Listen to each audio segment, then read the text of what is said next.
intro. Y'all ain't ready for this. The disrespect is real.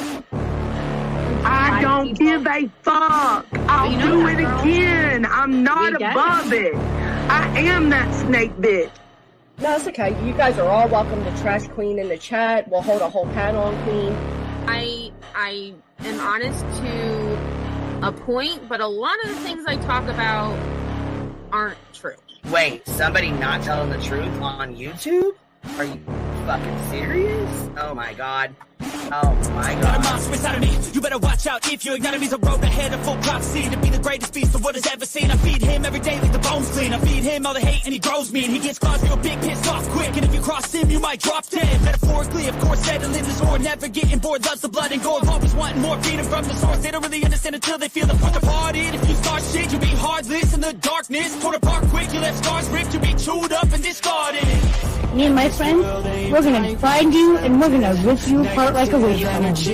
Snakes don't get a fucking safe space. If she wants to keep it going, then we'll keep going. If she wants to stop the bullshit, then we'll stop the bullshit. But I'm not gonna fucking sit here and let anybody lie on my motherfucking name. Bring your ass. The fucking link is in the chat. That's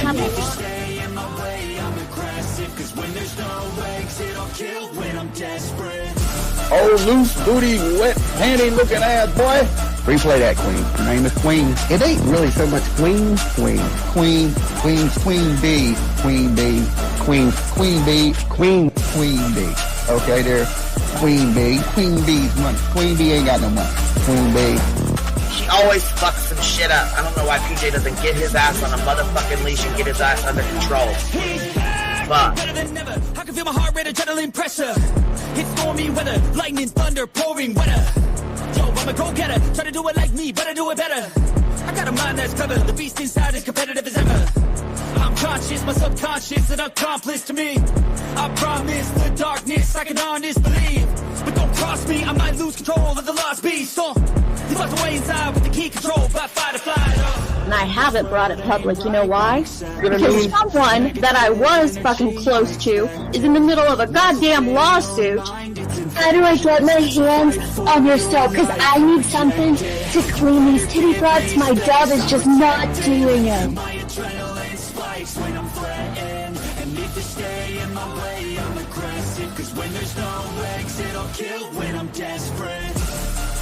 Bring your asses. As simple as that. Come in. I mean, bring it. Bring your asses. Hey, don't get Queen B and her 550, 600 servants. Bring their asses out. You might have started it, but I'm gonna finish it. Absolutely. Or go to somebody else's panel. Let me just say Queen B's panel. I'm telling you, we all need to go up on Queen B's panel because that seems where everybody's going. I guess Queen B is like the god of YouTube. Queen B Escobar, bro. She's in China just making drugs.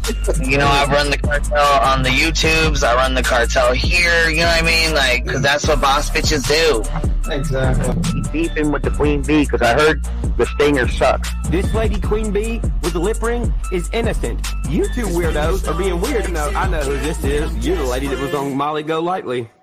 No. You have no doubt QB could hold her own with any female on YouTube. Let me tell you something we all learned a long time ago. I would fuck her up and drag her from here to China. Let's meet one-on-one. Writing checks, their mouth can't cash. Bitch, I didn't write a check, my mouth can't cash. I cash all them motherfucking checks. And I cannot for the life of me understand why people put her on a pedestal. And these allegedly smart people put her on this pedestal like she's something important. We got to tell you about yourself. It's your fucking old lying ass over there. Is her fucking name obnoxiously relevant? Because I know, she changed it. She meant to say obnoxious and irrelevant. That's what she meant to say.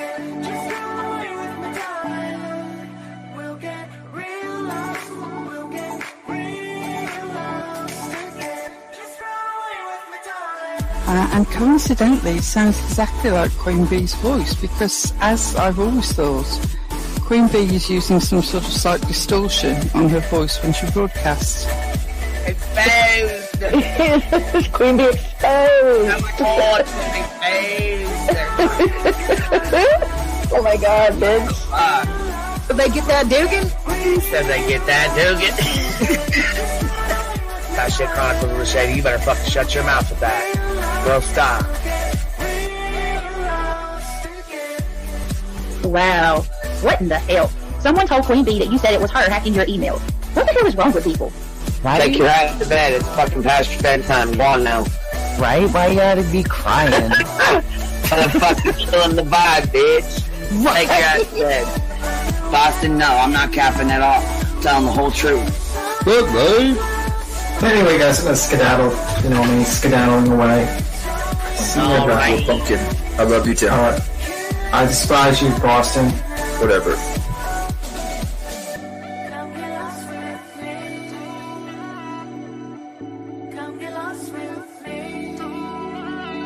Good morning, beautiful. Happy day. Happy day, baby. We got triggered today. I trigger these motherfuckers every day.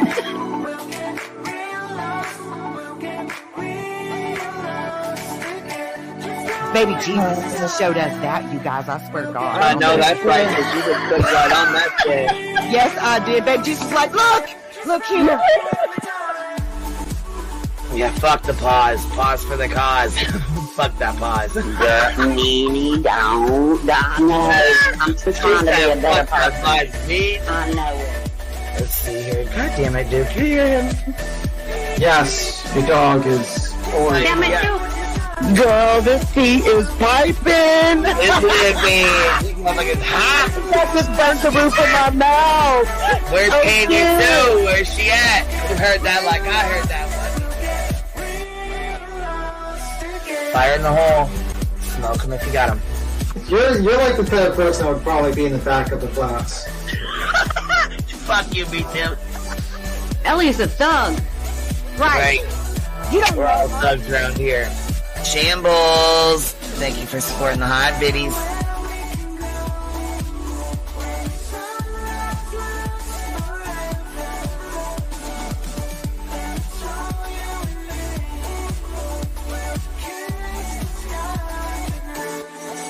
Y'all wasn't ready for that, was you? Wait, I wasn't, bitch. I was not. I wasn't even close to ready for that shit. All right, I love you, baby girl. I'm gonna jump off. I love you too, baby doll.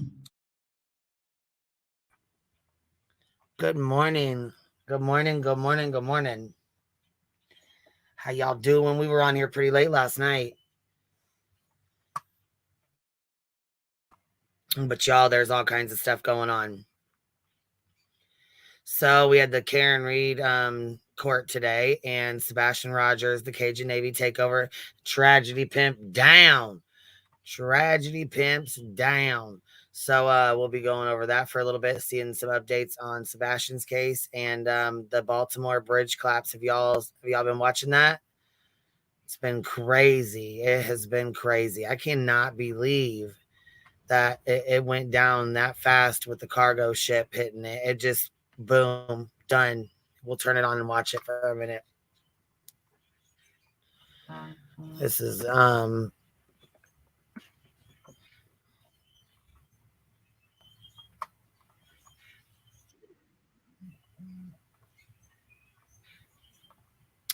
I cannot believe how fast it went down, you guys. It was fast. And there's, they said there was like, I think 7 cars on the bridge. Oh my God, you guys, that's one of my biggest fears there is being on a bridge and having it collapse like that. Look at that shit. It just collapsed right over. Just, oh my God.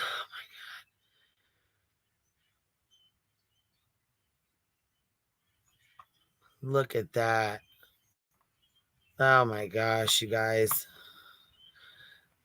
Yeah, there's a video, Care Bear. Yeah, it's really bad. Yeah, matter of fact, there's a close-up video of it here. I'll go grab it. Let me set this music on so we don't get our stuff struck here.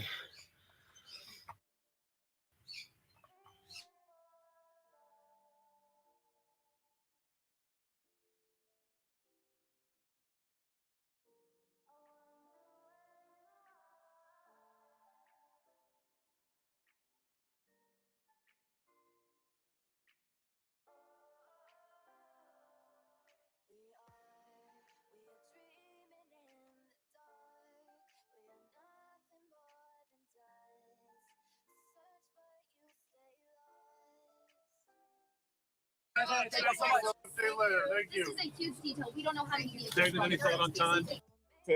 To get a sense of exactly what itself. They're taking a look at the bridge. People were Bridges with a very wide span to allow ships more room. Gathering details. People and 7 vehicles into the river below. I want to see what they got to say here. All of the latest developments and any updates, of course, we will bring them to you here on Live Now from Fox. We do have to take our final 2-minute break, but we will be right back.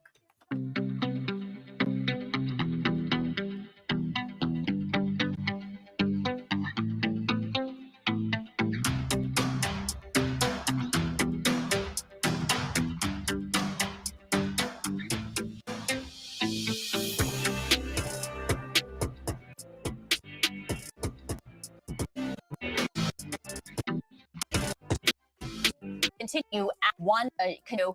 Oh, why collaborate to do this hour?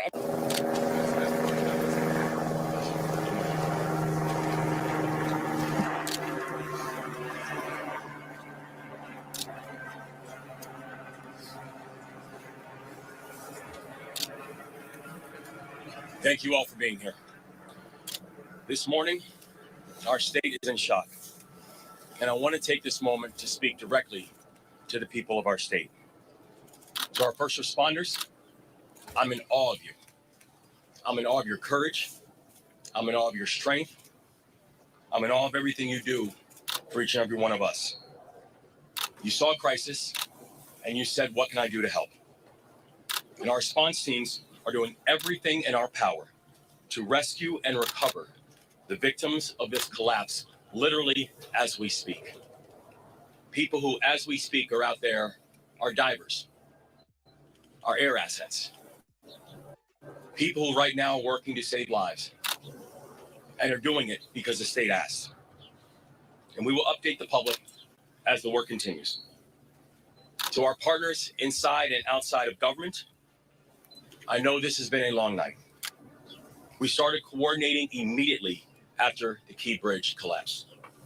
We've been standing together every step of the way, from our county leadership, to our city leadership, to our state leadership, to our federal leadership. And I'm grateful to call each and every one of you not just colleagues, but I'm grateful to call you friends. And to the people of Baltimore, and each and every one of the 6.3 million Marylanders who call our state home. I recognize that many of us are hurting right now. I recognize that many of us are scared right now. And so I want to be very clear about where everything stands. We are still investigating what happened, but we are quickly gathering details. The preliminary investigation points to an accident. We haven't seen any credible evidence of a terrorist attack. Our administration is working closely with leaders from all levels of government and society to respond to this crisis, and not but just by addressing the immediate aftermath, but also by building a state that is more resilient and a state that's more safe. That is our pledge, and that's our commitment, and we're going to keep that commitment. And lastly, to the victims of this tragedy and their loved ones, all of our hearts are broken. We feel your loss. We're thinking of you, and we will always be thinking of you. We pray for the construction workers who are on the Key Bridge, and we pray for everyone who has been touched by this tragedy and their families and all of their loved ones. But Maryland, we will get through this, because that is the Maryland spirit, and that's what Maryland is made of. We are Maryland tough, and we are Baltimore strong. So in the face of heartbreak, we come together. We embrace one another, and we come back stronger. That's what we've always done. That's what we'll continue to do. And that's what we're going to get done together. And we're going to pray for Baltimore. And I'd like to turn this over to Senator Van Hollen, who's done a remarkable job in our fellow delegation in providing support. So thank you, Senator. Thank you, Governor. As the governor said, we come together. So as of 6 minutes ago, they said basically, or 13 minutes ago, 6 people are unaccounted for so far. So, let's see. This Giving us an update on the Baltimore bridge collapse. Let's listen live. Everything in our power. Which we just listened to this. Recover Let's get through The this. victims is also part of this mission. Coast Guard cutters, Coast Guard aviation assets. I spoke twice today with Secretary of Transportation Pete Buttigieg. Pete Buttigieg has pledged that they will do everything they can to very quickly release emergency response funds for this important project. The National Highway Transportation Administrator is on his way to Baltimore if he's not here already. They will be releasing those early funds once all the parties are fully engaged. Second, the National Transportation Safety Board. I talked to the chair this morning. She and her team will be conducting an investigation of what happened. And finally, the Army Corps of Engineers, naval assets for looking below the. All of this is going to be covered. The governor is leading Team Maryland. The mayor and the county executive, of course, Team Baltimore.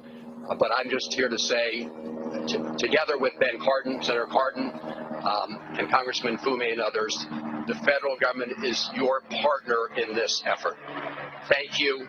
And again, to the people of our state and the people of this great city, we're with you. We love you. We will get through this together. Thank you, Governor.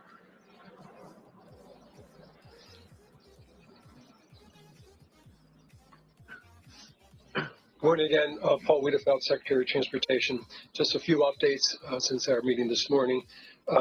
The crew that was out there working was basically repairing potholes, just so you understand that. Had nothing to do with a structural issue at all in the facility. At this time, one person has been rescued, and so far, and our efforts continue in terms of that. Engineers are on site right now, determining both some of the structural issues, obviously some of the debris field, and we'll start to work that, but we'll work hand in hand with the NTSB before we take any further action in that area. With that, I did want to introduce the FBI for a few comments as well.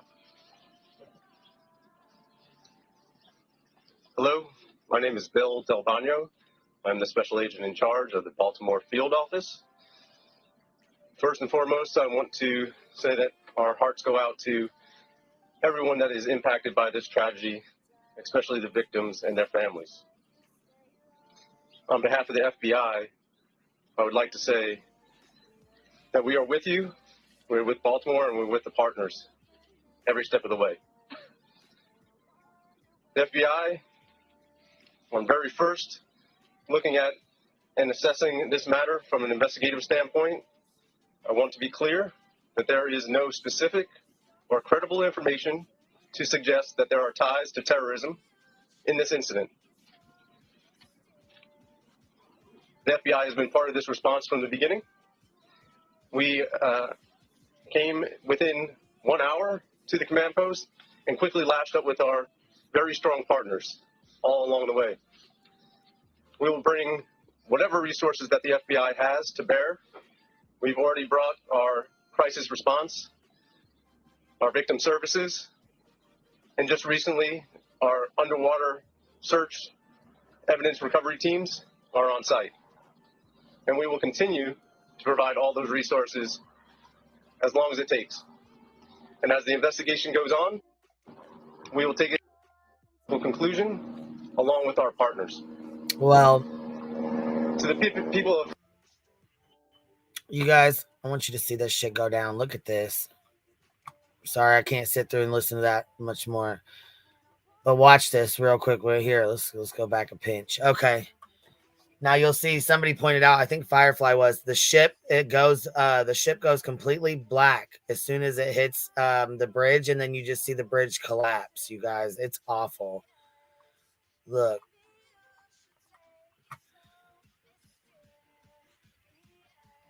and you'll see it just goes, oh my God, look at this. That's like one of my biggest fears is to be driving across the bridge and have it collapse into the water. Anytime I go over a bridge, my anxiety is so bad with it. I have to have my windows down. Well, at least my window down. Not that I'll make it. If I even, you know what I'm saying? I don't think I would live if I hit the water, but just in case I did and was able to get out, my windows down. They're saying it was a ship malfunction and out of the captain's control. Yeah, how terrifying. I'm telling you, to be driving across the bridge at 1 o'clock, 1:30 in the morning, be driving across the bridge and all of a sudden, boom, it just goes out from under you. Holy shit, man. I don't even know what I would fucking do. I don't even know how I would react or what I would even be doing. I just don't even know. It scares the shit right out of me. That's what it does. I mean, because you don't expect stuff like that to happen. Look.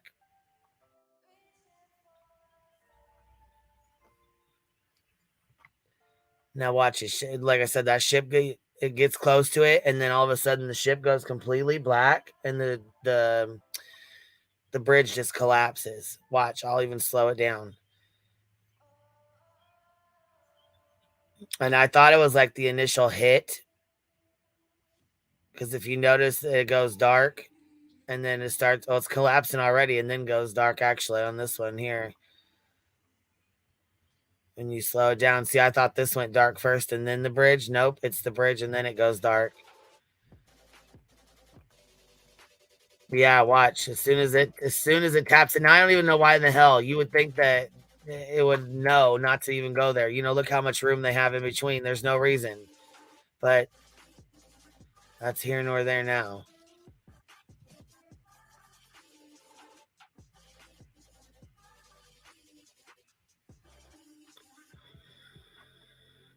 Here it goes.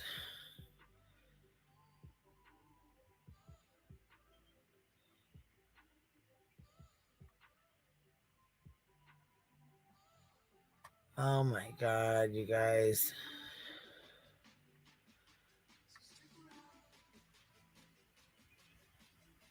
And they have 6 people so far that are not accounted for. So they're still searching the water, still trying to find anybody that's out there or anybody, that if there's anybody else alive.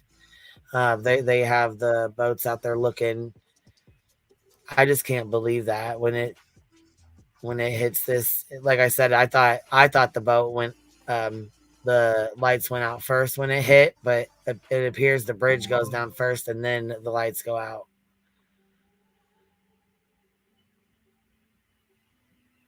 Before most of the bridge collapsed. Oh, and see, we got it on slow motion still, so.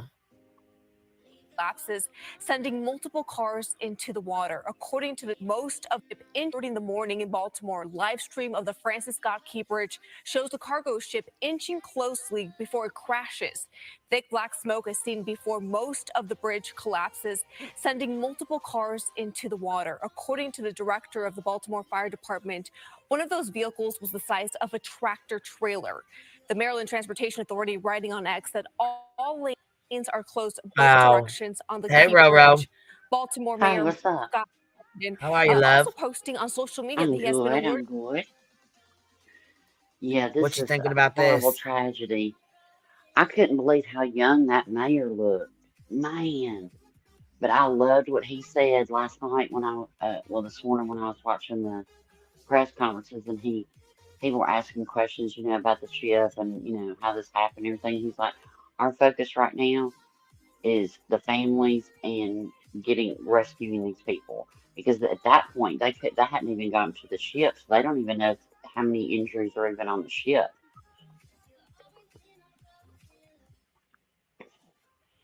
Well, they said there might possibly be construction workers that were on top of the bridge working when it got hit. Right. So not only were there vehicles that went down, there's construction workers that were possibly up. You know what I'm saying? That could have gotten hit. And yeah, that's what when I first saw it, it would I was like, what are all the lights on the bridge? You know, because it looked like, but it was it was a road crew. You know, I don't know if they were working on the bridge or blacktopping the bridge. They were doing something up there. But you know, if this would have happened during rush hour, my God. Yeah, can you imagine how many people would go down? I mean, it would be awful. Hey, Don, how are you, baby? Hey, I'm sorry. I'm banging. This is only Cut 10 out and come minutes. back in. You back up here? Huh? Can you hear me? Yeah, you cut Yeah. off and then cut back in. Yeah, it's my okay. Obviously my phone sits still. I'm 10 minutes from this. This is absolutely terrifying. The Coast Guard Curtis Bay is we're on the Anne Arundel County side.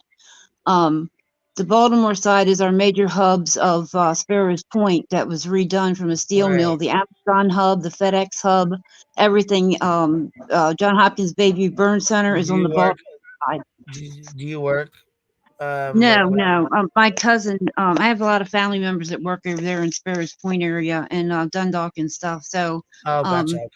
Yeah, my neighbor that used to live next door brings her son across that bridge to his father, and she messaged me last night and said, we're fine. We weren't there. So. Okay, good. My cousin was already. All your family and friends are okay then, right? So far, all but one is accounted for, but they think she's out of state. The construction workers that were on the bridge was our State Highway Administration. They were up there fixing potholes. That is only the second catastrophic event we've had with State Highway Admin. Last year, we had the 695 accident that killed, there was 9 workers. That was about the time I went in the hospital, you know, with that ulcer and stuff. But this is, I mean, I've been up all night with this. I'm just like shaking because it's terrible. I'm so sorry. The Coast Guard base is on the other side. They can't get out of, you know, of that to get out there or anything. That's where dry dock is for the boats to go in to get fixed and everything. And it's absolutely, it's terrible. Fort Armstead, you can look it up on some of the YouTube channels. There are people that go down to Fort Armstead and do the go in the catacombs and stuff down there. It's you can go down there and go fishing. They put a new pier out and stuff like that, the crab one. And at night, that bridge lit up is absolutely beautiful. Well, it was. I mean, I'm 53 years old. That bridge went up in 1977. When we I heard it just had a birthday, like on the 24th or something. Yeah, that's what I heard. And they had just investigated, you know, our infrastructure here in Maryland. You know, when we had, you know, when Governor, we had a mayor here and stuff, and before he retired, you know, left office, and now we have Wes Moran. There is money in the infrastructure because they're trying to put. I'm sorry, this is banging. Good. It's 6 o'clock this morning. Let me go in. There's enough money in the infrastructure. They're trying to put a new access to the Bay Bridge in, to put a new bridge in and stuff. They just got to dig deep in their pockets and pull it out. I mean, but this is just horrific because this stops everything. I mean, we can't get it does because stops the waterway. I mean, it yeah, even stops the waterway. I mean, the waterway's cut off because there's a bridge. You can't. So the waterway's cut off. The land is cut off. You know. Yep. And the major thing they were worrying about last night on the when I was listening to the scanner was if the power had been cut to the bridge. That had been confirmed, but there is a cable, a high-powered cable that runs under the water that is not attached to the bridge, that they weren't sure if it had become electrified or not. Well, absolutely positively it did not, because if anybody hit that water, anything in that water, you know. But the other thing is the diesel fuel that has been spilled. Yes, I saw that. Yeah, I mean, if you do an aerial shot, if you get a Google Earth or whatever, or actually, Anne Arundel County First Alert is keeping everybody updated on Facebook because they're, you know, it's on this side in Anne Arundel County. You can see Fort Armstead, the fort out there in the water, and the booms that are out because of the widespread of the diesel fuel and stuff. All the workers were accounted for. I know that for sure. Good. It's the bridge workers that is what they're worried about. I think there is, I'm not sure. Last report, I think there was 1 or 7 were missing, 2 were, 1 refused, and 1 was taken to to the hospital in critical condition. I have to still waiting for updates from to come in.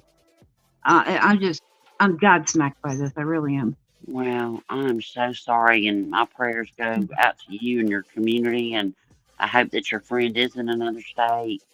Yeah, I'm Just pretty for sure the whole she is. state, man. Yeah. Thanks, Serena.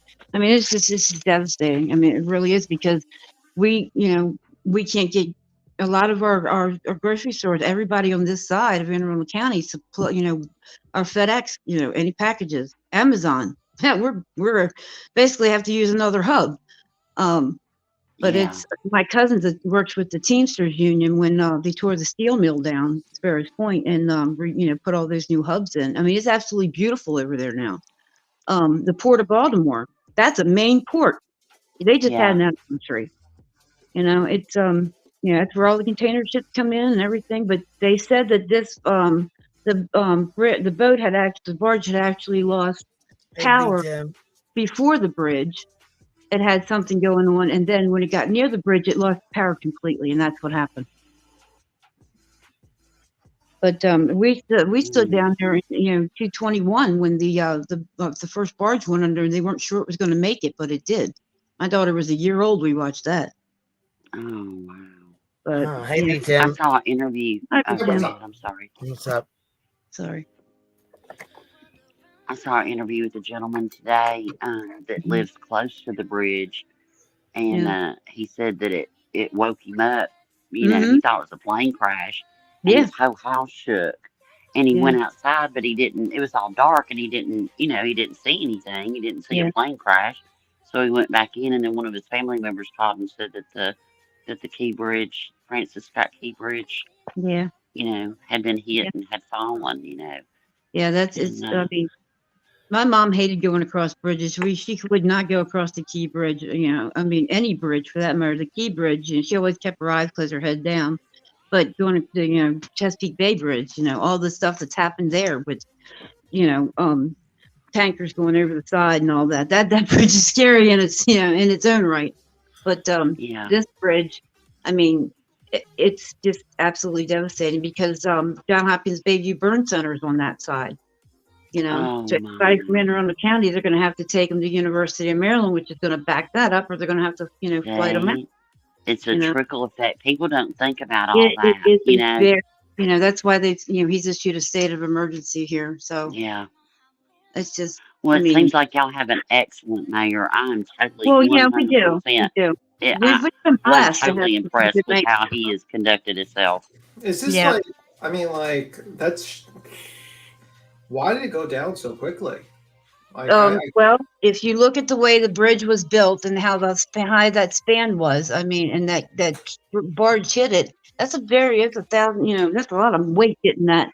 They had just inspected those pilings, I think a few years ago, the center span.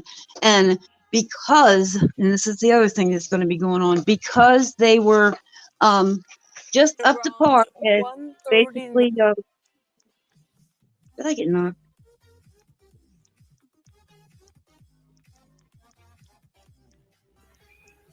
What happened?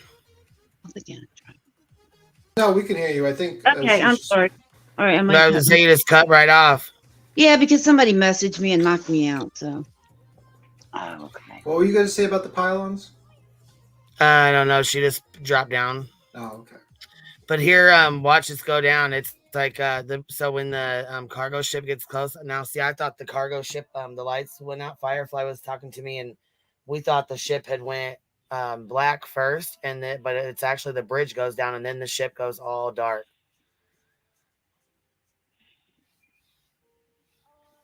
Oh.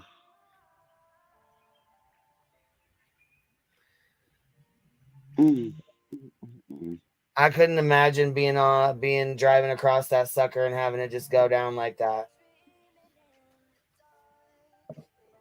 I can't either. I wrote in chat. Yeah, that's I have to go across a 9-mile bridge and a tunnel to get to my daughter. And I don't ever worry about this, but I always worry about there's been wrecks on it. And then you can't pull over. There's no place to pull over on a bridge for ambulances and fire trucks and stuff. and it just Right. it just scares me half to death. Yeah, 9 miles. I'm like, ugh.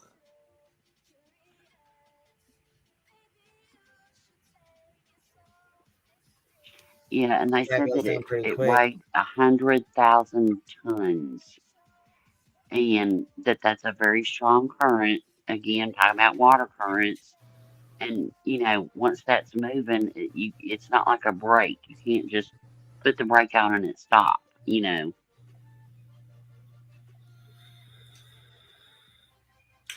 that's pretty.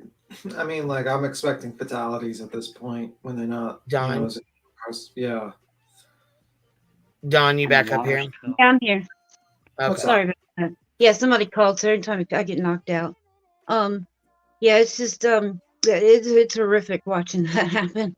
I mean, it just takes my breath away. Well, I'm so sorry for your community. I'm glad my dad is on this side in the hospital and not over there on that side. I mean, we have to go all the way around now. But yeah, it's you look up that whole area, Sparrows Point and everything, Dundalk and stuff. It's just, here we go again. Stop, people.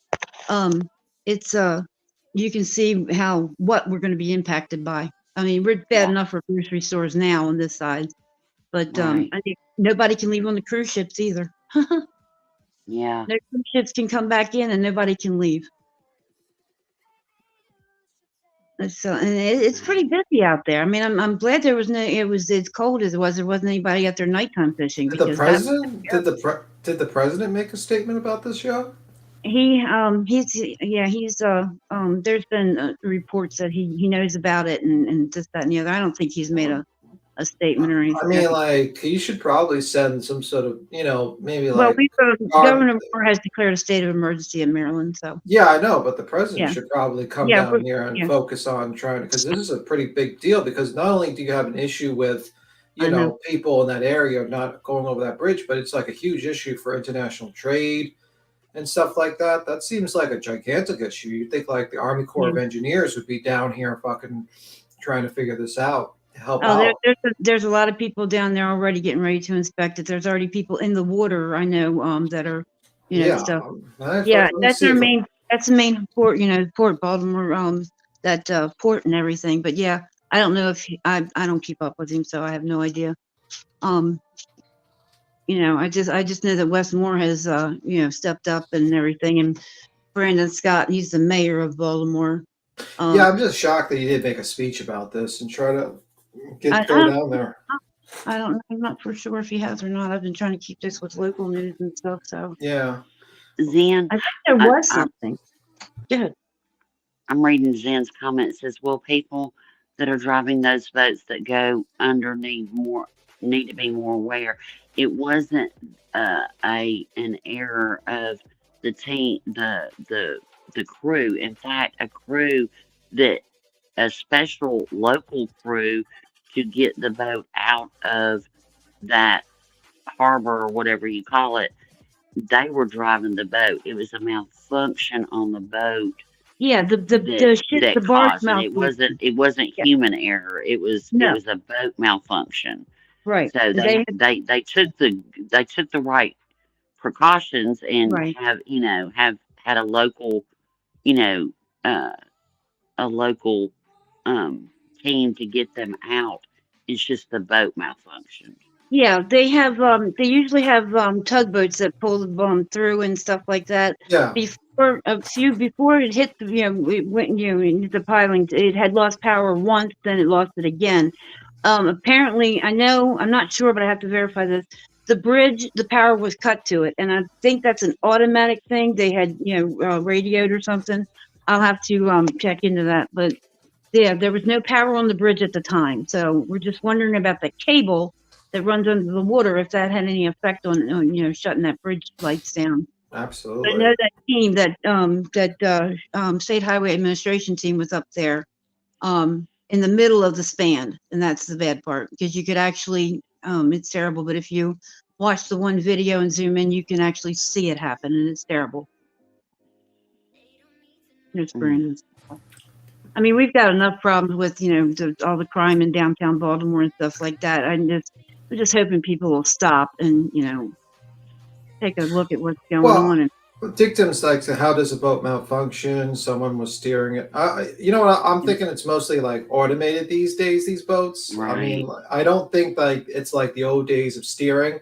I think a lot of them are pretty automated at this point. yeah, But my that's just dad's fun. the Coast Guard, so then that ship was actually it wasn't automated with those going out of port.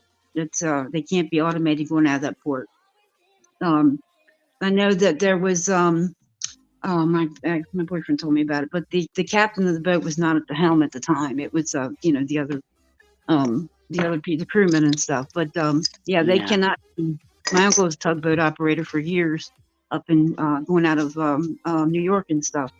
But yeah, you can't be coming in and out of a port, you know, automated. Yeah, so Especially if you're a bridge. basically power went out, he couldn't steer it, and then eventually Yeah. just crashed into the And a Yeah, boat doesn't have a yeah. brake, you know? Yeah, they lost It's power not like on a that. car. It's ironically, it's called the Dolly. Imagine that. It really is called the Dolly? Yeah, the ship is called the Dolly. Oh my god. Sometimes it's just Now, weird. where was it headed? Where was the boat actually headed to? It was going out of port, Baltimore, and it had God, I just listened to it this morning.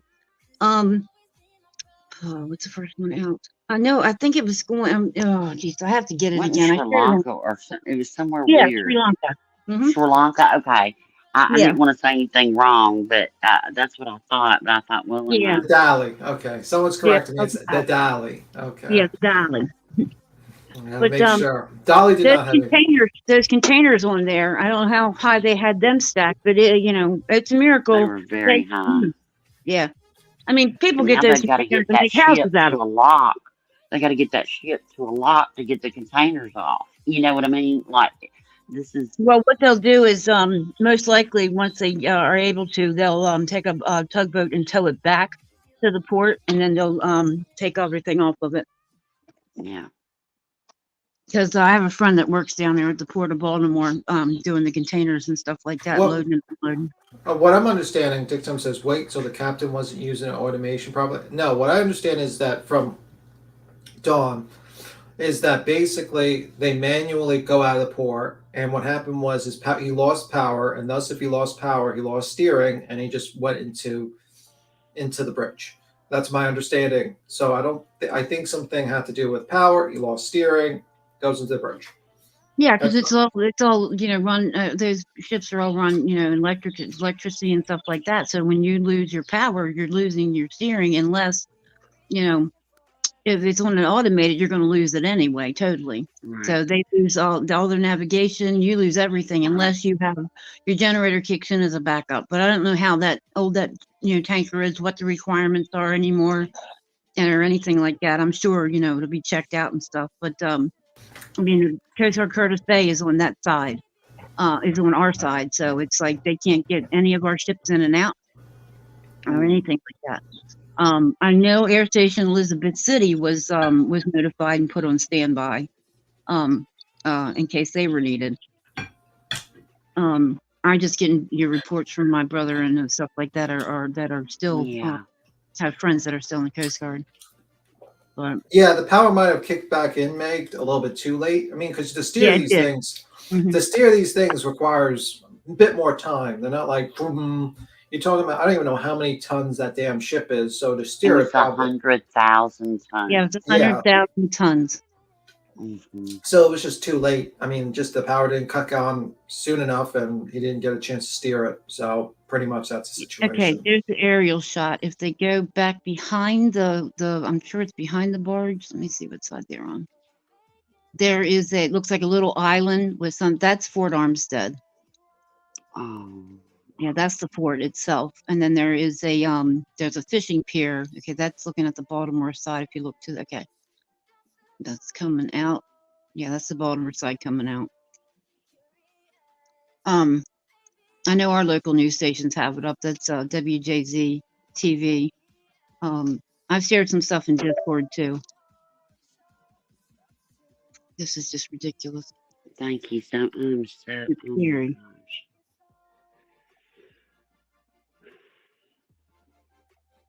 I know I had woke my fiance up last night and said, you know, your drone or whatever, but the FAA put it out. Do not come in this airspace. Right. Yeah. Brunel says, does the harbor master have to bring the ships in and out with a pilot? I'm not sure how that waterway worked coming, you know, for sure coming out of the ports and stuff like that over there. I could check into that, but I'm not really sure. I can't text right now because I'll knock myself off because I could get an answer. Good Lord. I know, just from watching TV shows like like I watch Below Deck and stuff. Oh yeah, I watched different different areas have different rules. I was watching one where every time they went out, they had to have pilots come in. They came in by boat, got on the yacht, got them out, got back in the boat, and went back. You know, that was because they know it, and that's what it sounded like to me when they said a local crew was actually, you know, steering the boat. You know. Yeah, because what happens is they usually, when they're coming into a port or so, it's depending on how big they are, whatnot. I know up in New York, because my uncle did all of that waterway, bringing boats, barges and stuff in. They tugboats pull them in, and everything. So they're in control of that entire barge and ship at the time. This one was going out. Mike, would you say happened before the first thing that happened? Before it lost power the first time? Yeah, but you had said something before that. Okay, yeah, he had said they had done, you know, they had sent out a Mayday and everything, and they lost power twice, and then the second time it was too late and they hit the bridge. But they're not sure. Yeah, he said it might have been more than that, but yeah, so it veered off before it hit the bridge. So that's oh God, stop it, guys. Sorry, getting messages. Well, like I said, I'm really impressed with your mayor, and he's keeping the focus in the right place. Of, you know, they'll figure out what happened later on. You know, and right now it just needs to be focused on your community, rescuing those people, the families, because this is going to be years to. Try to, you know, but I mean, you can't put up a bridge in a day, you know. No, you sure can't. What type of supplies goes into Baltimore? Like, is this going to affect a lot of the world? It's going to affect. Let's see. It's going to affect all goods and services. And mainly the big Port of Baltimore. When you go in there, it is a lot of the car dealerships. Yeah, tons of vehicles sitting and stuff like that are going in and out. Cargo goods going in and out to other countries, other places. Goods coming in. Everything. Our food supply that comes in. Anything that's shipped in, it's going to have to. I don't know where it's going to go. It's going to have to go to another port, or they're going to have to, you know, somehow bring it in the other waterways. But they can come in, but they can't go back out. Okay, so it says here, goddamn, like these ads, like, just let me try to. I hate it. I hate like when they try to say join Bloomberg News. It's like, guys, you're, you know, can you just like give me the news and I just watch your ads and we're just cool? I mean, like, geez Louise, guys. But it says, Baltimore bridge disaster test truck in port flexibility yet. An economic disruption along with the U.S. East Coast is unfolding with the potential tragic human consequences after container ship struck Francis Scott Key Bridge in Baltimore, sending nearly the entire roadway structure crumbling into water. Let me see. Our secondary concern in the days ahead will be the tough questions about the effects of business commuters, holidays, travelers, and the economic across the region. Port of Baltimore is the biggest handler of U.S. imports and exports of cars, light trucks, and looks to be out of commission indefinitely. The resulting bottleneck could accelerate a shift in goods through West Coast ports. Another crucial question is which other ports have spare capacity to handle the ro-ro vessels that carry automobiles if Baltimore is closed for an extended period. With Key Bridge in ruins ahead of Easter weekend, trucks and passengers vehicles that would normally take Interstate 695 will face long detours, delays, along with busy highway corridors that link Washington, Baltimore, Philadelphia, and New York. The I-695 was an alternative route for hazardous materials and oversized vehicles that were prohibited from going through more direct drive through the Baltimore Harbor Tunnel. Aside from the gridlock for regional traffic that the bridge closure will cause, several prominent companies have distribution warehouses or other facilities in the industrial park on the north end of the bridge. They include Amazon.com, FedEx, Under Armour, Home Depot, B&W, Volkswagen Group of America, according to Google Earth. Maersk said none of the crew and personnel were on the vessel. Shares of the Danish carrier fell as much as 5% in Copenhagen. We are horrified we are horrified by what has happened in Baltimore, and our thoughts are with all those affected, the company said in an emailed statement.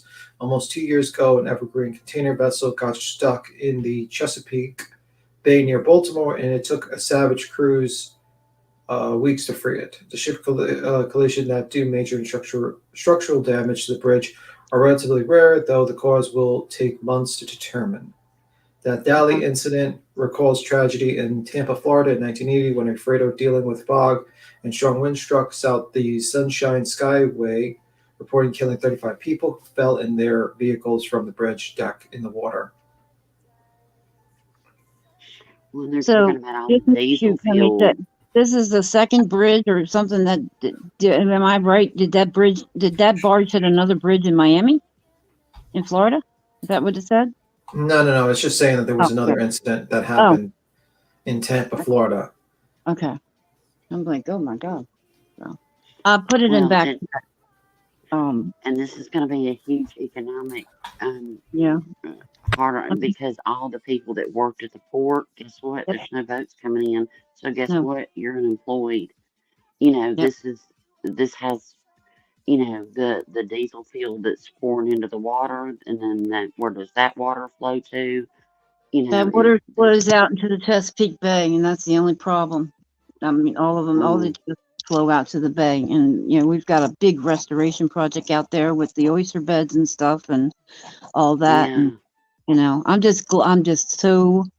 not glad, but I'm glad there wasn't a lot of people in there, and I'm just, you know, that it wasn't the Chesapeake Bay Bridge, the east or west, you know, span, because we've had enough, you know, tractor trailers and people go off that bridge and everything else. Yeah. But you know, especially the old side, geez, before they took it down. Well, it's like, you know, what if this would have happened at 7:30 in the morning? You know, rush hour. Well, actually, it would be the second shift, third shift getting off at Sparrows Point would have been coming across there at 4:30. Well, that would have been scary. Yes. I mean, it's scary anyways, but that would have been really scary. Mm-hmm. You know, that's why when I seen it, and it's going to take a while to fix it. You know what I mean? When it was shared in Discord. Now they're still looking for, I think they said 6 or 7 people. So 7 markers. Yeah. So we'll have to keep updated with that. I didn't know you didn't see this, B-Tim.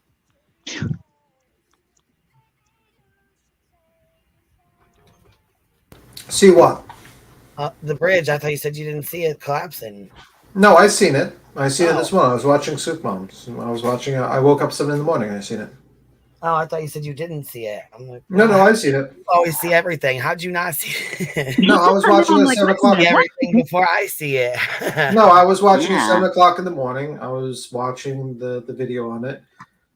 Then I was watching a little bit of the Karen Reed hearing, and matter of fact, here let's go to that. What happened with the Karen Reed hearing? That's because I see Tom is done. I'm gonna hop down. I'm gonna hop down. I'll be listening. Don, thank you for coming up and sharing and thanks, your community and everybody affected. Y'all are in my prayers, and let us know. If there's any needs or whatever. Just. You talking to Don? Yeah, I'm talking to Don. It's good. I'm gonna jump down. I've got tons of fire trucks going off right now and everything. Oh, yeah. All right, go ahead, baby. Go ahead. Bye, guys. All right. You need me to I'll help keep you? you updated. All right, we'll talk to you later, honey. All right, bye-bye, y'all. We'll talk to you later, love. All right, baby. Bye-bye. I mean, nothing much really happened, except for I can read an article, but really nothing much really happened. Yeah, I just said we got Tom out here acting a fool, but he didn't ever, you know what I mean? Nothing ever came of it. So you know how he does out here. Wow, just wow. Just wow. Wow, just wow. I mean, pretty much nothing. Entourage, the Karen Reed, crew. The Karen Reed crew was pretty empty in that courthouse. Even the attorney Yannetti and Alex Jackson wasn't there. And I think Alex Jackson was there via phone when he was supposed to be there in person. And he was just basically phoning it in. So I think basically the hair, because like I heard conflicting testimony, like the hair is supposed to be like it was matched, but it wasn't matched. But my understanding is that they're going to test, they're just kind of doing the final steps of testing the mitochondria DNA of the hair. And it might be stricken because there might not be enough of it left. And there wasn't a ton of it under the car. So that was one thing that was interesting. I think Alex Jackson got yelled at for not being there and not being prepared. Let me see. I'm trying to remember anything else. Let me see. Judge Canoe opened the hearing by noting that the defense did not submit a long-promised motion to dismiss the case based on egregious government conduct. And even though one of Reed's attorneys, David Yannetti, had assured Canone that it was different from another motion the team had made and would be filed. Since it was not filed, the motion was waived, Canone said. So that motion basically another motion to dismiss people was just waived. Yannetti wasn't in court Tuesday, but his colleague, his sister, Tanis Yannetti, said the team is not waiving any objections and that there is a pending motion to disqualify New Fork District Court Attorney's Office from prosecuting the case, and said after being pressed by the judge that it was a strategic decision for us not to file the motion to dismiss the case based on egregious government conduct without elaborating. So that was weird. I don't know why they're doing that. They were just discussing motions. They had, I think it was two. Let me see. What was the next motion? They filed a motion to sort records from Massachusetts State Police, Internal Affairs Division pertaining to Trooper Proctor, the lead investigator in the Reed case. So they basically, because there's an Internal Affairs Bureau that wants to check in, they want to get those records to see why they're doing an investigation on him. Obviously the prosecution objected, so that's going to have to be judged upon. The next one was the second motion was sort phone records from Brian Albert, Brian Higgins, Kevin Albert from April 1st, 2023 to present. Brian Albert, Brian Higgins were reportedly inside. Okay, those people were inside the house. Apparently, they want those records. David Yannetti said that the phone records would help to establish the defense argument that someone other than the Reed was responsible for John O'Keefe's death, and there is a conspiracy to frame her for murder. Well, I mean, bro, you're a little bit too late. You had 2 years, and you waited about, basically 2 weeks before trial, 3 weeks before trial. You probably should have, built your defense a little bit earlier. Just a thought. Right. Just a thought. Waiting till the last minute. Oh, we really need more evidence to defend. Also, another bomb. There was really no bombshells, but the only thing that was weird is that apparently, when they were asked how long the trial would be, the defense was I think the defense was stating that the prosecution would take about 3 weeks. I think it was 3 weeks, and then they would take about 2 weeks. So the trial could take up to 5 weeks to be finished when it starts. So it's going to be a 5-week trial, most likely 2-month trial. And then who knows how long it'd take for them to decide the decision on the case. You know what I mean? But it sounds like the trial is coming. The FBI did not crash through the door, did not release, Karen Reed and arrest the judge and arrest everyone and throw them all in jail. It just seems like they're probably going to trial. It's not looking good. Particularly, it really doesn't look good because I was watching when I was in Heels in the Air. She had this gentleman that was on that actually basically pointed out that the video shows that the headlight was broken and actually does comparisons. So, yeah, it's not looking good for the defense. It's really not looking good for the defense. Let me see, look at the chat. The guy wearing the minion hat, that tells me all I need to know. Well, that's because they were apparently called minions. And they thought, let's own the joke. I mean, that's like someone calling me an asshole. Like clowns. Yeah, they're fucking clowns out there. I can't believe they're even doing this stupid shit. Still out here, still doing this. Yeah. You know what I mean? That's like someone calling you an asshole and you decide to wear like an ass on your head to own the haters. It's like, okay, guys, it's not really going to work. It doesn't work. They basically said we're entitled to explore whether this investigation was conducted ethically, Yannetti said. The records are relevant because they tend to show a cover-up. They show a Canton police officer insert himself into a case his department was conflicting out of precisely because he is an officer there. We need those records, he added. We're going to trial without them. Would violate my client's rights. So that was his. Assistant District Attorney Adam Lely argued that the defense statement were largely inaccurate, injected with hyperbolic, and the motion should be denied. The final motion argued that last week's hearing was a request from the defense for phone records from Brian Albert, Brian Higgins, and former Canton Police Chief Kenneth Berkowitz. Yannetti focused much of his argument on the 2 phone calls between Albert and Higgins at 2:22 a.m. at January 29, 2022. That was the famous butt dial incident, apparently. I think that was where he basically said butt like 55 fucking times. And less than 4 hours before John O'Keefe's body was found on Albert's lawn. Albert and Higgins both reportedly tried to claim the calls were accidental, but Yannetti says it seems impossible to give it, but both the late hour and the fact that they both said they were in bed at the time. Quote, when he was first confronted, Brian Higgins tried to claim it was a butt dial, Yannetti said. I've never seen a case where there have been so many butt dials, to be frank. End quote for Mr. Yannetti. Canone allowed the first motion on Wednesday, but did not rule on the second motion. She also yet to rule on the motion to dismiss that was filed by the defense and a motion to disqualify an informed district attorney, Michael Morrissey, from the case. So the first motion was allowed. Yeah, so the first motion was allowed, it says, yeah, on Wednesday, but did not allow the first motion. So I guess the first motion to get the Internal Affairs Division pertaining the motion sort records for the Massachusetts State's Internal Affairs Division pertaining to Trooper Michael Proctor. So they got that approved, but everything else is still pending. So that was it. That was all. Not much.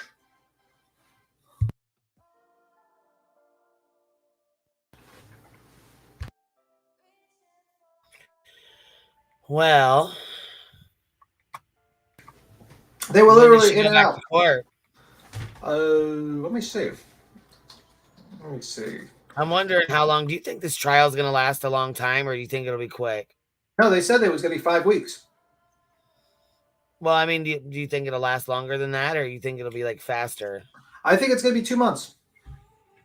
Oh, I think the trial is going to be 2 months. Probably. You know what? I figured it would probably last longer than that, to be honest. I mean, because, you know, with everything that goes on and everything, you know, how. The prosecution says their case is going to take 3 weeks, and the defense says their case is going to take 2 weeks. So I think, like, I don't believe that, the 2 weeks thing. I feel like the fucking the defense is going to take like a month. How they like to just stand and fucking talk all day and grandstand. Right. So I think it's probably going to be 2 months. Tim, your summary was better than MSN. Thank you. Yeah, your summary was very good. Very good. Very quick, too. Yeah, it's pretty much a nothing burger. I mean, it wasn't that big of a deal. The only thing I found interesting was that the judge basically yelled at I think the attorney, I think Alex Jackson, for not being there.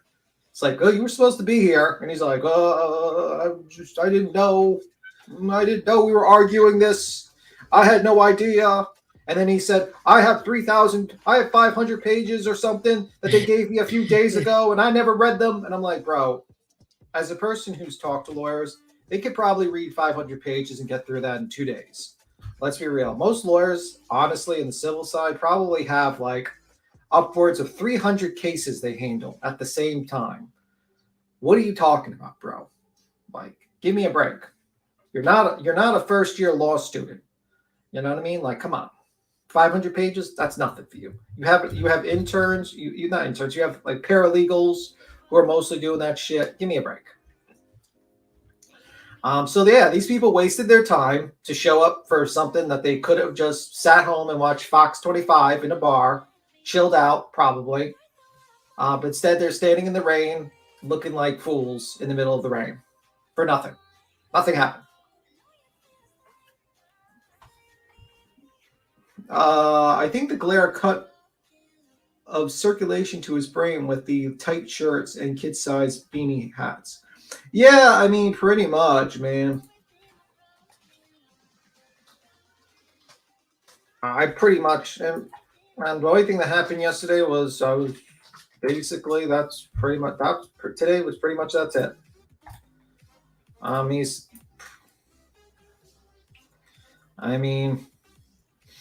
I think yesterday I was watching Heels with the whole car thing, and there was a gentleman named Keith, aka Hillbilly,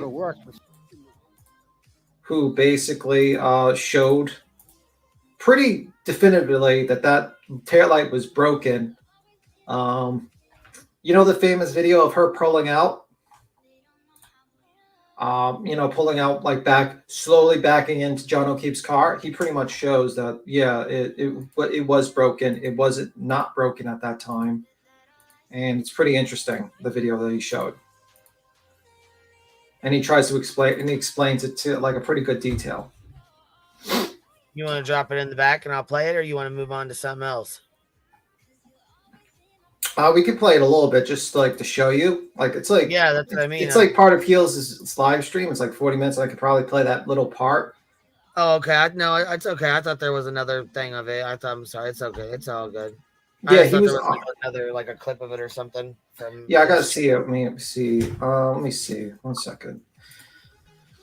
Yeah, well, what he's saying, everybody's just CR wow, just wow. Where did he get his Karen? Yeah. I think he does this to go get his Karen read shot. Yeah, mine just went, like the to graph. Get his picture. 100 feet. From this pole to that pole's 100 feet, would you say? Yeah. They want 500 feet. I'm walking 500 feet. Watch me. Lally. This is 100 feet. We're walking 5 today. I got the clip. We could probably play it. Okay. I can actually play the clip. It's from K-Tech. So. All right. You want to play it, or you want me to play it? I'll play it. I got it. I got the thing. Let me just share my screen. It says it's called Taking a Closer Look. And this guy, I think this guy was on the channel with Heels, and he showed the video and he explained it pretty well with it. So in the beginning part, but this is just a clip that he played. Yeah, when you're ready, I'll play it. Yeah, I'm ready. I'm whenever.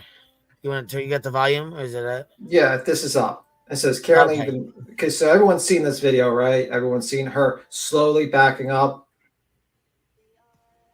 You notice there's no glass in the snow or anything, so that means it wasn't broken when it hit there. Notice no red lens fragments left behind, so there's no red fragments. And if you look here, pay close attention to the light, to the tail light. You see the tail light? Where can you take it back again? I'll wait for it. So I'll stop it there. Everyone sees the tail light, right? See the tail light, right? Still see the tail light. Yeah. Okay, now watch. He's going to explain now why this looks different than that side, if you notice.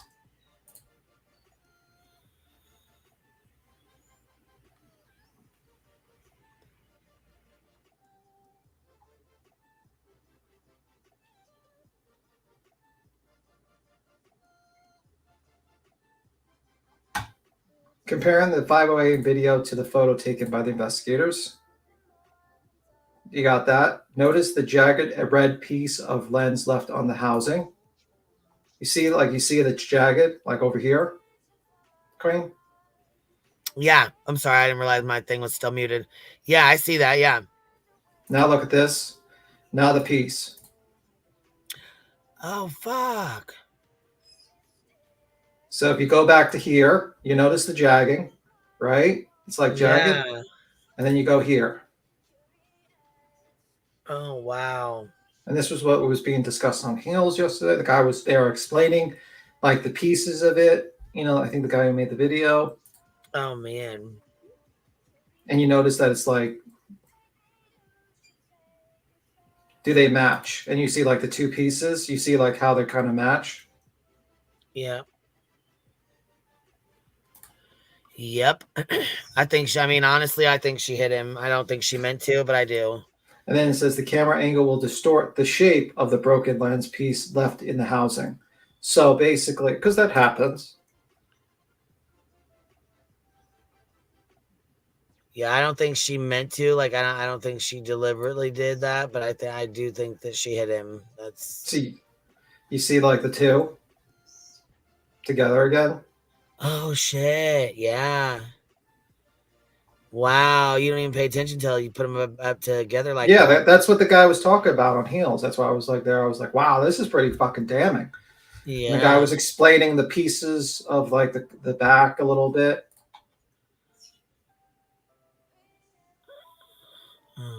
I'll drop like the link to the video on that, like in the chat. Yeah, I was gonna say that's like.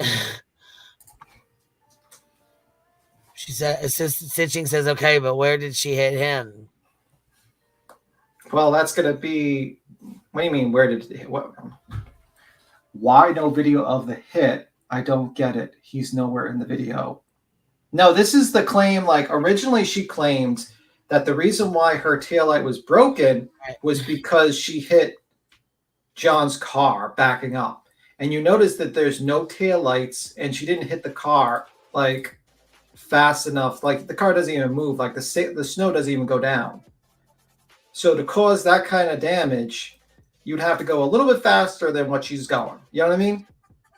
So the prosecution's probably going to state that she deliberately backed her car in there to create an alibi, and that it was already broken, obviously, when she hit John. That was the whole situation. So this basically showing that it's already broken and that it didn't break because of this. When did it break? When she hit John. That's basically it. I hope that explains it. Yeah.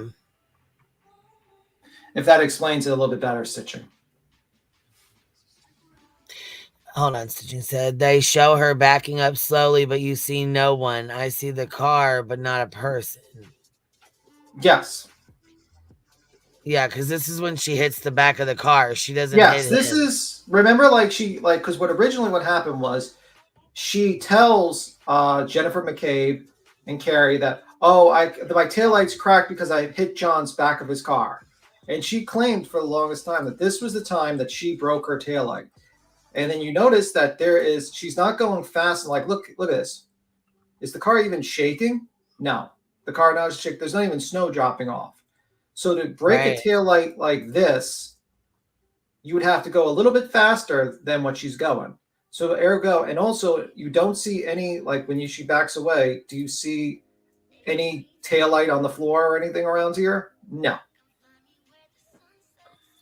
So ergo, she broke it when she hit John.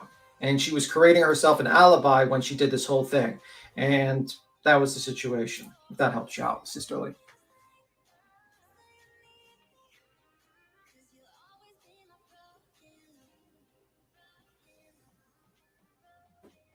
Same to Lorna. This isn't the same situation. This is where she says she backed up into his car. Yeah, she said that she backed up into her car. This was the one where she was creating that alibi. Oh, yeah, I broke my car, the back of my lens, because I backed into John's car. And look, guys, it's broken. Guys, it's look, ergot. Maybe I'm using the word. Am I doing Laura? Oh, my God. Let me see. Am I using the word wrong? Damn it. That's going to be another clip channel. That's going to be the next cheesy video. Ergo, therefore. All right. Hopefully that's not going to be another cheesy video. I messed up. It's ergo, not ergot. Oh, good. I'm saying it correctly. Thank God. I was worried there. I thought another video was going to be made about that. That's going to be like hashtag Mary Poppins misusing words. But yeah, like if you notice, you see what I mean? And then if you compare the two, boom. So the guy really showed it. And like the light where it's pointed the camera distorts like where you see it, and you can see that it's like that. So, I mean, and it's very interesting. The guy went in there and he was explaining how like a lot of the free care and read people don't really want to slow it down and focus on it, and they don't really compare it. And he was kind of correct. They kind of just gloss through it.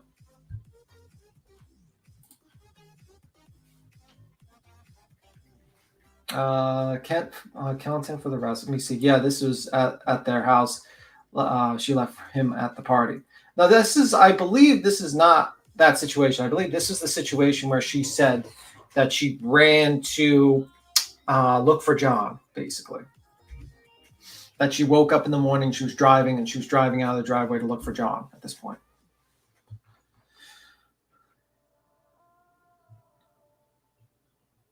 So if she set it up to look like she hit the car, another car, then she knew she hit him. Yeah, pretty much. That's why she's being charged what she's charged, because she attempted to cover it up. That's why that charge was like upped from just like what it was originally to it was up because she was attempting to cover it up. And that's why that charge was upped. She was attempting to cover it up. She lied about her alibi. She tried to create an alibi. She deleted, my belief, she deleted a bunch of other videos and just left this one because it helped her with her case with trying to save her ass. And then she started to lie to Jennifer McCabe and Carrie about, I hit the car. I hit my back of my light with the car, the light.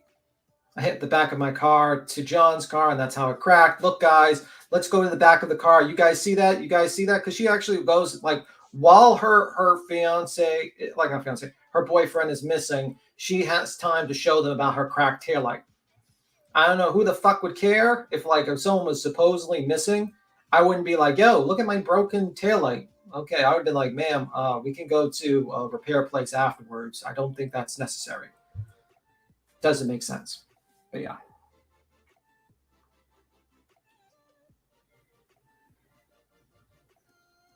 No. I'm stating, Explorer Court, that basically the taillight was already broken as she was backing up into the car. That's what happened.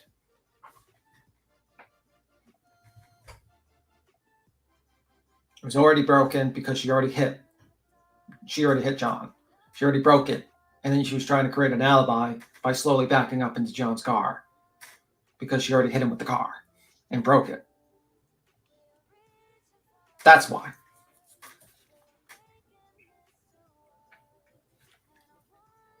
So that was what the situation is. So if that's the case, then Proctor, the whole explanation of Proctor going there and breaking the taillight makes no sense because it's already broken. Destroys our whole conspiracy. So anyway, what do you think, Queen?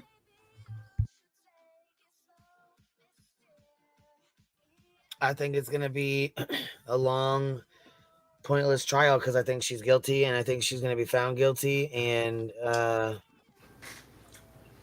what it is, Yeah.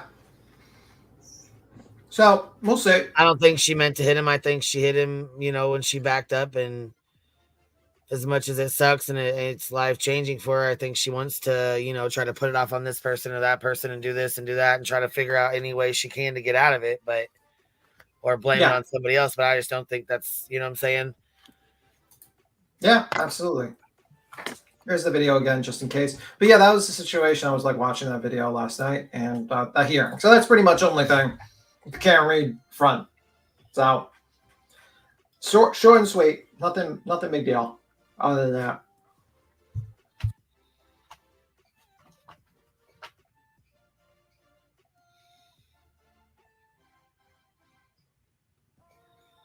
I don't think there's anything else with that one. So pretty much that's it, Quinn. Sorry, no explosives, no bombs. Just the biggest bomb was that video to me personally, but that's it. I heard TV say the hair can't stay in the bumper, but my son has a few deer hair. It did, but there might not be enough hair, enough DNA for them to actually continuously keep retesting it, and I think it'll probably be thrown out. I think, sounding like from some people I'm hearing from, and also the judge, I think the hair might, even if it gets tested, I don't even think it'll be still in trial, basically. So I don't know. We'll have to see. I'm very iffy on that. So, but I think the prosecution has a pretty strong case, especially if they have 3 weeks worth of material to throw at this lady. That's a pretty strong case. And basically the only thing that the defense has is butt dials. And one of the questions from the federal investigation that Proctor basically stated that he, what was it, lessened or something like that, his involvement with the family or something like that. Basically made it smaller, seemed smaller. That was pretty much it. I don't see anything. I think they're going to have like the Green Report they're going to pull out. They're going to try to do the Apple Walk data, you know, like the Apple Step data. But that shit's going to be blown away. And I think they have their experts. They didn't really want to give the names of their experts, which was kind of weird. It's like they didn't really want to give any of their names of their experts, which is like, you know, you're 3 weeks out. Dog piles and dog butt tiles. Yeah. Yeah, pretty much. The glare and the turtle jerk turned me off to this case. I'm sick of it. Well, that's because they're not actually talking about the case. They're mostly just fucking propaganda pieces for Karen Reed. They're not actually interested in discussing the actual case. I think a lot of people are not quite interested in discussing the case. I think a lot of them are just interested in like a grand conspiracies. And conspiracies do well on YouTube.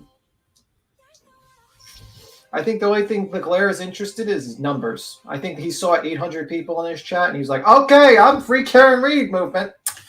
I believe she's innocent. I think you're exactly right. He jumped on that and tried to, you know what I'm saying, use it to, you know, get his channel up. Yeah, and like, what's the worst that's going to happen? Well, you know, let's say she's guilty.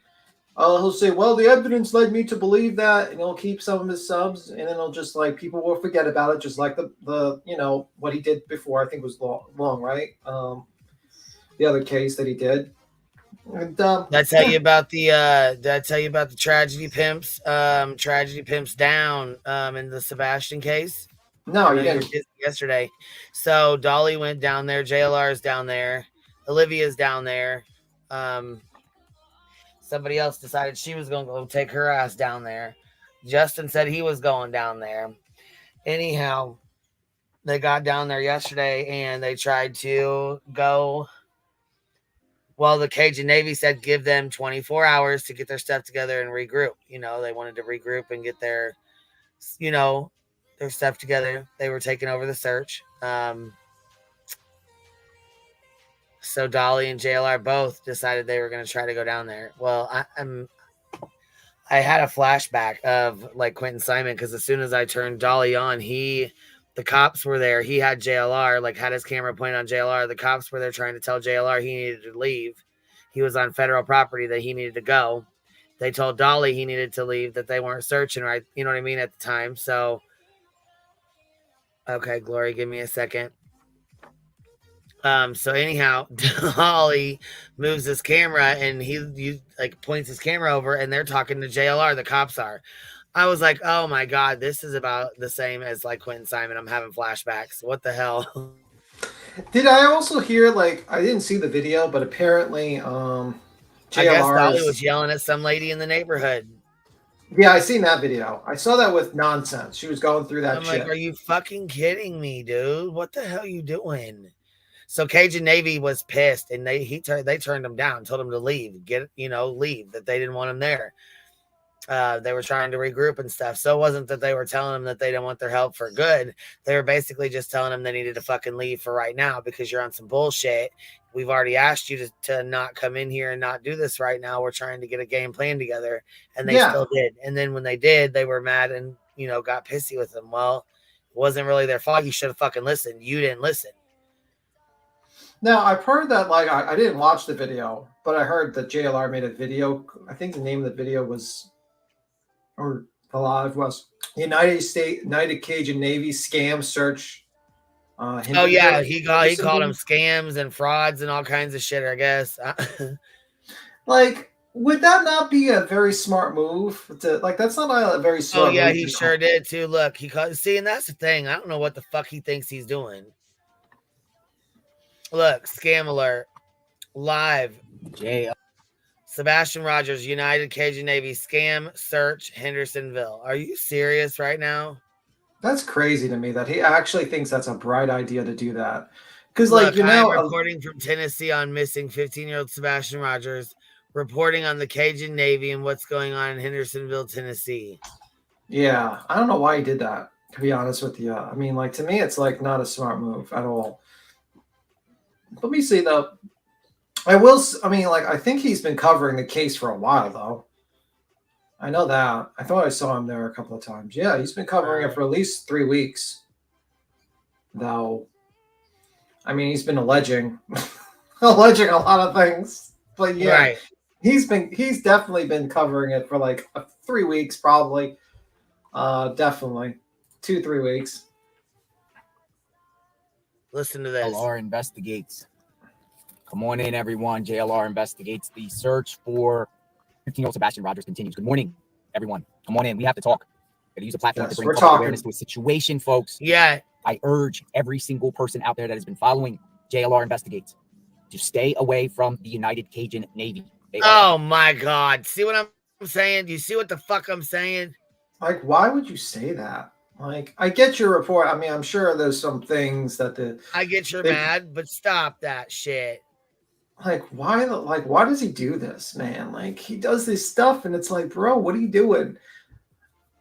JLR filming during the search on federal land and disregard their direction to stop and stand still. Infuriating. Yeah, did you see that clip from, like, I think Hills had that clip of Nancy Grace. They says, Cajun Navy's like, well, we don't mind people having a video, but they need to edit. And she's like, I want to see the whole thing unedited. I'm like, you fucking ghoulish bitch. You're like, what the fuck is wrong with you? Like, what happens if they touch upon a dead body? Oh, check this out. We were going over these fucking interviews, and one with the parents of Sebastian's parents, and Smiley was the lady's name. We're going over her. We are going over, Dolly dogged the fuck out of the Cajun Navy. I can't believe they said all the shit they said and did all the shit they did when they're supposed to be there searching and helping. That's some fucking foul shit. Well, I mean, Dolly just showed up like yesterday. Like, what the fuck? He showed up. Yeah, he showed up yesterday, but I'm just saying, he was like dogging the fuck out of him, and I don't even understand why. Like, it wasn't even that serious. They just told him to leave and come back the next day, I'm pretty sure. Yeah, like, bro, you didn't apply to the list. All you needed to do was like be like, hey guys, I'm on here. You know, he could have, that's what I'm saying. Like, they could have went all over. They could have went and explored that. You know what I'm saying? Dolly could have went and got fucking food or went somewhere to eat or whatever. You know what I'm saying? Hung out, got his hotel, got his shit together, whatever. You know what I mean? But instead, they went and fucking nitpicked with these guys who asked them to give them 24 fucking hours. And then listen to this. We were going over the interviews and stuff, all this yesterday. Tell me why. Smiley said, is your son, was he a burden to you? Is he a burden to you? While she's talking to the mom and dad. Jesus Christ. I'm like, are you serious? What the fuck? Yeah, why would you ask them if their kid's a burden to them? Well, I mean, there's a lot of people. A pointless question. She's like, well, what's your ex-wife's name? You know, and you're, I'm like, what the fuck does any of this have to do with anything? None of this has to do with none of the little boy missing. Like, you lost the plot. You're getting into drama. Now, this morning, she was like, you can fuck all the way off, blah, blah, blah, blah, blah. I'm like, you know what, though? Listen, Sebastian's stepdad and mom have been on, like, the only good interview that I've seen them do so far is on Duchess. Duchess did a couple interviews with them. And, you know, she did pretty good asking, like, really good questions out of them. Other than that, most of them have just been really about drama and bullshit. But I will tell you this, they're doing the YouTube tour. They are doing a YouTube tour for sure. Yeah, I think a lot of people just start looking in on them now because once you, like, the thing is, like, the only time you should really go on YouTube is, like, be like, okay, my son, my daughter, so-and-so is missing. This is what the events happened. And this is his picture up. And this is like, we're still in the search room. But all these extra interviews are basically like a lot of YouTubers trying to get like little pieces. Like, this is inconsistent. This is inconsistent. And I'm going to start looking in the background of the stepfather. I think they already said that this was like his 4th marriage or something like that. Like his, or something like that. They're looking into his marriages, the stepfather. They're wondering, like, hey, how could he be raising this kid if he's away, working all the time? Why doesn't he have a job nearby? And it's like, you know, like, you guys are kind of missing the plot. 5th. Thank you, Nini. I'm like, the guys are missing the plot. Wouldn't you be, like, you're putting all your focus on the parents when your focus should be on the missing kid? That should be your focus. Getting people aware about the missing kid. Who gives a fuck? I mean, you're not investigators. You're not cops. The fuck can you do? Nothing. So why the fuck are you all sitting there like, well, we gotta look into it? No, I understand why people report certain things because I heard the grandmother is, suspicious, and she thinks there's definitely foul play, and I don't think there's anything wrong reporting on that because if she's stating, you're reporting what some of the family members are saying, I get that, but like, why the fuck would you be like, so focused on everyone else like during that interview to me? I don't know. I thought that was weird, in my opinion. And now this guy, now they're all attacking the Cajun Navy. I almost said the Cajun Army because I saw someone actually type that in the chat. I almost did a dolly. But yeah, for sure. And then you got the other one saying, "I'll go down and search whenever I want. I'll go down and search whenever I want. Can't nobody tell me different." Okay. Yeah, they can. Okay. Chris has not had a polygraph of yet. The mom has. Listen, a polygraph only tells if you get nervous and you don't even know what makes them nervous or what actually agitates them at that time. That person, there's scenarios where I saw this ex-interrogator who basically explained that he was questioning this woman, and this woman failed her lie detecting test, basically almost everything, and was mainly because she was worried about parking outside, and she was worried about getting a ticket the entire time she was under this lie detector test. That's pretty much it. I have very little very little belief in like fucking lie detector test. Unless you can, it's a tool to get a little bit of an idea on things, to get what maybe if someone's like nervous between a certain question, but you don't know why they're nervous. You don't know why. It's not detecting it's a lie. You're detecting if they're like if they're nervous or something like that. It's nothing like that. So I don't hold too much stock on it, honestly. If someone takes it, they take it. If they don't, they don't. Doesn't mean you're guilty because you don't want to take a lie detector test. Or even the name sounds stupid. It's a polygraph, but I keep on saying lie detector test. But some people call it a lie detector test. But it's not. If you want to play that, Quinn, I'll keep quiet. Yeah, that's what Dolly kept on saying. Army, he was until he got the kid's name wrong. Didn't he? I was like, what the fuck? He kept on calling him Roberts. He was calling the missing kid Roberts. I was like saying that. I was like, what? Okay, bro.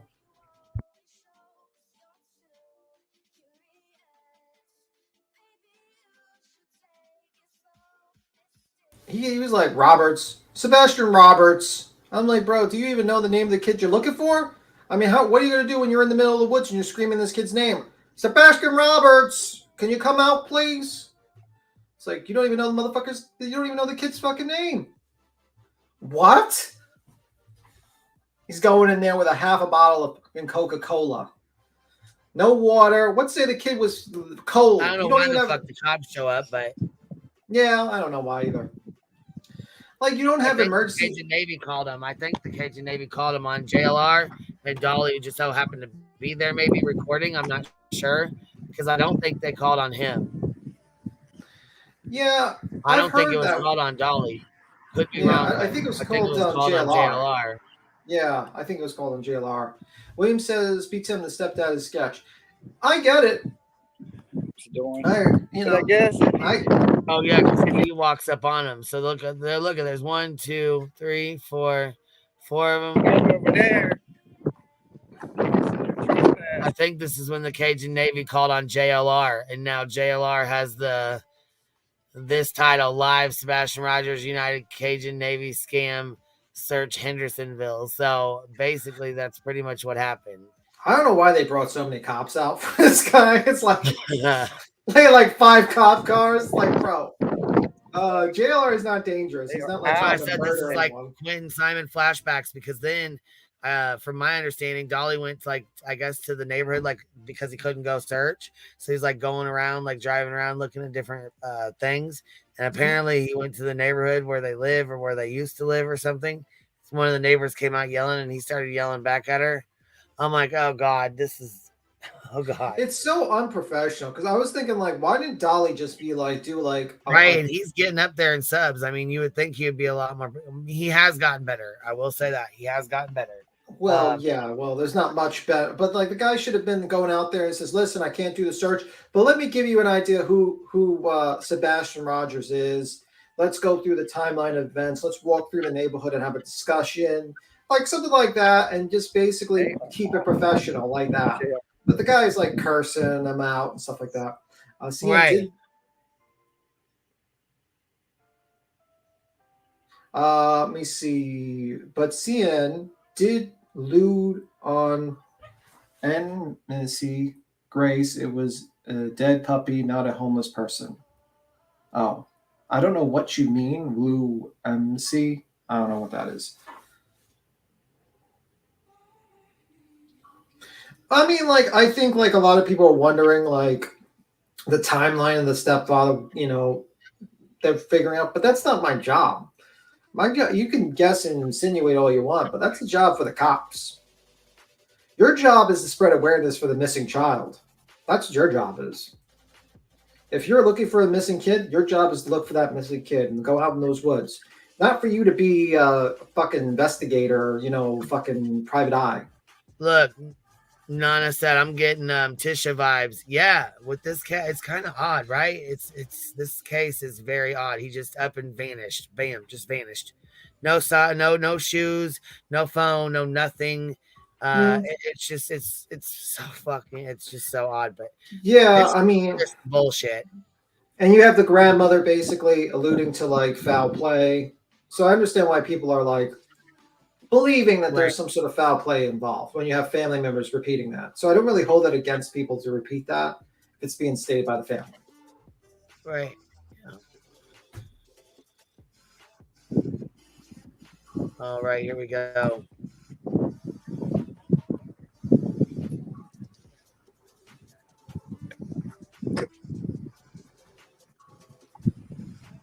He walked right up there on him. Oh my god. Way to like have a perimeter, man. Why have 5 cops for this? Like I'm pretty sure if they would have went up. There's 5 cops for this. That is kind of pointless to send that many damn cops. I mean, come on. Yeah. I mean, like I know JLR like by watching him, and if you would have just told him, "Hey, get the fuck out of here," he'll probably get off, but he'll walk away because he doesn't want to get in trouble. Yeah, I was gonna say if they would have just asked him to leave, he would have left. I don't think JLR would have fucking fought him or anything like that. But I mean, to waste police resources and all this kind of shit when they're already busy searching for Sebastian is really shitty, you know? I mean, and the weird thing about JLR is that he's been there for a while and he's kind of in his pseudo press thing where he's kind of, you know, he kind of is doing kind of like the videos. So it's kind of like an iffy territory with this guy. It's tough. Yeah. I mean, I don't like the guy, but like, I got to be kind of fair a little bit. And it's kind of tough to like, would they do this to MSNBC? Would they do this? You know what I mean? But yeah. Well, yeah, but I mean, he's not a media. He's not a, you know, he doesn't have media credentials. He just has a camera, that's true. You know? Yeah, that's true. So MSNBC is a lot different. They have the credentials and stuff, you know? Yeah, I get it. Dolly really fell asleep on a live while driving. Yeah, I seen that clip. Heel showed me that clip. That Dolly almost fell asleep while driving a car. Yeah, he was fucking like tired as hell and then probably smoked on top of it. I'm like, oh, fuck. Bro. That's dangerous as fuck, man. Unseen says he's not seen it. Oh, well, yeah, we know that. Yeah, you're right, Unseen.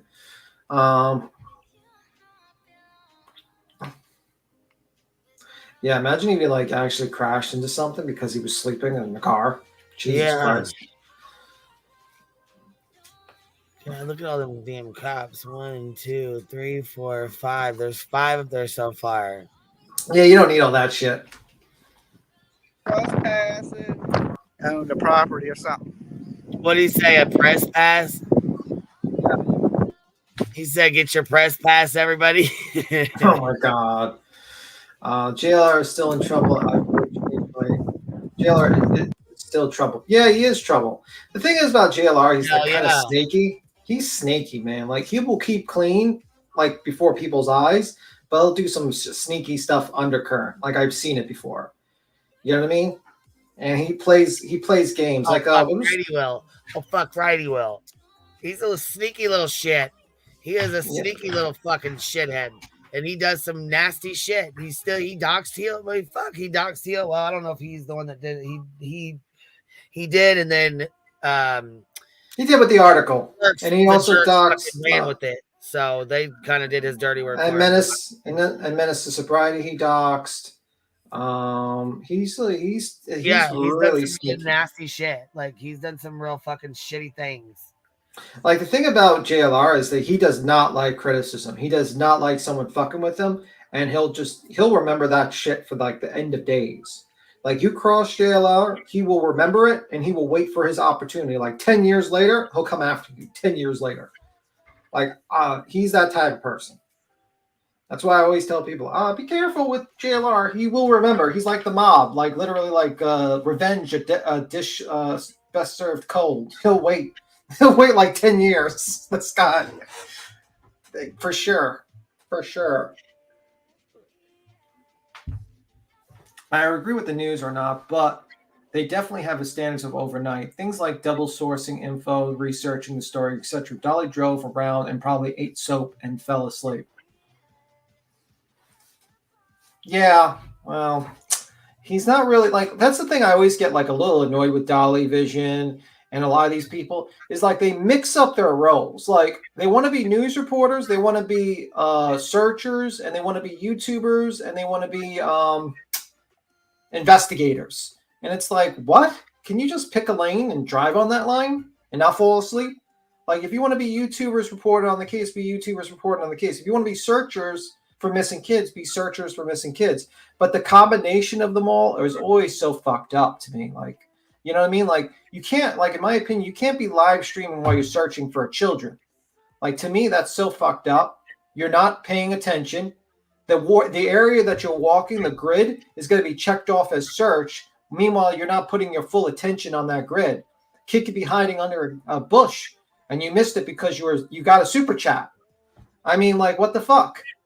So I don't agree with live streaming while you're searching. Also, you could be finding a dead body, and then now you're that's another thing. The Cajun Navy said they want people to come out there and help search, but they don't want them live streaming. How many people do you think would live stream still, or I mean, go out and search if they can't live stream and build their channels with it?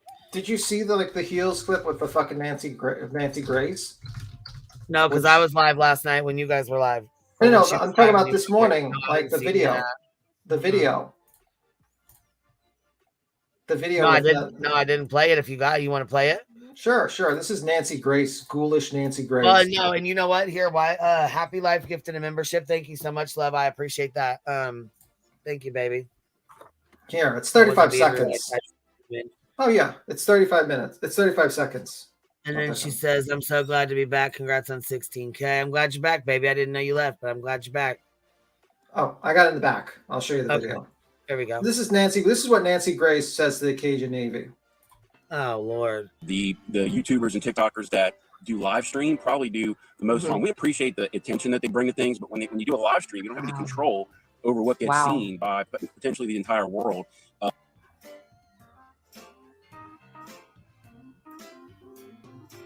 That's right. Nashville. So, like I said, they do provide a service. My only suggestion was maybe not doing live stream, maybe just video, and then you can edit and post later. Just a suggestion. Hey guys, I don't want to see anything edited. I want to see the whole thing. No edits, no airbrushing, the real deal.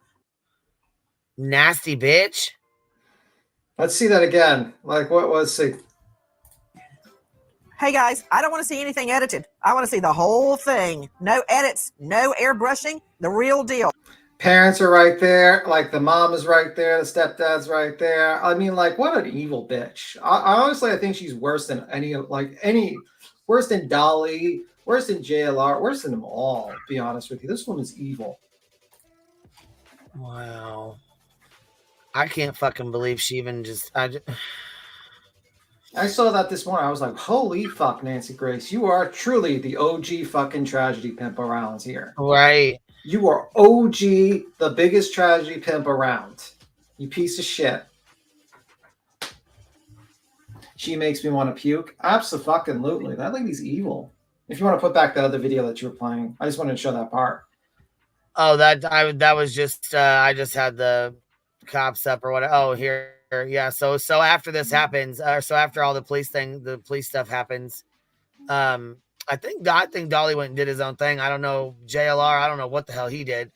I'm sure he probably did his own thing too. You know, I mean, I really don't know what they did after this, but I know he's pissed at the Cajun Navy. Yeah, I remember that when she set up that table in front of that house. Nancy Grace, right in front of the Idaho Fort House. Yeah. Oh my God, I saw that. I was like, man, that's really fucked up. They should have said it. What if it was your own kid, Nancy? Well, she wouldn't care. She's. You gotta close it. Oh, you probably doing something. So he really fell asleep at the wheel. Yeah, he went to take a nap. He almost he dozed off. It was like less than half a second. He closed his eyes and he woke up immediately. I don't know if that was due to him driving around too much. She can listen. She was a prosecutor, assistant prosecutor, so she could probably ask a few good questions. But she's a heartless person that resulted in two people, bad situations happening to two people, let's just say, we can say on YouTube. But you can look it up yourself about her controversy that she's had in the past. And it's worse than anything you've seen in Dolly's or any of those. Absolutely.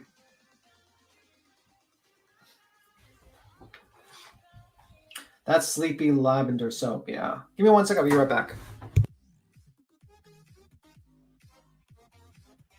Yeah, so for him to go off like he does, here, we're about to play a little piece of this and why he thinks they're frauds. This so-called search group that is in Hendersonville, Tennessee right now, hijacking everything and creating a lot of problems. Hijacking. They're hijacking the case now. Lord JLR. Folks, come on in. Come on in. Yes, stay away from the United Cajun Navy. They are a scam. They're scam. They're scam. They're faking. They're lying to the public about their searches. I have receipts, folks. Oh, I have receipts. And I'm a little bit. Wow. I can't believe he's saying that shit. Really? So they're searching for Sebastian Rogers and he's calling them a scam and frauds. What the fuck, you guys? Ticked off because a lot of you guys know that I've been putting in all my heart and passion on our end, right?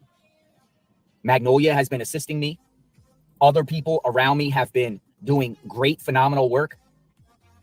The United Cajun Navy had the police called on me yesterday up at their so-called search meeting site. I was just minding my business in my car. And this guy who identifies himself as Skip Butler runs up on my car and tells me I have to leave immediately or he's calling the police. And I said, what do you mean I got to leave immediately? I'm not doing anything wrong. What's going on? This guy right here. Beware of this guy because he's using multiple names, folks. He told me Skip Butler, United Cajun Navy, when they were down there in Nashville. He's calling himself Skip Parker. Who is this guy? He does not want to be filmed. He's the one that is running. He's the man, the United Cajun Navy, their founder, I guess. So we did some research, folks. Holy fuck. Branches of the Cajun Navy, right? But the United Cajun Navy is an offshoot of original Cajun Navy. So he's like, we did some research. Okay, so here's what he's come up with. Here's his research. This is what he's come up with. And those other Cajun Navies do not like United Cajun Navy at all. They do not. They say they manipulate things. They lie. They're in it for the money. They're in it for themselves. Well, this guy up here. What fucking money? I didn't. Are they? Do they get money? I mean, do they have like a fucking? What do they get paid for what they do? Let me see. Pedal says play at 22 minutes. Let me listen to it. While you play that, I'm gonna listen to it. I didn't fucking even know. Well, it's only 30 minutes, and I got it on 1.5, 1.25. So it'll go pretty quick. But he's got a picture of this guy right here. But he's saying, "Lord, he is going off." Hold on. Here. Jeez. Approaches me and he says I got to get out of here. He's going to call the cops. I actually left, but I called him a scam artist to his face and he called the cops. I left and then I had an interaction with Hendersonville police. Professional, totally cool. They were cool.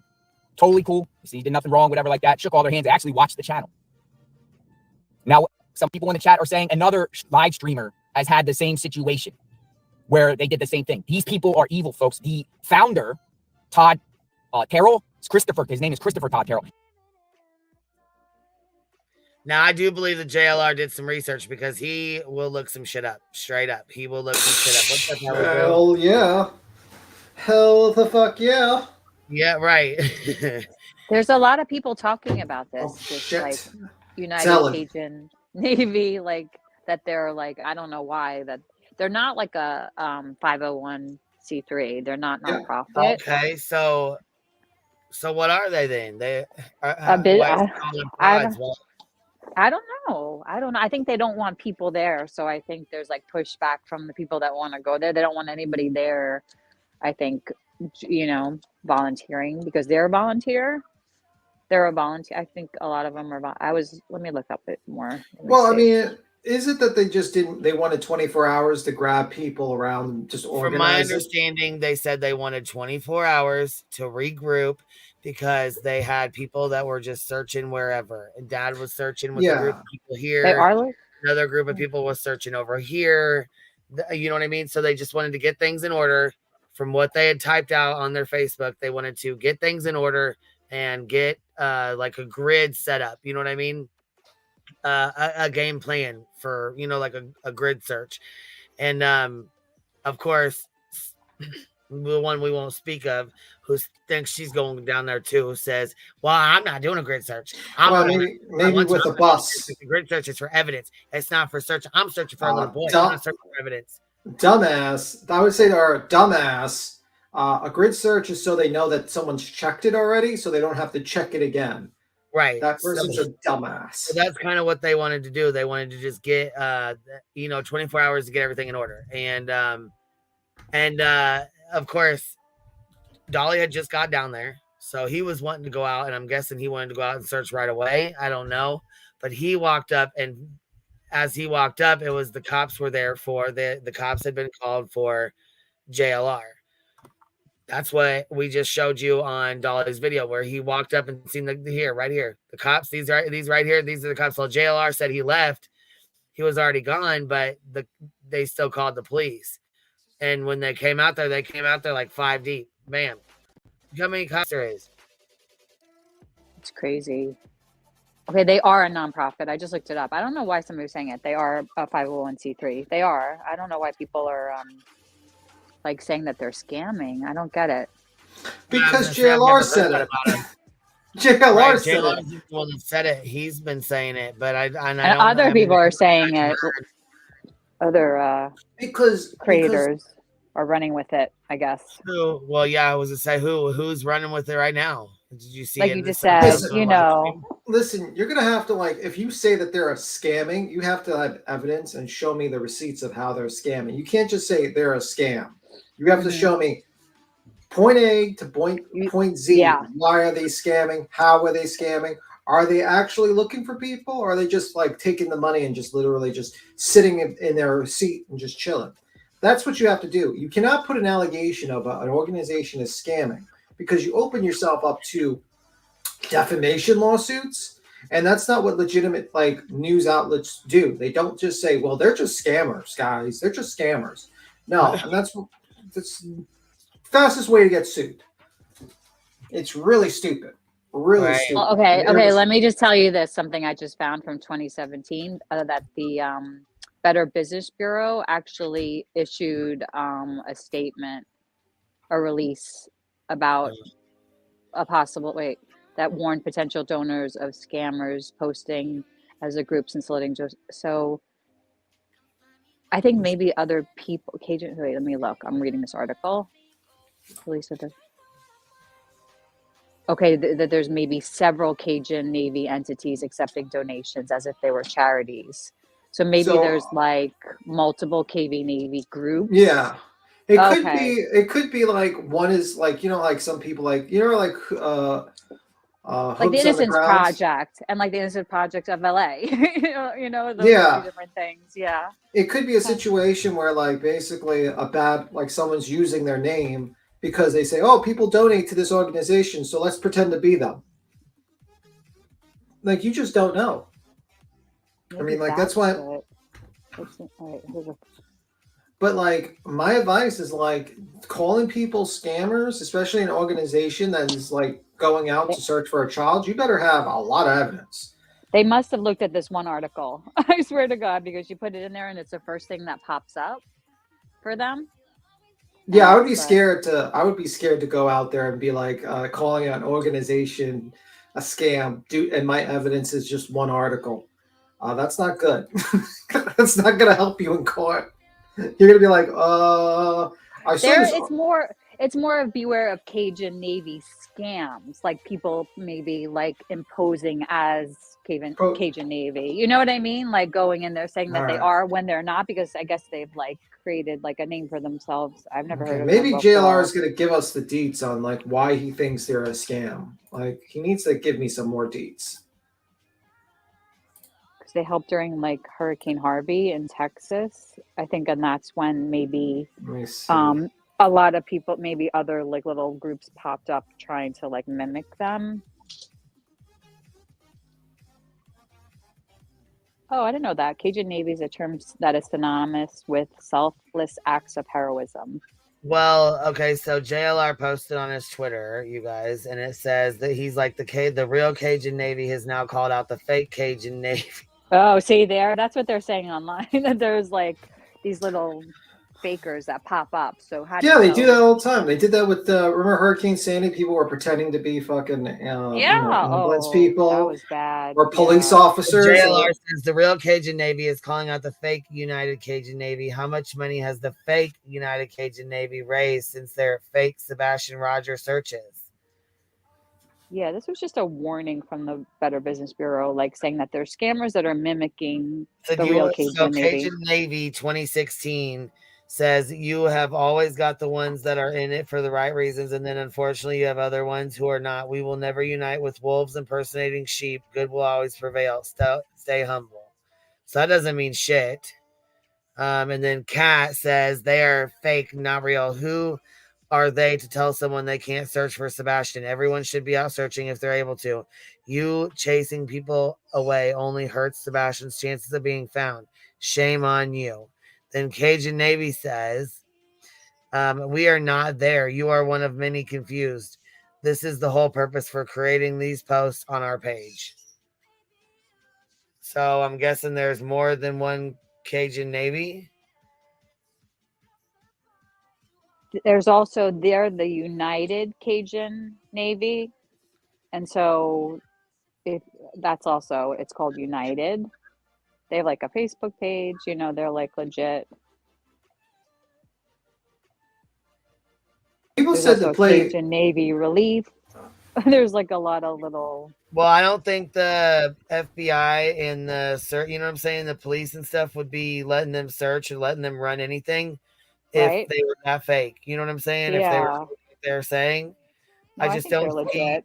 You know what I'm saying? I just don't see them, you know what I'm saying, letting them do this search or even letting them take over and say, okay, here, you guys need 24 hours, whatever. I just don't see them, you know what I'm saying, allowing them to do this if they're fake. Yeah, absolutely. By the way, I missed out yesterday's live stream. Congratulations on the 16K, by the way. Oh, thank you. I knew you came in and dropped a super chat, but you said you were busy, so Well, you celebrated it twice. You were in 16K yesterday. You went under it. Now you're back in 16K. So it's like I've got him. Yeah, it bounces back. It bounces off like one or two. You know what I mean? You know how. No, I just imagine all the haters literally unsubscribe immediately. Going to their old phones and their old alts and unsubscribing from them. Hurry, unsubscribe all your old alts. Immediately, Operation unsubscribe. And they do this every time you hit a milestone. Every time. When we hit 20K, we'll celebrate. That'll be, That's gonna be good. All right, so here's JLR's going to finish rattling off and telling us about this. Hold on. He has numerous cases of outstanding child support from Louisiana. And the irony of this whole situation is, look on the case logs in Baton Rouge. The guy owes a buku amounts of child support, and they're out here using a child, folks, and pretending they're having searches. Their vice president went on Nancy Grace yesterday and had the audacity to say that spot. Remember that spot where that dog hit at Rockland Creek or Rockland Recreation Center? Remember that dog spot? Their vice president had the audacity and went on to Nancy Grace and say that it was a dead homeless man there. It ended up being a dead homeless. There was no dead homeless man there. Authorities didn't find a body there. It's a complete lie. This guy rolls up to a bowling alley and tells everyone they got to sign in and check in and make sure you donate. Now, I just want to stress, folks, I'm a little bit ticked off because they're pulling off a scam, and I actually reported them to the local authorities. These are gypsies. These are opportunists. These are the type of people. I'm going to tell you who these people are. Kind of racist, bro. Probably United Cajun Navy is involved with scandals, folks. There's articles. Kind of shouldn't say they're gypsies as a right. term. He's like rattling off, man. That's all racist. Yeah, he's all riled up, boy. He is got. How about his blood pressure's through the fucking roof because he's so damn mad, thinking he's telling something. Because they stopped him from searching. They told him, go, you're not going to search. Go sit down. He called him a scam, so they called the cops. So here he goes. Now he's going off. I bet this turns into a shit He's show. mad. Yeah. You can tell, you can tell that he's not, he's starting to blink a little bit. He gets. Oh yeah, he's fucking pissed. They told him to leave. And look, the police. And the police, I'm sure, probably just told him to leave. Fuck, Dolly walked right up there by him and then left. But I'm sure they told him to leave too. Don't get me wrong. They did. They told him to leave too. He was mad too. I mean, he was bitching too. His fucking live stream was pretty damn bad when he was cussing them out too.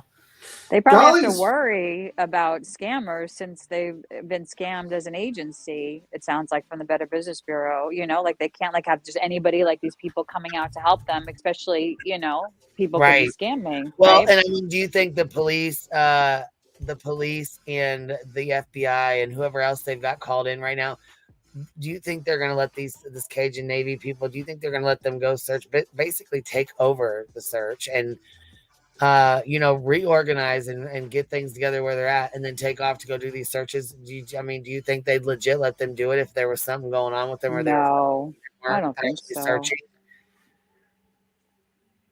I just think JLR got mad because they put him in his place and he's not used to that. He's used to doing whatever the fuck he wants to do when he wants to do it. And they were like, skirt, give us 24 hours. Come back. If you don't want to come back, that's fine. But now this happened, so I'm not sure how it's going to go, to be honest. Here we go.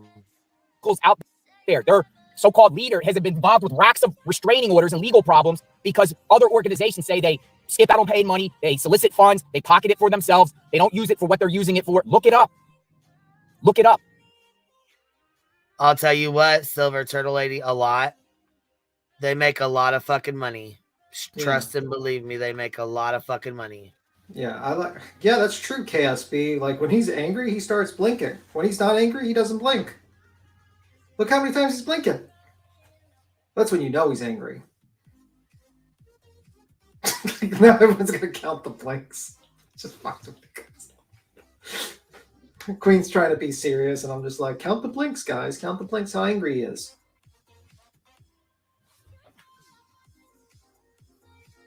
I see that joke really hit hard, and you're all laughing really hard with me. Okay, good. Is this mic on? I'm sorry. I was like, I'm here. You're here. We hear you. I feel like this is a comedy show, and there's dead silence, and no one's fucking saying nothing. Holy I was fuck, looking guys. up all this Cajun stuff, So there must be one before that, because I said they're not. There's ones that aren't as 501c3, but they definitely are a 50. They're definitely nonprofit, but people have impersonated them, and so it's a thing that it goes around. Maybe I guess when hurricanes or natural disasters, you have to beware that people might come and say that they're just not United Cajun Navy, Cajun Navy or something, and that is that's the only problem, and it would. I don't know. Doesn't seem like you said, I don't think they would let them take part in the search if they were scammers. Yeah, it's kind of weird seeing Dolly Vision calling the Cajun they suck, and these people calling them scammers. It's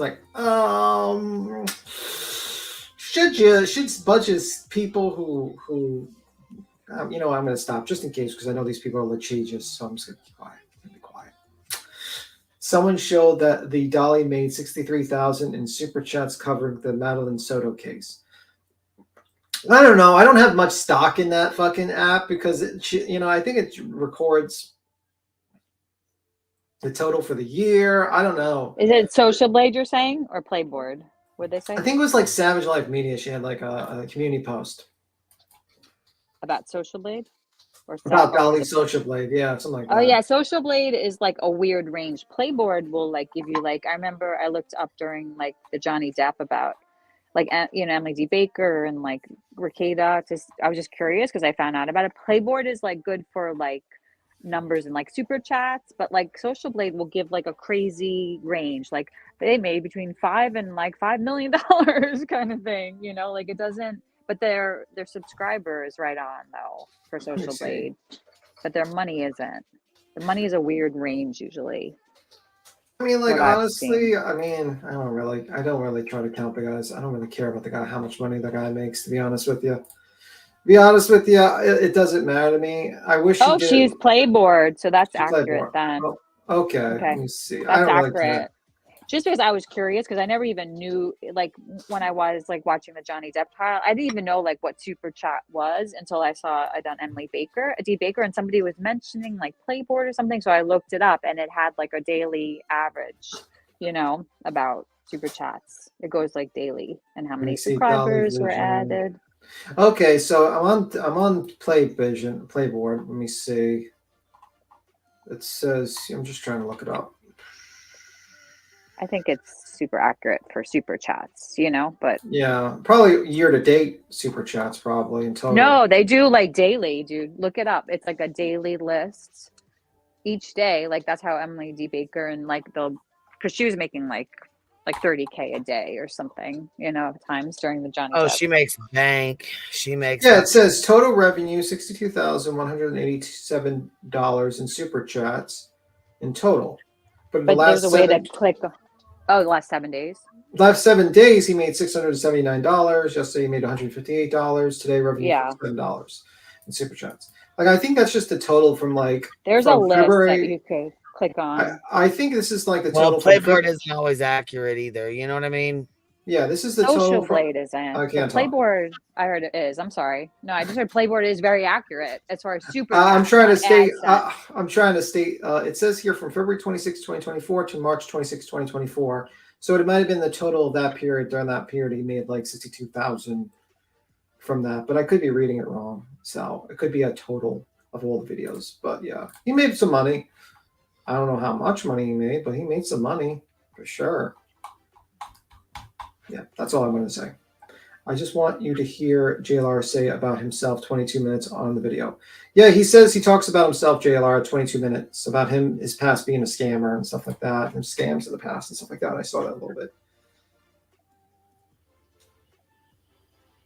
Anyway, you can be playing. All right, we ready? Slim Jim with the $5 super sticker said JLR and others better watch out. United Cajun Navy has brought lawsuits against ones that claim money's not going where it should and stalking claim. Okay, I don't even know. United Cajun Navy is a legit one. So this one, I really hope he's not barking up the wrong tree. Then Wishful Thinking said, congratulations on 7K. Thank you for being a member, Wishful Thinking. And Rowena said, but they all care about Sebastian. Get the fuck out of here. By the way, to Stewart's mom, I don't really care how much Dolly makes. Someone brought it up, and I was like, okay, he makes 66. Well, actually, hold on, Stewart's mom. You want to know how much I make? The only money that I make on here is when somebody gives me super chats or memberships. I think I made 18 cents yesterday, and I think I made like 29 cents the day before that. I don't make good money like that unless I get super chats or memberships. I don't have enough subscribers. If I had 180,000 subscribers, I'd be making bank. Fucking right, I would. But I have 16K and he has 180K. So, that makes a big difference. 60K. Dolly has what? 70K? That makes a big fucking difference. I got 479 people. They have, 1.7K, 5K, 6K. You know what I mean? That it makes a big difference, babe. Makes a big difference. And honestly, I don't care how much money the guy makes. To me, it makes no difference. He can Shit, make I bet if 100,000. I fucking had 180,000 subscribers and was out doing this, hell yeah, I'd be making bank. Fucking right, I would. But I'm not gonna cover this kind of shit like that. You know what I mean? Yeah.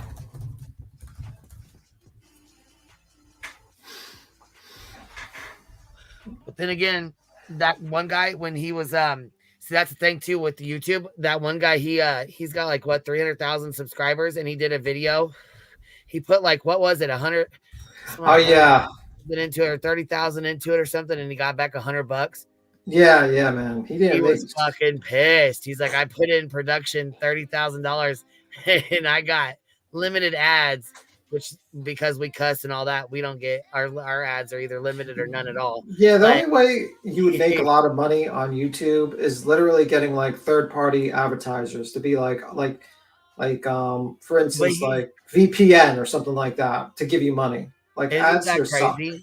Yeah. How they can like YouTube picks, like they get a pick what you like, they get to pick your ads and how like limited and if they're limited or they're not limited. You know what I'm saying? I don't know. I guess maybe that's Google that does it not.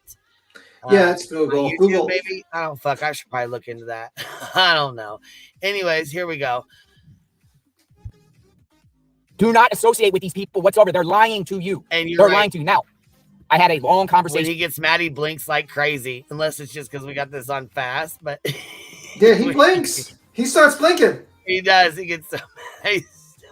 He starts blinking. It's like he's just like he can't hold it off anymore. He needs to blink. Like it's crazy. I noticed it. Now everyone's gonna be counting the blinks. Count the blinks. Now you have to link. Corinne, thank you so much. She gets to 10 memberships. Thank you, baby. I appreciate you supporting the Hive, love. Thank you so much. And count the blinks. Blinking like crazy. I'm cracking up. With Seth Rogers last night. I 100% support that man, support the inner circle of him. They are great people. They are passionate. They are trying to fight it. And they're actually, they want help. And I get it. But I told him my feelings. I told them and they understand. And I don't want to make this about me. This is supposed to be about Sebastian. These people are not working with law enforcement. There was no, matter of fact, my honest take, now that I'm looking at it into I think the dogs just false hit. I don't think they're. This is up to 22. Oh, shit. Now he said, I think their dogs are got false hitting. He don't even think the dogs hit on. Oh my God! Look, now he's really getting out there. The blinking is mad. He's fucking making. She's just throwing whatever he. Yeah, I was gonna say now he's getting exaggerated blinks. Like 20, less than 30 seconds. 22 blinks. 22 blinks, guys. 22 blinks. I am cracking up. He's fucking pissed. And, I do believe the cops know.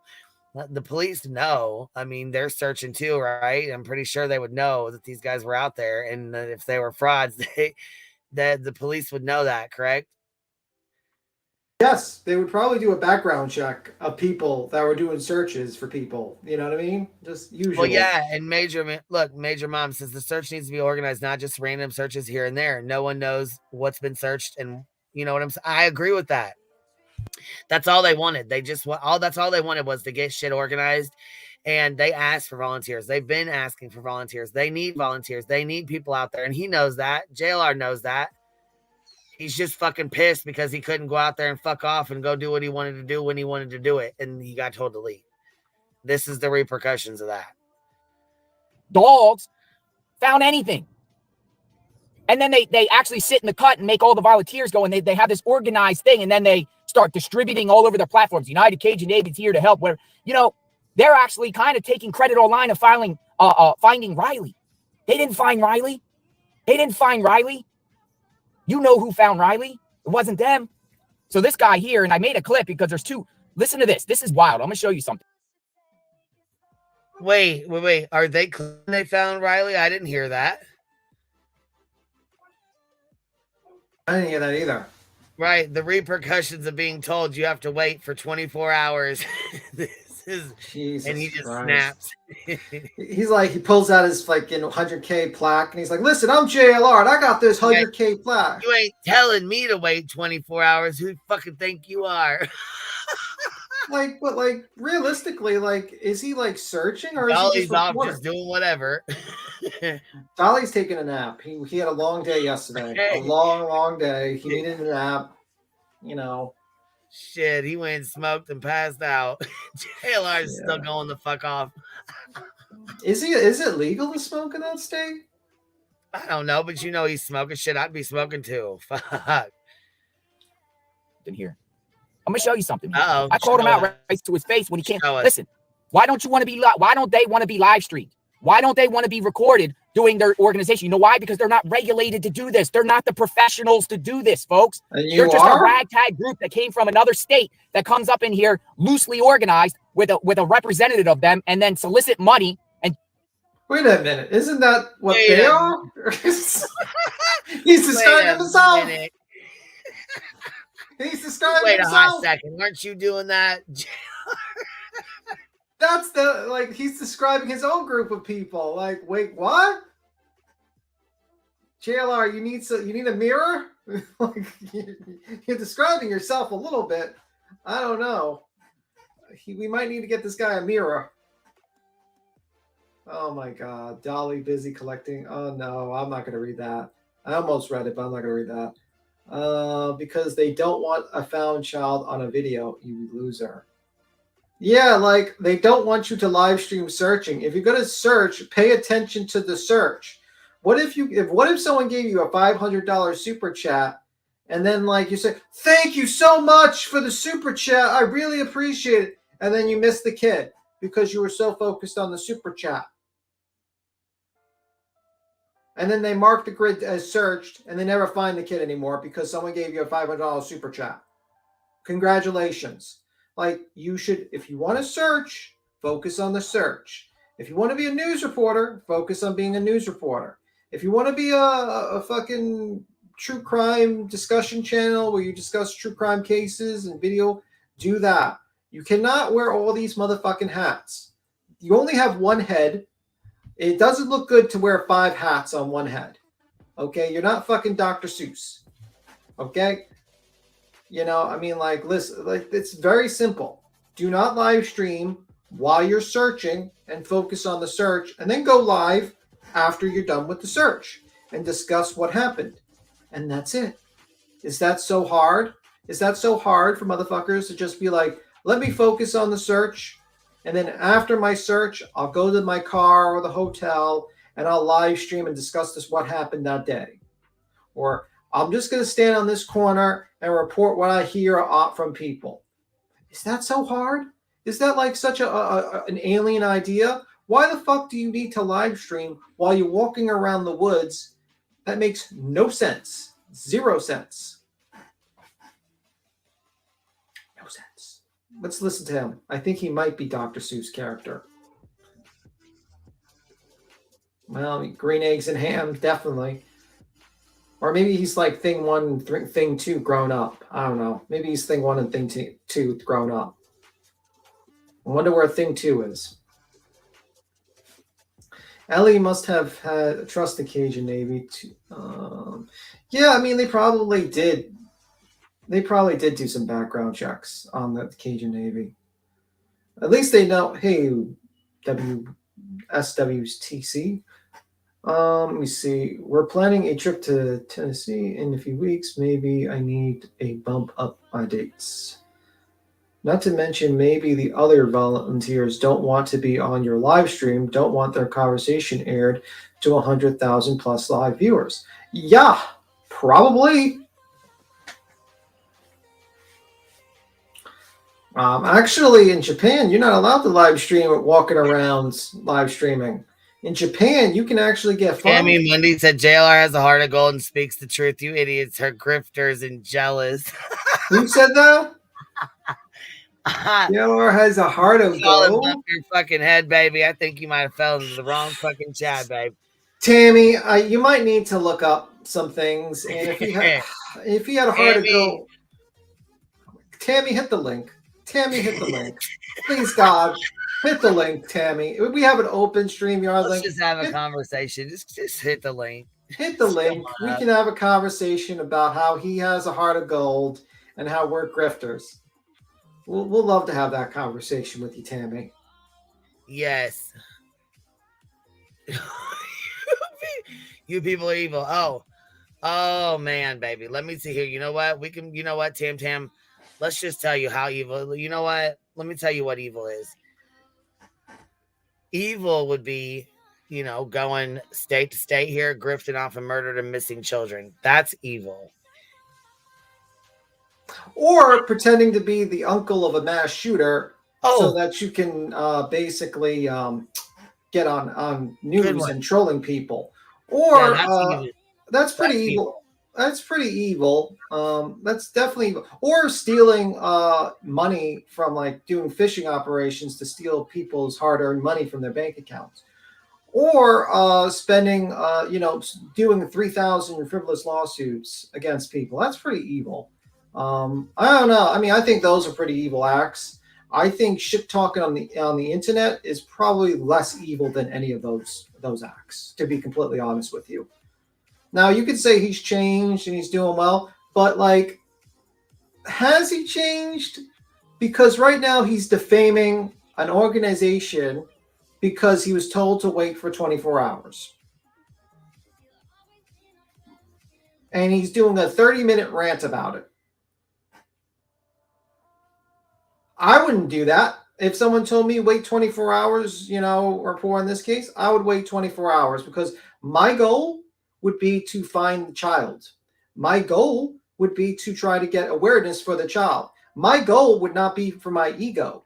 This is for his ego. He's taking away the eyes and attentions of the case for his ego.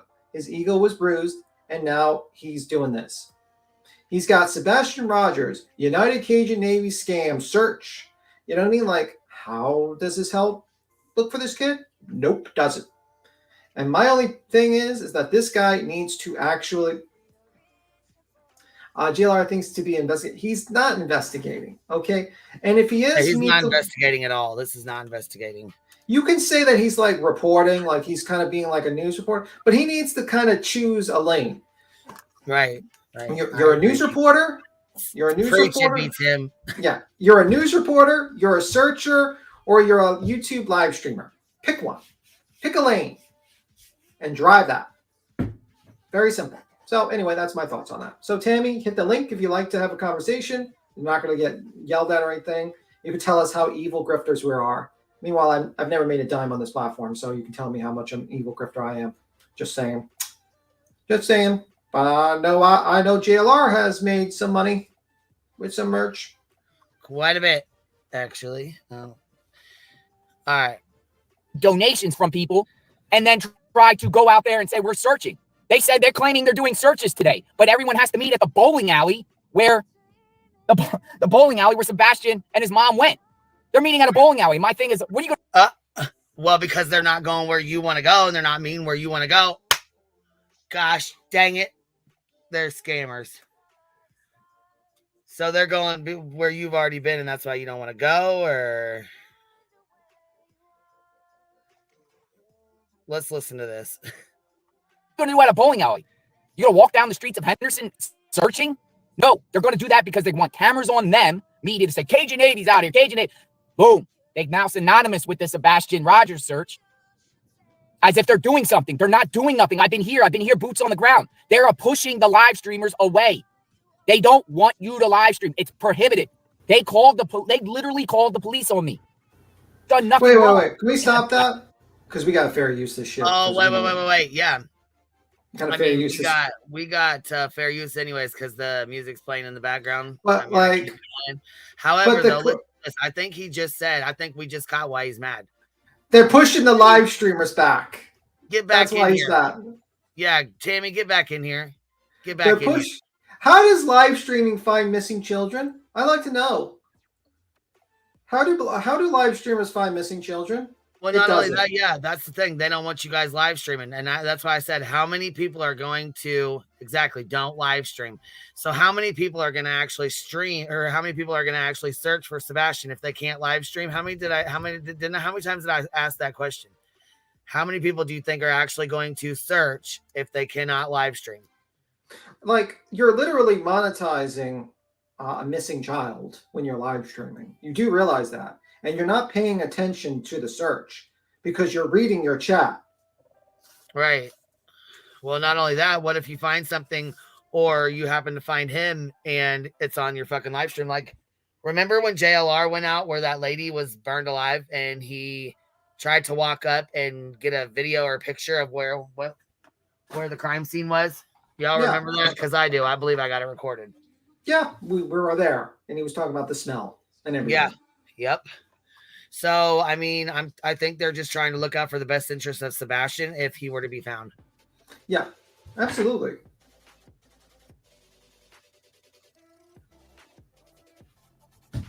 So that's the problem. So the issue is they've been asked not to live stream. So now they are all having issues. That's why they're all up in arms, because they've been told not to live stream while they search. Because they're all hoping to get that footage. And they get famous from that footage. And they're hoping that Nancy Grace, the ghoul, the original ghoul, will be like, can you give me that unedited video so I can show it to my audience and continue to make money for Court TV? And that's the hope. That's the hope in drinking. And that's like literally, it's disgusting. And at this point, it's like, if you really care about this child, you wouldn't give a fuck about live streaming. You would be like, yeah, I'm searching and I can live stream afterwards. I can report the case afterwards.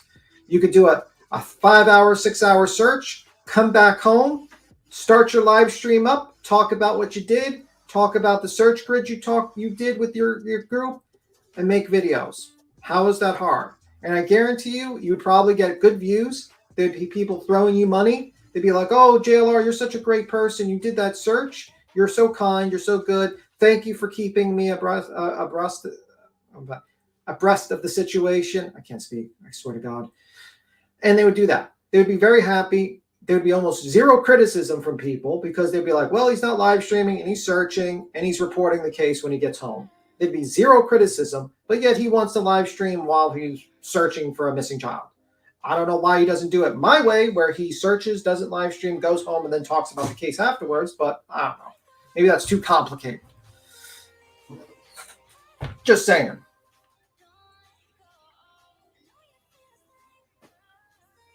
How many missing people they found? 0. I don't think they found anyone. They found 0 people. You don't have to wait hours. There are 0 people they found. You can keep on playing. The blinking is strong with this one. He's very blinking. Where is Tammy? Is Tammy going to tell us how much we're grifters and we exploit children again? Because I don't see how we're exploiting children. Interesting. Oh my God, JLR doesn't want to make it about him. You got to be kidding me. Yeah, you made a 30-minute video about himself. Tammy's gone. She's gone. That might have been JLR, actually. Tammy might have been JLR.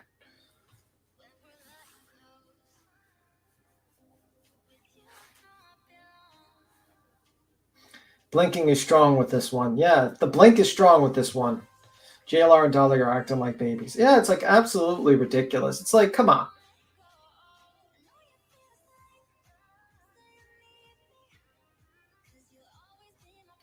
The woman we don't talk about on here is already flipping tits about the United Cajun Navy, and she isn't even on her way yet.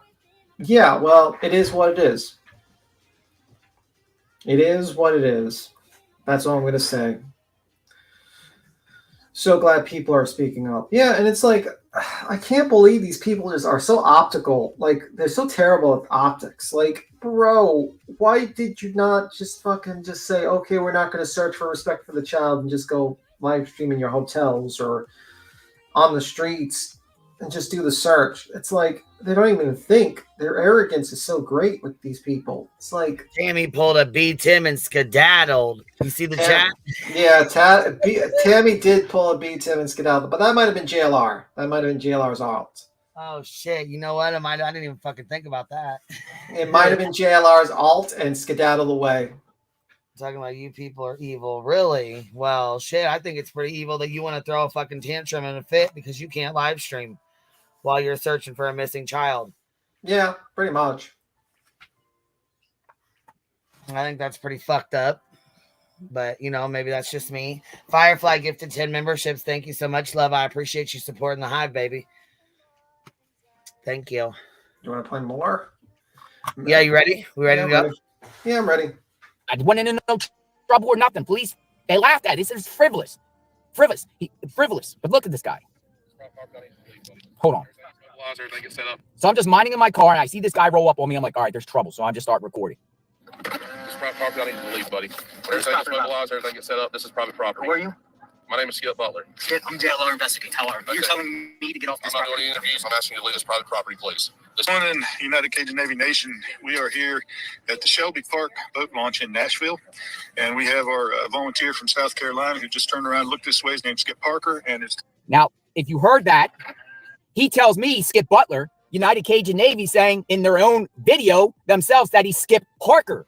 Who is this guy? Who is this guy? Like, literally, who is this guy? Now, look, I'm going to play. Oh, you're going to investigate. JLR Investigates is fucking on it. He told him he couldn't search and live stream at the same time. Boom. Unseen said, my name is Skip Butler. Get the fuck out of here. The actual full clip. This is private property. I need you to leave, buddy. Everything gets mobilized, everything gets set up. This is private property. Who are you? My name is Skip Butler. Skip, I'm JLR investigating. Tell her. You're telling me to get off this property. I'm not doing any interviews. I'm asking you to leave this private property, please. This is private property. I'm asking you to leave. Is it your property? I'm asking you to leave. This is private property. No, I'm not. Call the police. Call the police. Why don't you get off the property? Why don't you get off the property? How are you going to tell another citizen to get off the property? Shame on you. Why are you scamming people? Why are you scamming people? Why are you scamming people? Why is he scamming people? Who is that guy? Wait. The guy just walked up to him and asked him to leave the private property, and he's calling him a scammer? Yes.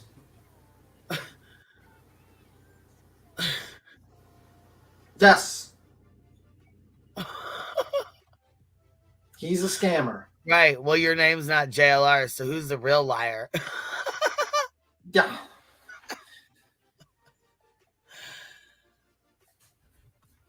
I encourage everyone to stay away from them and report them on who they are. They are not doing any searches. They put out these Facebook posts trying to draw people in. It's one of those things like they put these posts and then they say, oh yeah, we're going to do searches. They haven't done no searches, folks. They, matter of fact, they put on for days that they were going to go to Rockland Recreation Center. Guess what? I called Rockland Recreation Center yesterday and asked them about any searches on that property. And they didn't know what I was talking about. I called the management on their phone. If you go to Rockland Recreation Center. Oh, yeah. JLR will investigate. He's right. He's ready to dox the fuck out of Yeah, that's probably why he's called Investigates. He investigates doxing people. Yeah. Right. Say your name. Say your first and last name. He will look you up as quickly as possible. Have a full Right. Let me double check dossier. that. Are you sure your name? Are you sure you're this guy? Good. I'm going to check you on all the social media and been verified and everything, and I'm going to make sure to tell everyone in my audience about you. And also, I'm going to tell them to report your organization and not volunteer to search for the missing kid. I'm going to tell my audience, do not volunteer and help to find this little missing kid because they pissed me off and they told me to leave this private property. So report them and don't volunteer to look for this kid. I mean... They told me not to live tantrum, man. It's not like the life of this child is at stake here, you know. And by me telling like my 180,000 sub audience that they should not help this organization to search for this kid could result in this kid being dead and dying.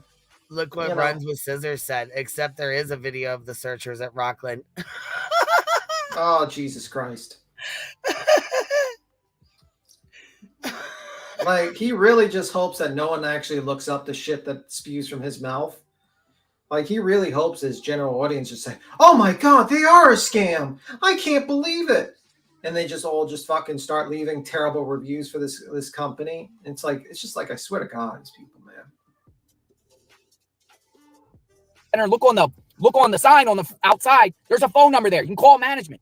They knew nothing about dogs, nothing about searches on their property. But they, on their own site, was putting out, oh, we have to navigate through federal lands. You need to come through us. We need to do this properly and professionally. They're not working with law enforcement. Law enforcement is not interested in Rockland Recreation Center. They're not interested. But look at this guy. This is the vice president who went on Nancy Grace yesterday. You know the Nancy Grace. And we got to listen to the Proudfoots. Listen to this. Now, to Brian Strasser, VP of Cajun Navy, let's clear it up. Isn't it true this is on federal property that had been closed off? It was a hurricane site earlier. Tornado. It was also, yes, Tornado. thank you. And it was also near railroad tracks, and some homeless people had been living there, and apparently one of them had died, and we believe that is what the dogs were hitting on. Is that correct? Yeah, all of the above is correct. And we did not gain access to the property. It had already been open when we got there. I'm not sure how entry was gained, but yeah, everything above it that you just said was correct. It's not correct. They didn't find a homeless body on there. That dog didn't hit a homeless body. The coroner or no police never came there to retrieve no body. No one reported that. There's no evidence of that. There's nothing. We were out there. They didn't find anything at that site. He lied. The vice president of Cajun Navy lied to Nancy Grace to her face. They didn't find a homeless person there at all. They didn't find a homeless person there. Who is this guy? So he identifies as himself as Skip Butler, he tells me. And there's some articles out there with the ride. He just came out of nowhere because if you Google him, connected with Cajun Navy, he only pops up suddenly from here, Nashville on Riley, right? He only pops up on dude, these people are gypsies, and I'm saying it, and they can come at me for defamation, whatever. He said these people are gypsies. Did he just say these people could come at me for defamation? Bro, you might want to be careful one day. Someone might take you up on that offer one day, sir, if you keep it up. You know? Man, dude, he is going the fuck off. The blinks are just furious. Look at those blinks. It's just like, he's more irritated. The more he blinks. Discovery. I got the receipts. But what's even crazy is this guy, Todd Terrell, who's down in Louisiana, is putting out as if, oh, they're the Cajun Navy's here in full force. No, they're not. They sent this guy up named Skip Butler. He might even be Skip Parker because the Cajun Navy identified him in another clip as Skip Parker. So who is he? From South Carolina with an airboat. What the hell are you going to do in an airboat here? So he goes in the back of a bowling alley and parks his vehicle with a big giant airboat as if they're about to do some sort of water searches and stuff. Like, no, they're not. And if they do anything, it's all for show. So I know some people might say, oh, yeah, they are out there, whatever. It's all for show. You know what? They put a post last night. I'm going to show you this. This is ridiculous, too. This is crazy. They put a post last night where they talked to Burton Skaggs, Burton Skaggs, one of a local reporter. I like his stuff. And he tweeted out, he said, I've been in contact with the United Cajun Navy. Now, stress and point, we're talking about United Cajun Navy. There's multiple Cajun Navies. There's actually some good Cajun Navies out there.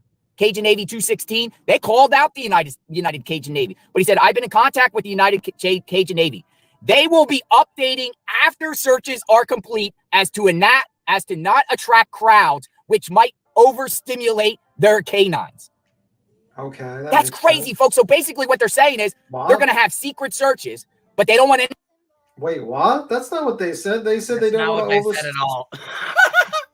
They said they don't want to overstimulate their canines so they can focus on searching for the little kid. And they're doing this all for entertainment while you're live streaming it for entertainment. Am I in Bizarro world? He doesn't realize that he's talking about himself. He is live streaming. Why he's mad because he can't live stream it. Yeah, he wants to live stream it for entertainment purposes for his audience so that he can make money and get views. So you're talking about yourself, sir. You're talking, and the other guy's going in there. He's a volunteer or something. He's got an airboat, whatever. Maybe they're not going to use that. They're probably not going to use the airboat. But he's going there, and you're like, well, these people are just doing it for a show. Well, sir, you have a live stream going up, and you're doing this for a show. So you might need a mirror at this point. Oh my God. Anyone to know their searches because they don't want to disrupt their canines. And then afterward, they'll tell you about the searches. Oh, we searched here, but we can't tell you where the searches are. You can't live stream the searches. These are all on federal land all over the place, right? Well, yeah, Rockland Recreation Center is federal land. It is federal land. But guess what? There's not much land and there's nothing there. Authorities don't want anything there. So where else are you going to search? Where else is the Cajun Navy really going to search? The blanks are furious with this. Where are they going to search? But anyway, this Todd Terrell guy, Christopher Todd Terrell, his real name. The dude has warrants out for him for delinquent on child. Now he's talking about he can't even get his words out. He's so fucking mad. And now he's like talking about the guys like child support. How the fuck like does that that has anything to do with it? Like, how is that going to say that they're a scam organization? Even if the guy's delinquent in child support, let's say he's like 10 years delinquent in child support. It doesn't mean he's not actually searching for people. That just means he's probably deadbeat dad. But what does that have to do with anything? Why bring up his fucking child support? Do we even know that that's the right information you're stating? Does this help you find the missing kid? Nope. Doesn't help at all. You're just basically you're angry. And this is a guy that's going to sit here and say, forget about my past, guys. You know, forget about me pretending to be the uncle of a mass shooter. Forget about me pretending to be Jewish or Muslim. Forget about me doing 10 years in federal prison. Don't worry about that. For stealing. Worry about his fucking child support. Worry about this guy's child support, guys. Because he said I can't live stream during a fucking search for a missing child. Yeah, like, you can't say forget about my past when you go after other people's past, sir. That makes you a hypocrite. And that's why I point out your past, Mr. JLR, because you are a hypocrite. You go after people's past all the time, and then you want people to give you forgiveness and give you forgiveness for your past. But yeah, you don't give that to no one. You do not give that to anyone, Mr. JLR. And you're going on personal attacks against people in the organization, looking up if they have child support. Maybe, just maybe, you could have spent that time, like, you know, more productively than looking up a man if he owes child support to his kid. Just stating. Just stating. You can keep on playing. And why he's sitting there bitching, he could be doing something right now. Right. Finally, law enforcement and Cajun Navy are shutting the live streamers down while they're doing this. Child support. $12,423.80 delinquent in Baton Rouge, a parish. I'm going to get this guy's mugshot. Oh, he's going to get this guy's mugshot. Look how petty this man sounds. He was told get off private property. And this guy wants you to forgive his past. Motherfucker, no one's going to forgive your past now because you keep on going after other people's pasts. So now I'm just going to remind every single time a sub of yours comes in this chat and defends your stupidity. Tammy. I'm going to tell them about your past. I'm going to tell them about the millions of dollars you fucking skedaddled from people in the past due to a phishing scam you did. I'm going to tell them about your 3,000 lawsuits that you had. And I want to tell them the cases, like how you sued Holocaust survivors. That was great. That was really nice of you during that, just for kicks and giggles, shits and giggles. So yeah. So keep on looking up at people's past and putting their mugshots out there, and we'll keep on talking about your past.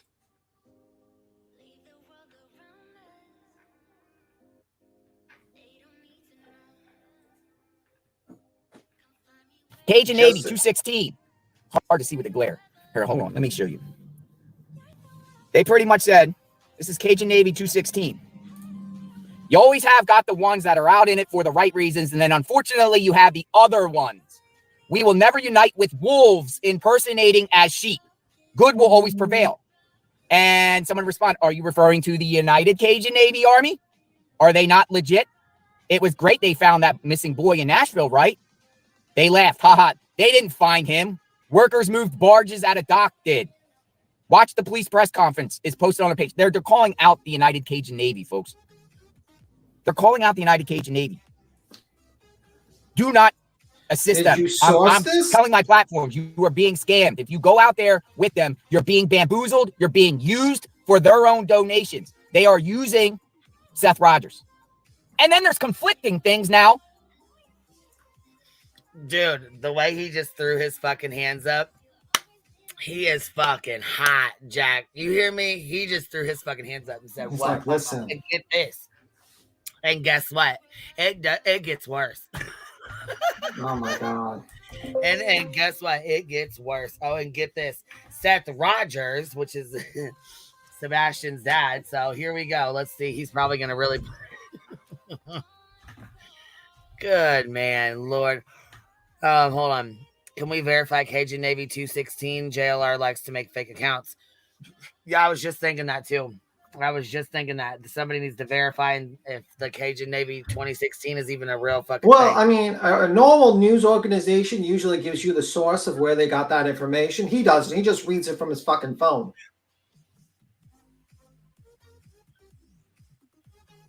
That's it.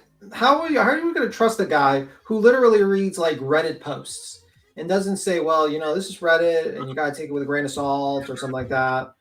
Well, Nope. and I wonder how things are going to go because he's got that Magnolia down there and they don't get along, her and Blondie. They don't get along at all.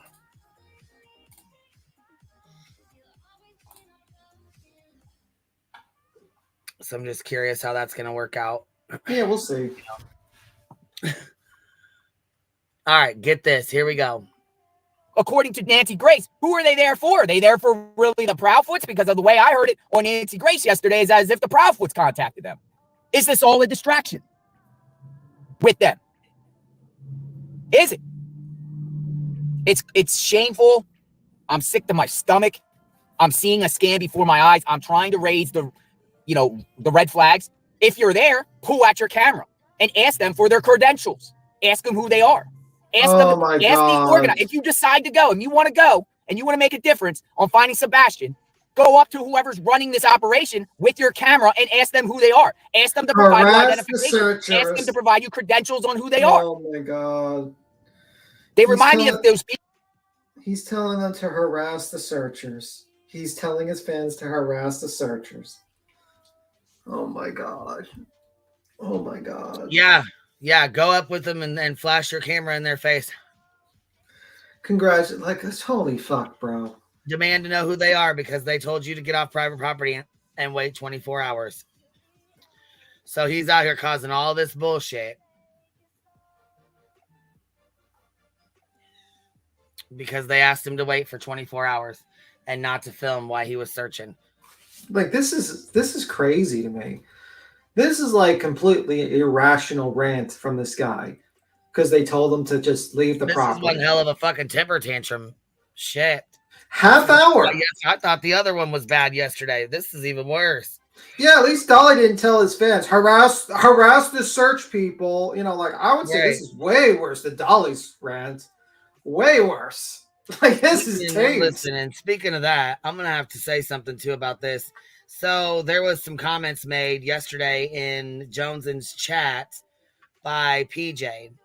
She seems to be pretty upset, and she said that she would like to speak to one of my exes that, once again, threatening to go real life because Tina and Crazy Domdifer came up here and was talking on my fucking panel. So she forgets that she met her boyfriend online. First of all, he's a YouTuber, and you met him on YouTube. He's been on YouTube. So you threatening to go real life, you just fucking pissed me the fuck all the way off with your bullshit, PJ. I'm going to just say that right fucking now because I've been more than fucking nice. Second of all, you don't run my fucking channel or tell me who and what I can talk about on this motherfucker. We're not best friends, never have been. I believe I was pretty goddamn nice to you when I opened the goddamn message and spoke to you about shit anyways. You came at me about a whole different situation that had nothing to fucking do with me to begin with. And then you got fucking pissed off because people came on my panel. We all know Domdifer's fucking nuts. We know she goes off the deep end. So for you to threaten to go real life and be in her fucking chat running your motherfucking bitch ass mouth was some bullshit. Yeah, now I'll finish that up later. Yeah, I'll finish that later. People, when hurricanes hit and disasters hit, and they come in there and they try to say, donate money up front and we'll fix your roof and we'll do this. That's who they remind me of, these gypsies that, fake the work. It's a fake. It's a facade, folks. And it's my duty to tell you people this. Now, you can believe me. You could choose to believe me. You could choose not to. You could say, oh, I'm just butthurt or whatever because I can't live stream. No, I'm out here trying to find a kid. I'm out here trying to make a difference. I'm out here using my platform to bring awareness to this kid that's out there missing. And trust me, we don't need to live stream. That's not it. We were just doing that to bring awareness. But Cajun Navy doesn't want it. Nancy Grace actually told them on their podcast today, the live streaming's great. So they were kind of backpedaling a little bit. They were kind of, oh, yeah. Well, maybe just make videos and edit them, We just don't want, no. And Nancy's like, no, we want to see it all in real time. Nancy's a bitch. In real time. So call them out. Call the United Cajun Navy out. Ask them for the credentials, who they are, how many people are their force, what exactly they're doing. Ask them specifics on what they're doing. Now, I don't want to sit around and just lurk and try to expose them or, I said what I had to say. I'm out here at a different location with other groups of people trying. No, you said what the fuck you had to say, and then you threatened to show his mugshot, and you outed his criminal record, basically, and then told him that he owed child support. You threw a fucking temper tantrum. You got mad. You've told your chat now to go look him up. You've given his fucking full name, first and last, and not only one, but both, whatever he goes by. Also, I would also say that Nancy Grace is a bitch. She's a ghoul and a monster. And I wouldn't take goddamn tragedy pimp her fucking self. Why would she want to see a kid that's either dead or, her or whatever? You know what I mean? In that kind of condition, in that shape. Why? There's no reason. There's no reason. And she says it with such glee and joy. It's like this woman, I swear to God, if vampires are real, she'd definitely be on my list of fucking vampires around here. Be like, we got to find this lady's coffin because she's a fucking vampire. Like, really? Like, that to me, is fucking disgusting. Yeah, like, I've never seen someone so joyful about the prospects of finding a deceased child in my life. Like, that's crazy to me. I've never seen that. That's crazy to me. Absolutely bonkers. And this guy's having a hissy fit. Who's a vampire? Nancy Grace. To find this young man. We have other leads. We're actually trying to find him, not be a facade inside a fake thing. Now, I do generally believe that the searches over the weekend were genuine. It was a genuine heart. People are looking. But I'm telling you, I communicated a little bit with the sheriff's office there. They've responded. They've responded to some tips that we got our way that we've related back. They acknowledged it and passed it forward. They are aware of this group. Maybe they'll come out and speak and say, hey, stop with the BS. Maybe they support him. I don't know. Maybe I'm 100% wrong with whatever I'm saying. Maybe I'm 100% wrong. I'm telling you, the United Cajun Navy is a scam. They're scams. They're opportunists. They're in for themselves. They want you to sign up. You know why? They want you to sign up so you get on their email list. So then they can try to solicit funds from you. Oh, yeah. Help us. Donate. Be part of our team. It's not organized. And you don't need an organized search for they're not the professionals. They were trying to say on their site, we need it organized so we don't contaminate evidence or stuff. They're not law enforcement. Law enforcement didn't co-sign it. People are just out there trying to find on their own initiative this young man that's missing. I see how you guys get it.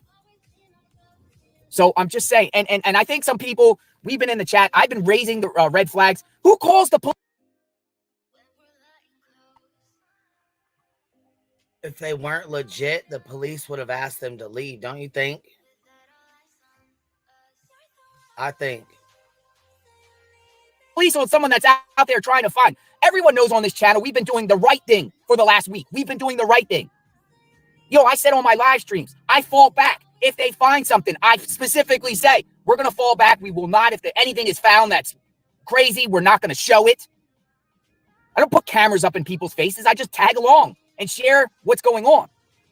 They don't want that because they don't want it. They don't want the public to know how they operate and who they are in person. Online, yeah, it sounds good. United Cajun Navy's there helping. They're not this. There's many offshoots of the United Cajun Navy, or many offshoots of Cajun Navy. This group here are no good. They're no good people. They're no good people. Do your due diligence. Do your own research. Prove me wrong. Change my mind. But that's what's going on. I don't understand how they said they called a frivolous complaint. They said, oh, it's trespassing and causing a disturbance. I'm sitting in my car. Literally, a guy comes up to me and tells me to leave. I come out and call him a scammer. And then I leave. And then I get surrounded by 6 cops. And then they were all like at ease immediately. You know what I mean? And we're just chilling. They run my name, whatever like that. And they're like, oh, you're good. And then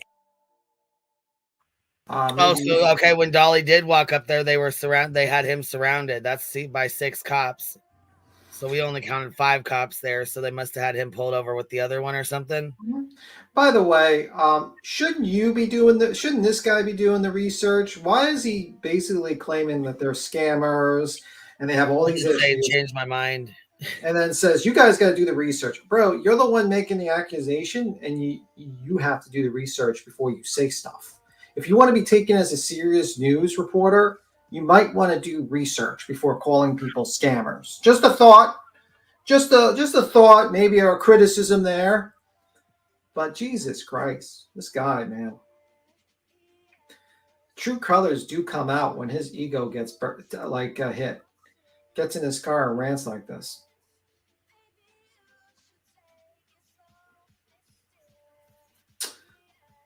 I'm not buying the police. You go. I'm sorry. Sorry. Oh, you want me to play it? Play it. Sorry. Sergeant came over and said, watch your channel, dude. You're good. Just chill from it, you know? Thank you. And I went and shook all their hands. Have a great day. I said, I'm not going near them. I'm not going back there. I don't even want to be a part of that. Because listen. And some people might say, oh, JLR, you're a hypocrite because you're a scammer or whatever. I made mistakes. I own up and do it. My heart's in the right place. I'm trying to do what's right. I'm trying to do good. And I'll call it out if I see it. Now they have every opportunity. Maybe they'll come up and refute what I say or back it up or share their credentials and share who they are, share what they're really doing. Instead of all this mixed signals and mixed stuff on their line, they're manipulated. They play word salad. They play word salad with their statements on what they're doing. They're not doing anything. What are they going to do? Remains to be seen. But we do have eyes on them. If I'm not there, we have eyes on them. We have eyes. We know the tricks. We know what's going on. All you know is that they asked you to wait 24 hours and sit the fuck down for a minute so they could get an organized fucking search going on, and you throw a goddamn temper tantrum like this. And as a person if he does searches on a regular basis, he would know about like going through a grid and making sure that place is checked off and verify that there's no one there. Instead, he wants it just to be like, oh, we don't need to be organized. We could just all walk into the woods. Walk around. Just go walk around. Don't need to mark where we're at, where we've been. Don't worry about it. Just go walk around and live stream. As long as we can show everybody on the live stream, it's okay. You know, I get 5,000 people, 10,000 people. I don't really give a fuck. Yeah, that's all that matters. We'll just go walk around in the woods. Who cares? Doesn't matter where we go, how far we've been, where we've walked. You know, doesn't matter. Yeah. As long as we got the live stream going and there's 5,000 or 6,000 people watching. Yeah. We can walk in circles all damn day. Yeah, absolutely. And then they say, well, God, and then they sit there on their like fucking soapbox and be like, we're actually searching for the kid while you guys What are you guys doing? What are you guys doing? Well, I'm not wasting resources. What I'm doing, I think you are a net negative to the resources because the cops have to waste their time with you guys fucking dictating and doing doing all this extra stuff. Donnie dicking around. Talking shit, making it fucking, harder on everybody else to get shit done.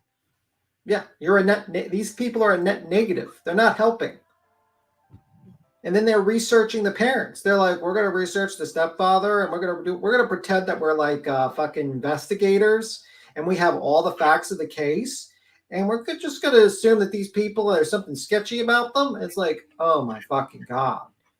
It's like, great, fantastic. Great idea. Great. Right. Good Lord, man. This is one hell of a temper tantrum, though. Usually he doesn't get this mad. Well, from what I've seen anyways, he usually doesn't get this pissed off. But then again, like I said, he was told not to live stream. So that right there will set his ass clean off because this is his... this is his moneymaker. Really, it is. So, but I pray for Seth Rogers, man. That dude, you're gonna and here's what's happening too. You're gonna get these people that are gonna come and leech. They're gonna come and leech. Bad actors for their own agenda are gonna come try to leech around him. I don't want to see that, man. Not when someone's on their most vulnerable state, whatever. Like I got a soft spot for this guy. Because I got to know him as a person out the park. He told me a lot of details I will never share. Just got to know him as a person, man. Him and some of the volunteers, people around him that are really like protecting him. But I warned them. I told them. They hear me. They know. They hear me. They understand. They understand. So we're going to still look for Sebastian. We still. The bad thing is you're warning them about people like yourself. That's the bad part about it all. Absolutely. Like, and this is like so ridiculous. This rant. And he still has 7 more minutes of this rant. Like, holy fuck. 7 more minutes of this rant. We're on 1.5 speed, so. And it's just like so. And I can't believe. JLR does research. He does fucking look shit up. He does look into shit. So it does make me wonder why he's so, you know what I mean? Why he's on their ass so bad other than not being told to live stream. You know what I'm saying? Let me ask you a question. If they would have shook his hand and said, thank you for being here, can you live stream? He wouldn't have fucking looked into him at all. He would have been like, oh, you know, go follow these people, blah, blah, blah, you know? Exactly. It's like your heart's not in the good place. You wouldn't have originally looked these people up. You wouldn't have warned people. You would I'm have going to go nothing. get his mug shot, he said. He owes child support. Oh, here, matter of fact, what do we got in here? Well, then don't play it. Make money off of it. We ain't making money off of it. Trust and believe that. JLR's making enough money with his under 180,000 subscribers out there live streaming for hours upon hours upon hours. Pushing videos, money off these missing and murdered kids. So according to your logic, we shouldn't like spread awareness of his BS and we should just ignore it. I mean, should news reporters just ignore situations that are happening in the world? Should people just ignore things, bad behavior, just because they might make money or anything? That's the dumbest logic I've ever heard. Right. Like, the guy is acting unhinged here. It's ridiculous. Someone should be coming to him and saying, hey, bro, this is not a good look. This is a terrible idea. Can you stop fucking, like, focus on the kid and stop with this bullshit? Okay? Someone should have went up to him and told him that. But instead, you got 100,000 plus people who are blowing smoke up his ass, telling him he's the greatest thing since fucking Coca-Cola. Okay? And that's the problem. The guy is not being told reality. And where I am giving him a bit of reality. And the reality is, this is a terrible look. This goes against your whole image of being changed. He's being petty, and he's being ridiculous at this point. And he's really, and the fucked up thing is, this is supposed to be about a kid, and he doesn't want to do it about the kid. He does a half-hour video about himself. So maybe you should go in the chat, present, and tell JLR, hey, stop being a little petty little bitch, and stop acting like a fool, and talk about looking up people's child supports and all that stuff. Maybe you should go there. Because maybe if someone, actually, your group of people actually went in there and said to themselves and actually brought him to reality a little bit, maybe his behavior would change a little bit. But instead, all you motherfuckers just want to blow smoke up his ass, and that's it. And that's why fucking society is the way it is now. So.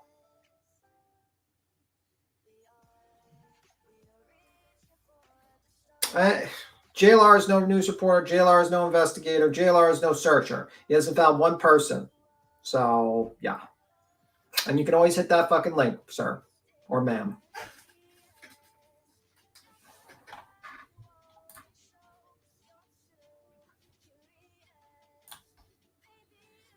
Links open. Links open. And how many has he found? 0. So we both have the same record. How's that? But the difference is, I don't waste police resources. I don't actually sit there and tell people I'm going to find people. I don't sit there and say I'm going to live stream a search, have my attention diverted from searching and taking a spot that could have been taken by a person who's actually focused on that search. And he wants to live stream while searching. Tell me, can you be fully aware of your surroundings if you're paying attention to a chat? No. Shouldn't your 100% attention be on searching? Yes. Don't you think you owe that to that child? If you sign your name to search, you owe it to that child to do 100% search, 100% attention? The answer is yes. and he's mad because he doesn't want to be live streamed. Tell me how that should be acceptable. That's not acceptable. Well, okay, yeah, I was gonna say, hold on, I'm tired of you saying. You know what? If you don't want to click the link here, you can be blocked. Bye. You're not going back and forth. All you're doing is talking shit in the chat, and we ain't doing that. So yeah, when you can jump on the StreamYard link and jump up and explain to 536 people how JLR is doing a fantastic job right now, telling people to harass the searchers. Fantastic. I want you to put your voice out and state that.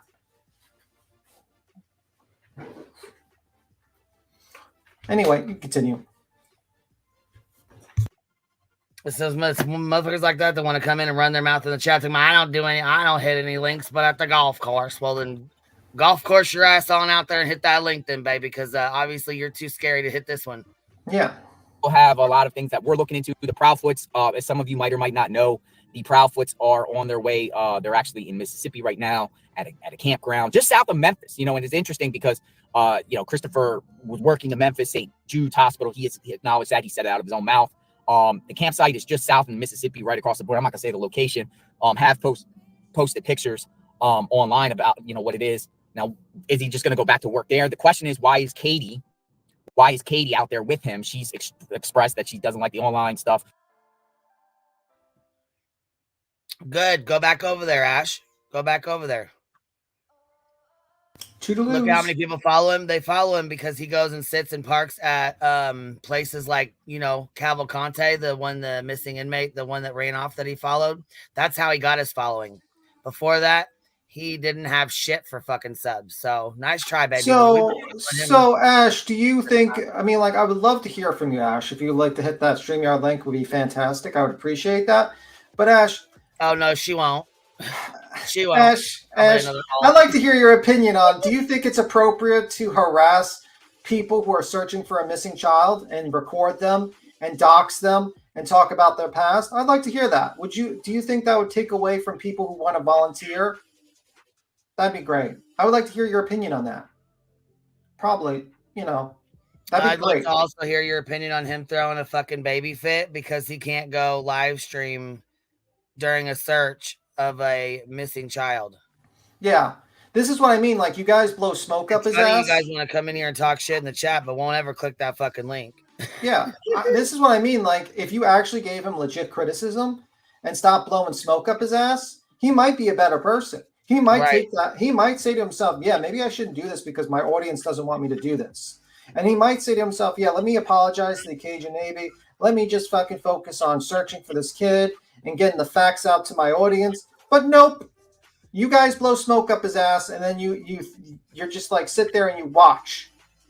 And you people are the problem. You people are absolutely the problem with the true crime sphere.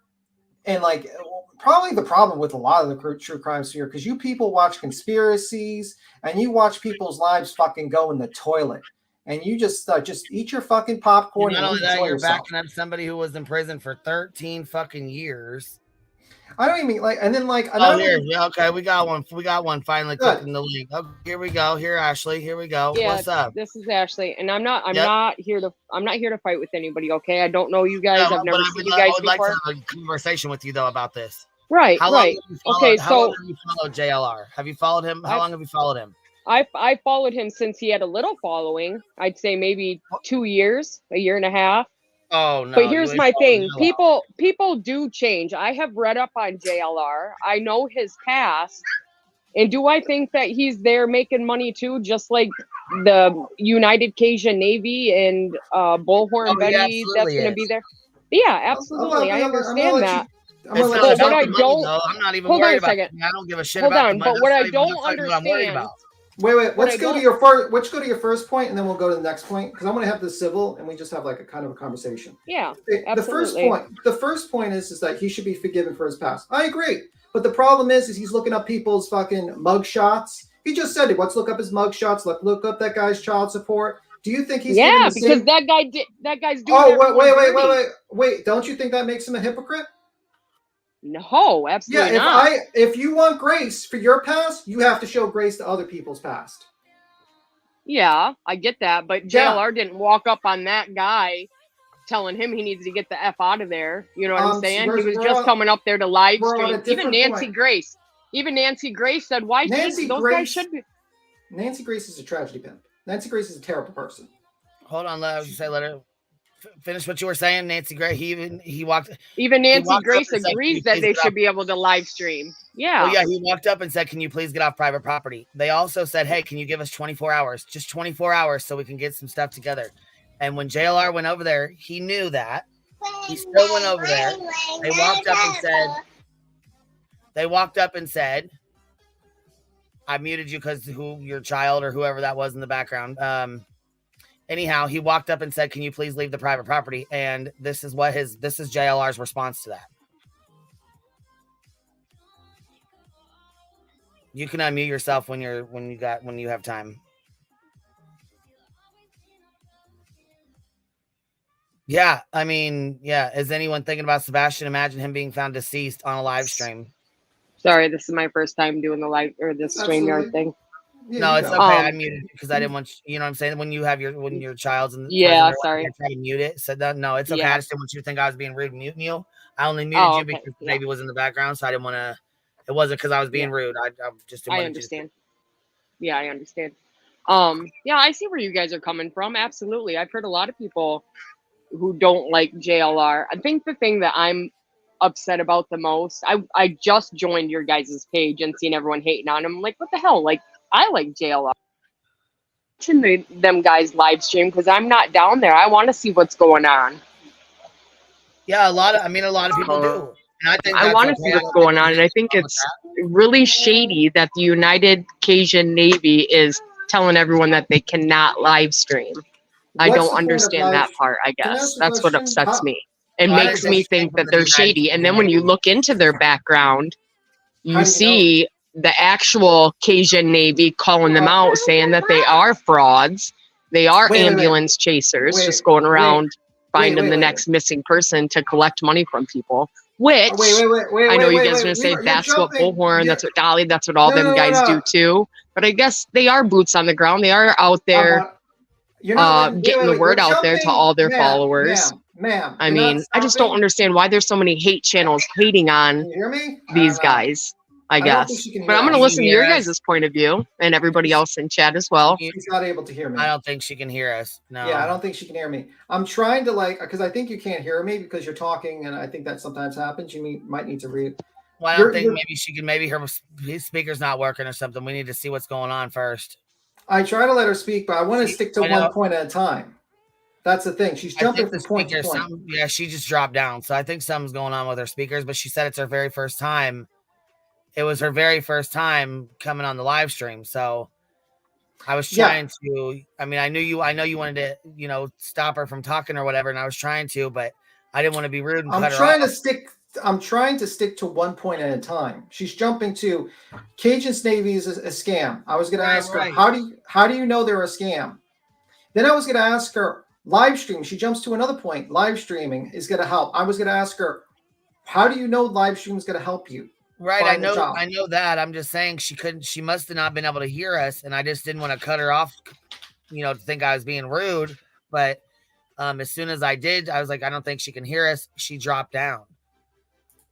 So she said it was her first time coming up here. I think maybe it was, she just didn't, you know what I'm saying? She needs to figure out how to mute and unmute and stuff like that. You know what I mean? Because I don't think she realized. I do appreciate her coming up because nobody ever wants to click the link. They always come in here and talk shit and nobody ever wants to click the fucking link. So I do appreciate her clicking the link. But she is she said she's new. And she's never done it before. So I didn't want to be rude either. Like I said, I didn't want to be rude when I blocked her or muted her for her kid yelling in the background. But I think maybe she was nervous and just didn't know that she couldn't hear us because she was trying to get her point. She was talking and you know what I mean? She was basically repeating and hear us responding. She couldn't hear anything we were saying. Yeah, she was basically repeating the same points of JLR, but I was asking her, how does live streaming, because I wanted to stick to each point and discuss each point. I didn't want her to just state 25 points, and then we just lose every single point. So hopefully she'll come back up. Hopefully she'll pop back up here when she, you know what I mean? So we can have a conversation. But like the point is like, how does live streaming in a forest help you find Cappy, yeah, Cap, unblock her. I didn't know she was blocked in there. I mean, I guess I didn't realize she was fucking blocked in here to where she can't respond to us at all. Yeah, go unblock, make sure she's unblocked so we can respond. Absolutely. Respond to us.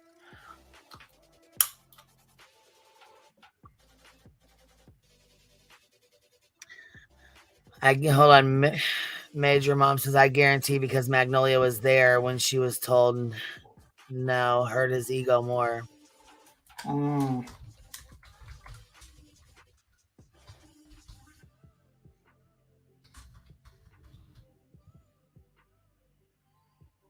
Hopefully she'll be able to respond again. You know what I mean? Or chat back. We'll finish playing this though until she comes up. But there's about 3-4 minutes. Holy shit, 5 minutes. What people are saying, she'd be there alone. But it's interesting because, at the very beginning, wasn't it that they were staying home waiting for if Sebastian comes home? Well, why did they both leave the home and travel 3.5 hours away? Why are they 3.5 hours away where they are? Is she going to go back? What's happening? In the meantime, the parents of Christopher Proudfoot has been going back to that house, checking on that house. And, we actually reported it to the TBI. We were out there and the parents are out there taking pictures of everybody, whatever, like that, suspiciously. Or maybe they're just, they want to know who's around their house. But we examples of people that have come forward to us and say that they've been around the neighborhood looking for Sebastian, and the Proudfoot's parents have been following him around. Maybe they're spying on behalf of Christopher. Maybe they're just nosy. Maybe they just want to, know who's who. I don't know what. Well, and now it seems to be there's two groups searching. There's this group, and now there's another and now there's this group, and now there's another group searching. So they're doing their own search, and the Cajun Navy they're doing their own search, right? Pretty sure. Yep. What they're doing, I tried to ask what's up. They jumped in the car, they left after they were chasing me. It was pretty wild stuff, But I'm not, definitely don't want to try to bait myself into some drama. And again, this is not about me. All I'm saying is, as boots on the ground, I feel like the audience has to, hear my version, hear what I have to say, and you can choose to believe me or you choose not to. I'm just putting out the warning signs. Hopefully, other people get it. There is people that do get it. But we're gonna continue to search, bring awareness, and do what we can on JLR Investigates. Good morning, everyone. Late night. It's been pouring down rain in this area for the last since. And I'm sure that probably makes it a little bit harder too, all the rain. Maybe that might be another reason why they wanted to, get 24 hours to get things together and figure out where everybody was at, figure out where the searches were at, where they had been, so they don't go searching the same places over again, wasting time. Last night, it's still kind of like damp out. I'm in the Jackson area. This is a halfway point between Nashville and Memphis. There's a lot of chatter around there about possible places where if Sebastian was put in a truck or taken somewhere, the driving route from Memphis to Nashville, there's lots of woods in between. Highway 412, there's parallel a little bit to Interstate 40, a lot of woods, a lot of off trails or something. Sebastian's out there, folks. Sebastian's out there. Another thing I just want to say that I don't know if I repeated this before, but I was always dumbfounded and wondering about the landfill search, right? Remember they went to a landfill and searched it with a warrant. Well, I was always wondering, why is trash from Tennessee going up to Kentucky? Well, I found some new information out that. And I also wondered that because they did, when they show it on the map, it's like it's kind of odd actually. So I am curious about this. I'm glad he did start looking into that. At Proudfoot's have their neighborhood, right? They have their neighborhood. And then right next to their neighborhood is another neighborhood that is going under construction. But it's a separate neighborhood, separate road to go in. I guess at the top you can maybe connect through eventually. But as of now, it's like two different developments, right? The trash in the actual Proudfoot's neighborhood actually does not go to Kentucky. It goes to Gallatin, or to a transfer site in Gallatin and Nashville. They said two places it goes in their neighborhood. But the next construction site neighborhood, it actually goes to Kentucky because you're dealing with bigger dumpsters, not just, just trash of people in the trash cans out in the street and things. We're in the construction. There's. What? Just another troll? What are you talking about? And hold on, where were you, B-Tim, for the past month while JLR was at the border? Was that a problem? Well, no, I mean that JLR being at the border kept his ass busy. That's what he's been doing. He's been down there keeping himself busy, which is what he needs to be doing. He's Well, not how is fucking. he breaking, Being at the like- border isn't fucking with missing and murdered children. Yeah, Being at like- the border is, you know, doing his own damn thing. That's what he wants to do. He wants to go down there and document and you know, live stream the border. Go ahead, do your thing. Yeah, but like, yeah, why would I have an issue with him down the border being lawful and filming? Like, am I supposed to have a problem with everything JLR does? If JLR does legitimately something I don't disagree with, like, there's people that liked his coverage of him there. He wasn't bothering anyone. He wasn't fucking with anyone. Am I supposed to just have problems with him every single time? I mean, he was just filming it. JLR fixed the border crisis for us. I mean, he was just filming it. Like, am I supposed to have a problem with a guy pointing a camera at the border? I mean, like, that would be kind of fucking weird. I don't know. That's my question, Major Mom. Would he be standing side by side with the dad if he couldn't live stream it? If he wasn't able to live stream it, would he still search? If he had to drop his phones off, if the police said, hey, we don't want anybody live streaming, we don't want anybody on their phones while they're searching, do you think he'd still go out and search every single day, all day long? Yeah, and also I wasn't really watching. I didn't watch JLR at the border. Like, honestly, I don't watch JLR because I think his content is more like him standing and talking and pointing his camera at a subject and just basically spewing bullshit. So yes, I did not watch his border thing. I just think it was just him at the border screaming at migrants, but he wasn't doing anything illegal, so, or fucked up. No one was going to die from what he was going to do. This could potentially, you know, well, not only that though, the border, standing at the border and, you know, going to search for missing and murdered children is like apples to fucking gasoline. It's not even anywhere. It doesn't even equate to the same shit. So yeah. So I don't know what you're talking about. Just a YouTuber.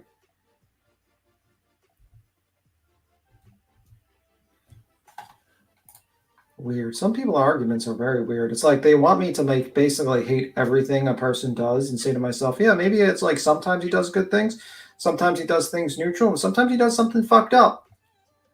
Simple as that. Just like everyone. just like his fake ass Area 51 bullshit. When Heels called him out, he doxed her out and fucking talked shit about her and put her fucking stuff on his community tab and sent his fucking trolls over to fuck with her. Which was pretty stupid. 30, 40 ton, you know, those big. Sorry, go ahead, baby. Oh, which it was pretty fucking dumb to do, to be honest with you. I don't know why he did that, to be honest with you. Yeah, I really don't know why he did that shit either, but whatever, you know? Some more dumb shit he does. Big giant thing. So I think all the trash there goes to Kentucky. It's interesting that, as we know now, that the authorities chose to do a warrant in the one in Kentucky that took you to the construction site and not the warrants for the landfills in Tennessee, where, you know, the neighborhood trash is. So do they have something? Is it synonymous or connected anyway to those lights? One thing interesting to me is, you know, going back to the Proudfoot's house, go over the next yard, boom, you're in this development. There's some cul-de-sacs there. I saw a barn there at the end of a cul-de-sac. I see. Well, they did search. He's been missing like 6 weeks now. They did do a search and then they scaled back and now they are, seems to be picking up actually. I mean, but that's because everybody's talking about it right now. And, you know, there's people that are down there. All these guys are down there live streaming about it. So it seems to have blown up now, even though, like I said, he's been missing for 6 weeks. Seen the dumpsters. I'm just wondering, you know, was Sebastian lured or carried out there to that next development in one of those cul-de-sacs, and either something maybe in the dumpster, some stuff maybe in the dumpster, or put in a vehicle and taken to another. That's the only thing that that's the situation, a scenario that we're running with right now. Those type of possibilities there. The scenarios, it's a process of elimination, but it makes you wonder. It makes you wonder, right? But I think we talked enough this morning. I don't want to waste you guys' time. Share this message out and sub to the channel, like, hit the notification button. Oh, fuck. Sub to the channel, hit the notification, hit like. Why not? Why not?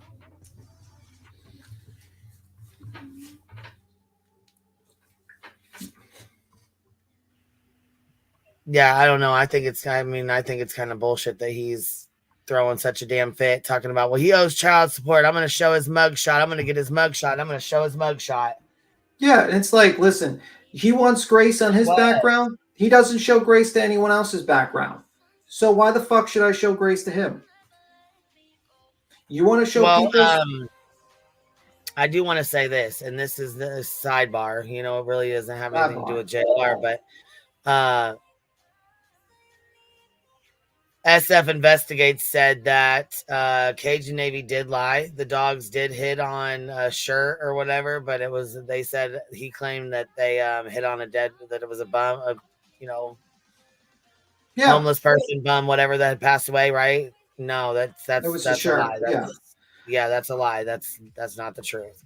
Yeah, I did look it up. I was trying to look for the article. I was like, no, there's no, because if they would have found a body, that would have been in like 5-6 articles, 100%. So the guy was wrong with that one. So this is Tragedy Pimps Exposed, and she said clickbait Dolly Vision gets the boot by the Cajun Navy. And she's a creator. She has a channel. She's actually she holds a wrench in here too. Her name's Tragedy Pimps Exposed. She does videos. You guys should go sub up to her. She does some really good videos on different creators around here. So she says Dolly Vision does live search for missing child from inside airport and on a plane, then gets told to get lost by the Cajun Navy. Clickbait Dolly.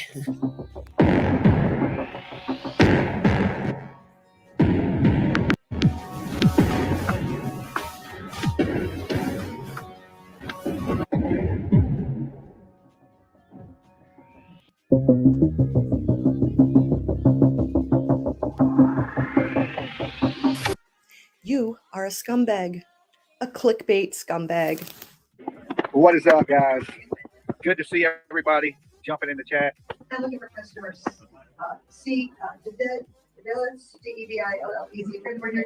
So we are on our way to Nashville to start the hunt for Sebastian Rogers. Okay. Oh, so you're not live searching like your title says you are. You're not live searching for Sebastian right now, like your title suggests. Good to see you guys. Good to see you jumping in. I know it's early morning, but I've been on the go since like 4. So I'm in DC now. My next stop is Nashville. Okay. So I should be joining the hunt. Well, Dolly, let me guess. This would be your airport stream so that you can collect a bunch of money, even though, and I don't know if you checked the news or not before you left, but even though the Cajun Navy has asked people not to come and help. They don't want volunteers right now. Sebastian's father, Seth, who you guys all seem to love and respect very much because he is working really hard to find his son, even he has put out a statement asking searchers, volunteer searchers, to please stand down. They want the Cajun Navy to take care of it. They don't want people like you, tragedy pimps, coming out and getting in the way. And I'll be reading you that statement here in just a few minutes. I'm 5'7". That's funny. 5'7". You wish. I'm 5'7". Horn. Riveting content, Dolly. I just can't get enough of it. Okay, I don't think I'm too far from Borden. How's that live search going, Dolly? Looking real hard in the airport there. Borden Group 4. Yeah, so that's another issue. The clickbaiting is fucking ridiculous. I mean, come on, man. You got people, you putting on live search. He should have said on the airplane heading to a live search, but he knows that people won't come in for that. He knows people will come in for this. It's pretty fucking apparent that it's clickbait. Like, the guy is literally at an airport. He's not even in the fucking area. It's ridiculous. How short are you? I'm 5'7".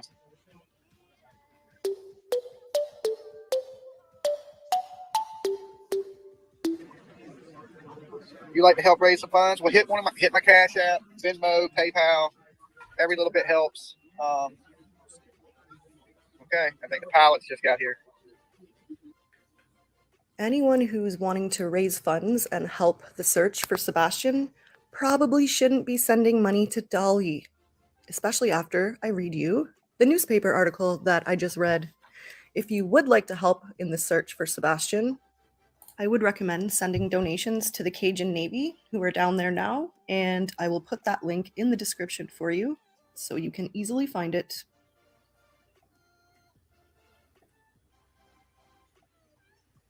So,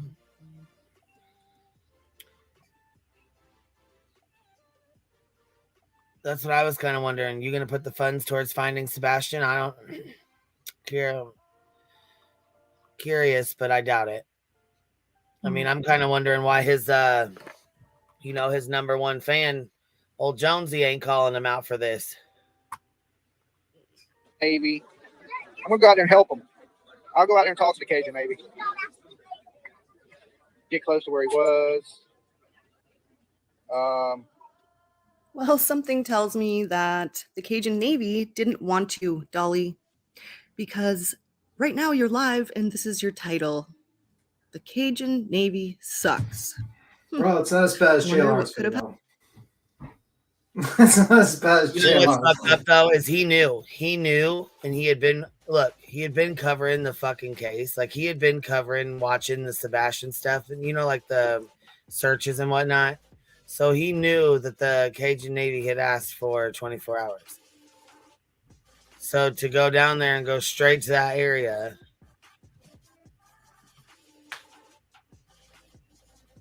Happened. They don't want you tragedy pimps getting in the way. How hard is that to understand? But you're so greedy, so in need of money. You have to exploit missing children so much that you just couldn't help yourself. Thank you guys. Well, everybody's been donating to the Cash App and stuff.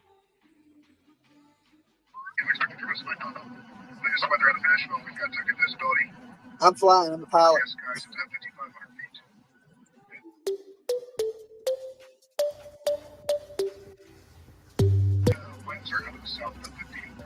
Roger Bolton is the pilot.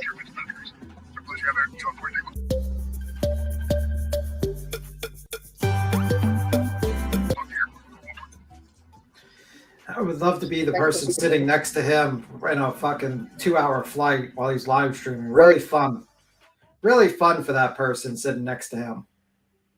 Well, this is a nice search. I mean, this is a nice live search for Sebastian here. Be heading Nashville. Boots on the ground. Well, not quite on the ground. To join the search for Sebastian Rogers. Should have stayed home, Dolly. The Cajun Navy doesn't want you. Nobody wants a tragedy pimp who just goes down there to make money off the name of a missing child. And you probably should have read this before you left and got on a plane. Later Sunday, Seth Rogers released the following statement. The United Cajun Navy will now be leading the search for my son. Seth Rogers is Sebastian's dad, so even he is saying the United Cajun Navy will be leading the search for my son, Sebastian Wayne. So, at this point, I would say they're legit. I mean, the only reason why they're being said that they're not is because they asked him to leave and, give them 24 hours. Sebastian Wayne Drake Rogers. I need you to respectfully keep your distance and do not interfere with their search efforts, their dogs, their vehicles, and their search areas. I do respect everyone's help. The United Cajun Navy is taking the burden off of my shoulders. Please allow them the ability to complete their task professionally. And again, that was Seth Rogers, that's Sebastian's father. So now we've got Dolly, he's live, he's big mad. And I'll go check that out for a second. Let's see how big mad Dolly is. Give you guys a few minutes to get in here and let me tell you about some straight ass rude, nasty people. Okay, let me tell you.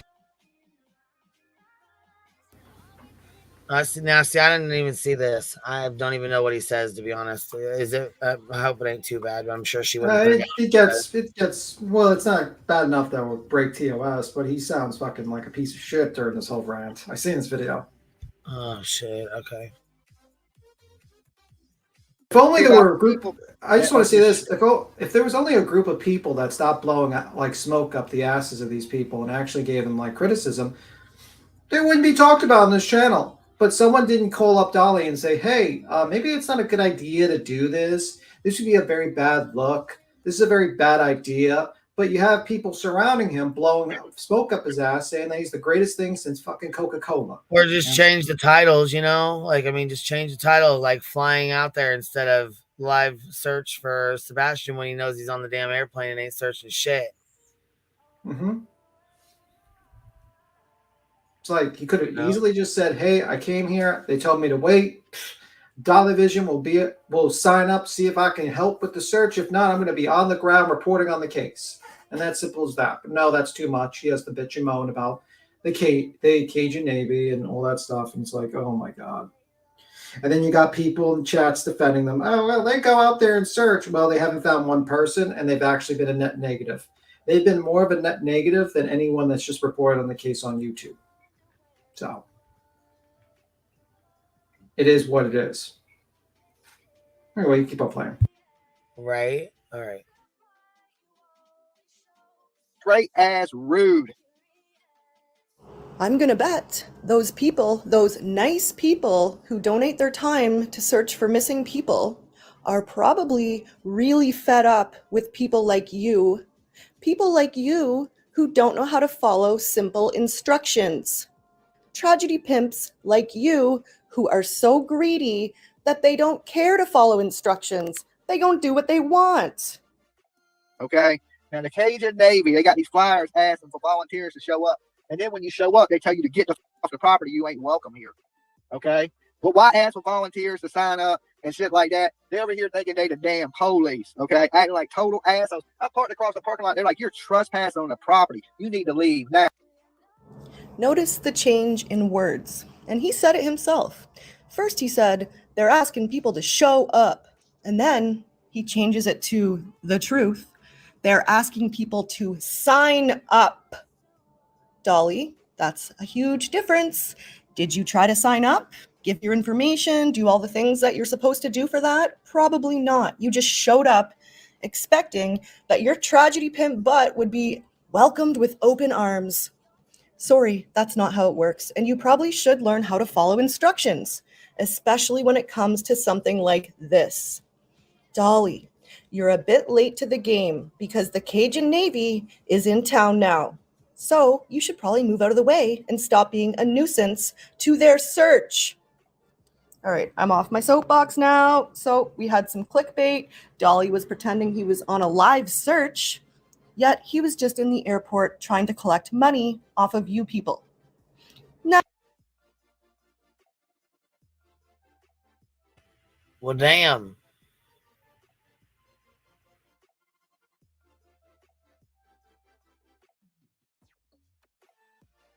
She's pretty much on point. I mean, he clickbaits too much. He's not fucking helping.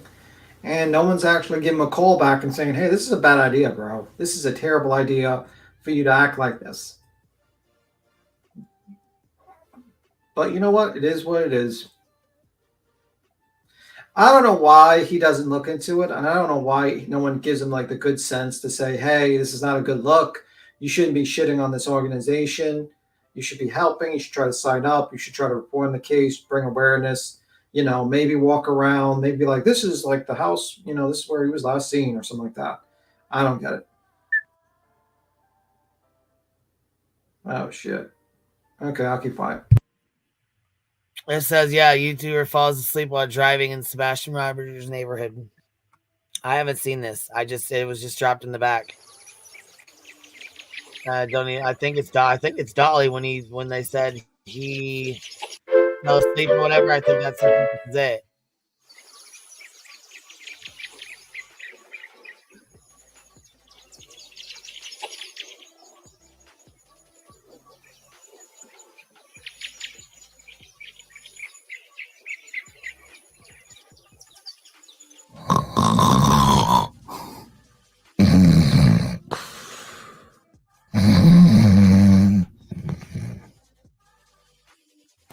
can't. Holy shit. Just by the look of his eyes, look like he might something. Look, he probably was tired from getting off the plane or smoking, but still, look, he closes his eyes.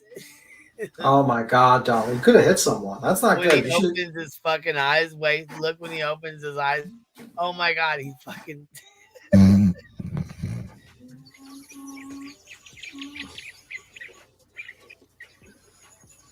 Is he smoking marijuana while driving? Or was just putting his hand to his mouth? No. I think he just was putting his hand to his mouth, maybe. I don't know. Maybe he was smoking. Fuck, I don't know.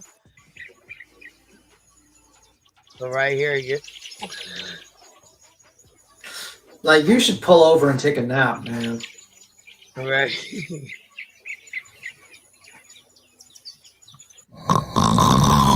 His eyes cracked me up when he opens them. Looks like he's about to hit something.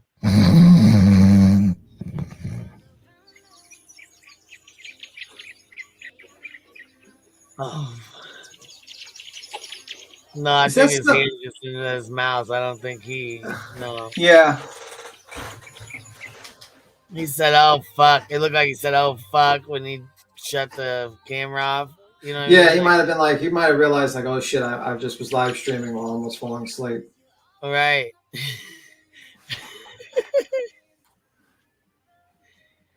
Hell to the no, man. Hell to the no. The things they do at these cases, man. I tell you what. Yeah. And that's why I see, like with JLR and that Cavalcante shit, we really didn't have shit to say.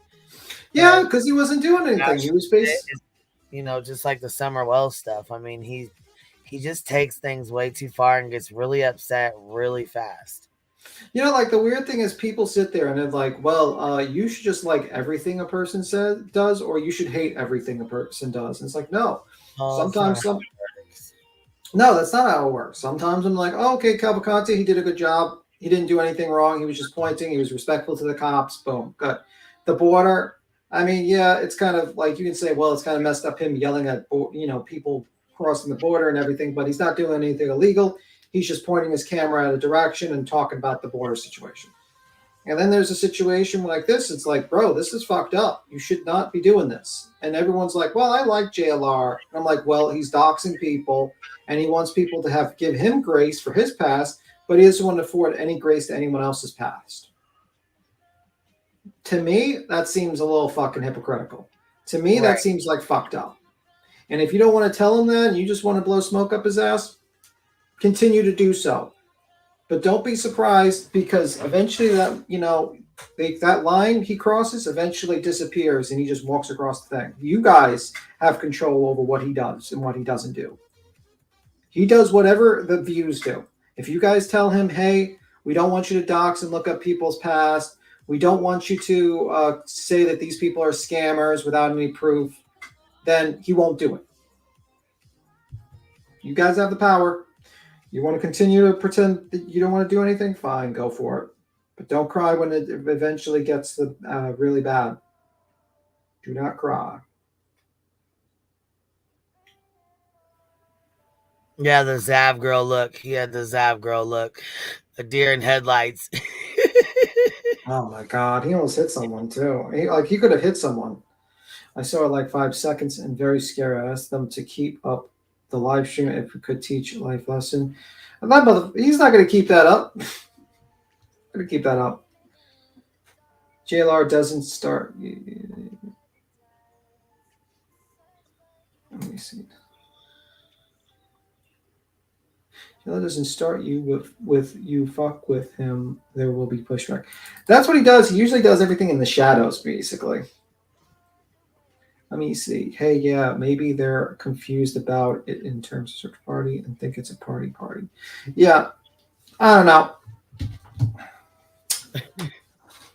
I don't know. I don't know either, man. Yeah, Dolly, take a nap on the side of the road. Pull over, take about a half-hour nap. Yeah, I was gonna say he probably should have took a nap after he got off the plane or something. You know what I mean? When they told him to come back. Yeah, he probably was rushing to try to do the search thing, and then he realized, and then he just didn't ever took a nap. Not a good move. Not a good move.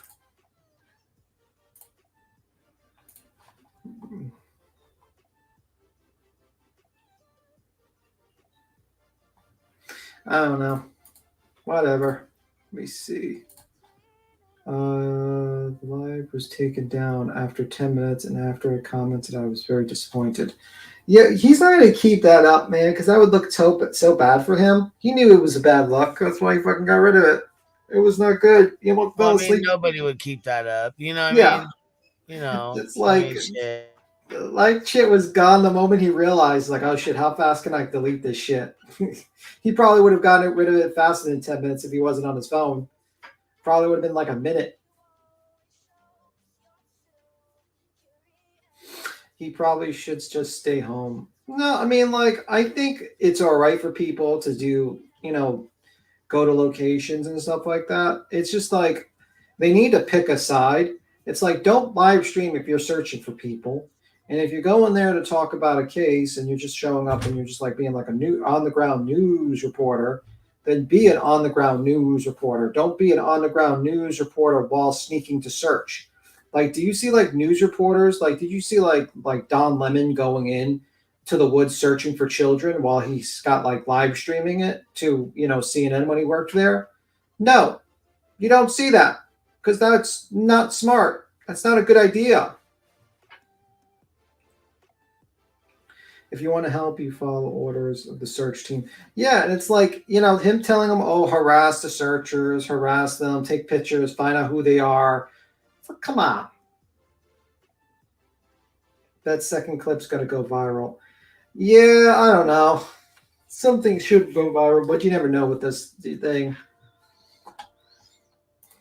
Anywho. What's your thoughts, Queen? Queen's gone. No, I was looking up this other clip. There's it says Biden discusses response for the Baltimore bridge. He he came out and Oh, that's good. Yeah, let's see here. Special report. Here's Hallie Jack. Briefed on this can see that it's been nearly 11 laps in Baltimore. You've probably seen the video by now. A cargo ship slamming into the Francis Scott Key Bridge overnight. You see it there from earlier. We also expect to hear from NTSB investigators soon. This comes as crews are racing to try to find any survivors in a search and rescue mission happening as we speak. It's been nearly 11 hours since the Key Bridge, which is part of I-695, snapped and collapsed into the river below, a scene that seems almost unimaginable, sending people on it into the water. Officials said earlier during a briefing that 6 people are still unaccounted for. And there you see the moment when that ship hit and the bridge came down. We said catastrophic. That is absolutely what this is. The president has been briefed on this, convening senior members of his team, according to the White House, directing all federal resources be made available to assist in this ongoing, again, very urgent search and rescue mission. We also know that the Transportation Secretary, Pete Buttigieg, is on his way in Baltimore now. We've heard already this morning from Maryland Governor Wes Moore calling this not just shocking, but heartbreaking as well. President Biden, again, set to speak from the White House any second on this. As we are waiting for him, let me quickly get to Tom Costello, who is live for us at the base of that bridge in Baltimore. Tom? Hallie, we are hearing still that they're looking for 6 people in the water, but as you rightly point out, it's been coming up on 11, 12 hours now. The chances of survival in the very cold waters in that river diminish by the hour. In addition, we know now that the people on that ship radioed the bridge that they were losing control of their ship, and as a result, the bridge stopped road traffic up above, thereby preventing further cars from going across the bridge and potentially into the water. The people who are missing, those 6 people, are thought to be all construction workers who are doing pothole repairs on the bridge at 1:30 in the morning. There were cars also in the water, but the fire department does not believe anybody is in those cars. And so the search continues for these 6 people. 2 people were pulled out, one sent to a local trauma center in very serious condition. The other one denied or declined any treatment whatsoever. And now the port of Baltimore, one of the busiest ports in America, is closed. The airspace has also been closed above it as the police and fire department helicopter and Coast Guard helicopters continue scouring the waters for any signs of survivors. Hallie. We have been playing, Tom, as you've been speaking, that stunning video of the bridge collapse that happened. You see the ship slamming into it. You see the bridge structure itself coming down. And one thing that we've heard again and again in the 11 hours since this happened, Tom, is that it was in some ways almost a miracle that it didn't happen during a much busier stretch of the day, perhaps during rush hour with some 30,000 commuters in Maryland who use this bridge every day. In fact, 30,000 cars. So think about how many people might have been in those cars, right? I mean, you're absolutely right. If this happened during rush hour in the evening, it could have been absolutely disastrous and a mass casualty event, not to diminish in any way the impact on these families. I think one of the big questions for structural engineers, for the State Department of Transportation, were those pylons that hold up this bridge, were they protected? Was there any structure around them, bricks or any sort of a brick or a rock structure to protect them, like we see at big, bridges in New York, for example? We don't have the answer to that, but it does seem absolutely baffling to many people here on the ground that a single cargo ship, by the way, headed to Sri Lanka, leaving Baltimore, headed to Sri Lanka, a single cargo ship could lose power, lose the ability to navigate, crash into a pylon, and take down one of the most iconic bridges on the East Coast and a critical bridge here in Maryland, in suburban Baltimore. We expect to see President Biden speaking any minute on this from the White House. I want to bring in Kelly O'Donnell, who is live for us there. And Kelly, it is always significant when we hear from the... What a disaster, man. What a fucking disaster. Let's go over here and see what he's... Before I leave for North Carolina, which I'm going to do in a few minutes, I want to speak briefly about the terrible incident and accident that happened in Baltimore this morning. At about 1:30, a container ship struck the Francis Scott Key Bridge, which I've been over many, many times commuting from the state of Delaware, either on a train or by car. Been in Baltimore Harbor many times. And the bridge collapsed, sending several people in the vehicles into the water, into the river. And multiple U.S. Coast Guard units, which are stationed very nearby, thank God, were immediately deployed along with local emergency personnel. And the Coast Guard is leading the response to the port, where representatives from the Federal Highway Administration, the FBI, the Department of Transportation, the Army Corps of Engineers, as well as Maryland officials and Baltimore Police and Fire, are all working together to coordinate an emergency response. Officials at the scene estimate 8 people were unaccounted for still. Not still, were unaccounted for. That number might change. 2 have been rescued, 1 without injury, 1 in critical condition. And the search and rescue operation is continuing for all those remaining as we speak. I spoke with Governor Moore this morning, as well as the Mayor of Baltimore, the county executive, both United States senators and the congressman. And my Secretary of Transportation is on the scene. I told them we're going to send all the federal resources they need as we respond to this emergency. I mean, all the federal resources. And we're going to rebuild that port together. Everything so far indicates that this was a terrible accident.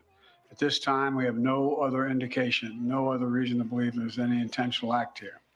Personnel on board the ship were able to alert the Maryland Department of Transportation that they had lost control of their vessel, as you all know and reported.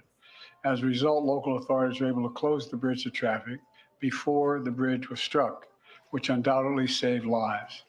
And our prayers are with everyone involved in this terrible accident and all the families, especially those waiting for the news. Oh, wait. Did he say they were able to stop traffic from going over it before it struck?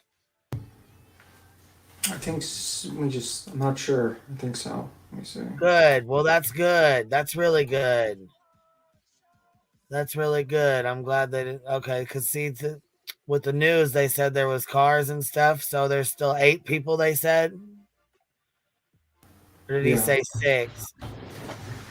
Let me see.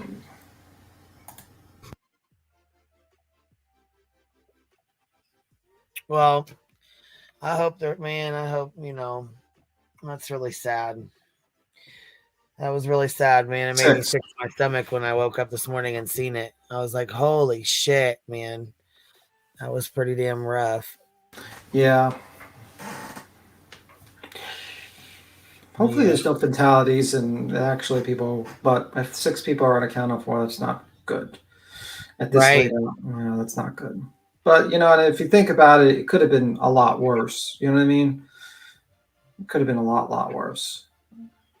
So, did you hear yesterday that they got P. Diddy? They raided P. Diddy's house. The feds got us raided. I heard about that, but I didn't know the reason why they raided his house. I was kind of busy, you know, doing things. Yeah, they said sex trafficking. It's a big deal. It's a big deal, man. It's a big deal. Started out over the lawsuits. In Jennifer Coffindoffer, News Nation. Oh, good Law and Lord. Justice contributor. Here we go. Jennifer, of course, they'd put Jennifer Coffindoffer Well, up listen, here. I sometimes Coffindoffer is like sometimes good and sometimes bad. She's kind of like it Right. depends on the case. So Contributor, depends on the former case. FBI special agent. Yeah, of course they'd put her up here to talk about P. Diddy. Jennifer, thank you so much for your time. I know that a lot of the networks were focused on this raid yesterday. Let's start with what we know. Homeland Security investigation agents, part of this search. What does that indicate? Well, it indicates it is a human trafficking case. They have taken a major role in human trafficking investigations, and I believe also based on the 4 previous lawsuits, civil lawsuits that we've seen concerning P. Diddy, certainly these allegations have been out there for months. Yeah, they certainly have. And, you know, Brooke mentioned this in her report there were 2 men in handcuffs, likely his sons, although that has not yet been officially confirmed. But is that standard when people are inside a home during a raid? There's the video right there. We can see them in handcuffs. When people are inside and agents move in, is it standard for who? Now, see, those are his boys.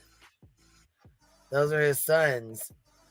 So is it for him or his sons? Because they said he jumped on a jet and was gone. Like he jumped on his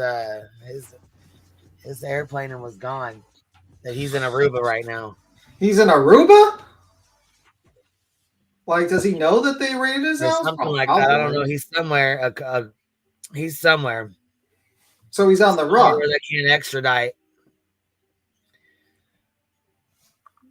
That's not looking good. Thinking, what's up, baby? How you doing? Oh, okay. I was just coming up to tell you. Okay, there were 6 people unaccounted for that thing for the bridge. Do what? I'm sorry, your mic. Yes, was the 6 people unaccounted for on the bridge. Yes, that's true. Wishful thinking. There are 6 people unaccounted for, and that's the Delaware River, and that's usually the major roadway going to Baltimore to the other side of Maryland. Okay. Yeah, so sad. But I'm trying to understand, how did a whole ship get through that small canal like that?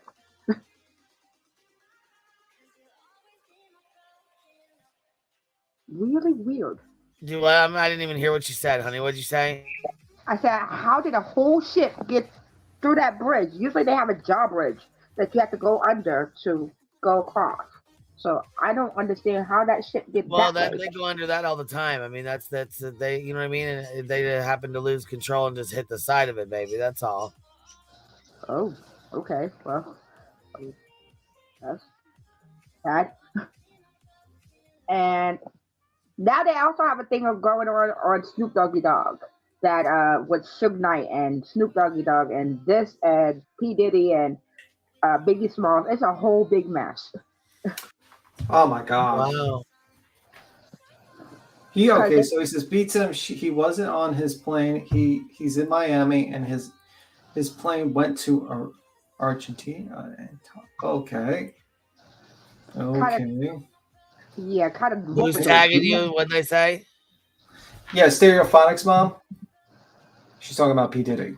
Yeah, because we played a bunch of shit yesterday that said he did jump on his plane.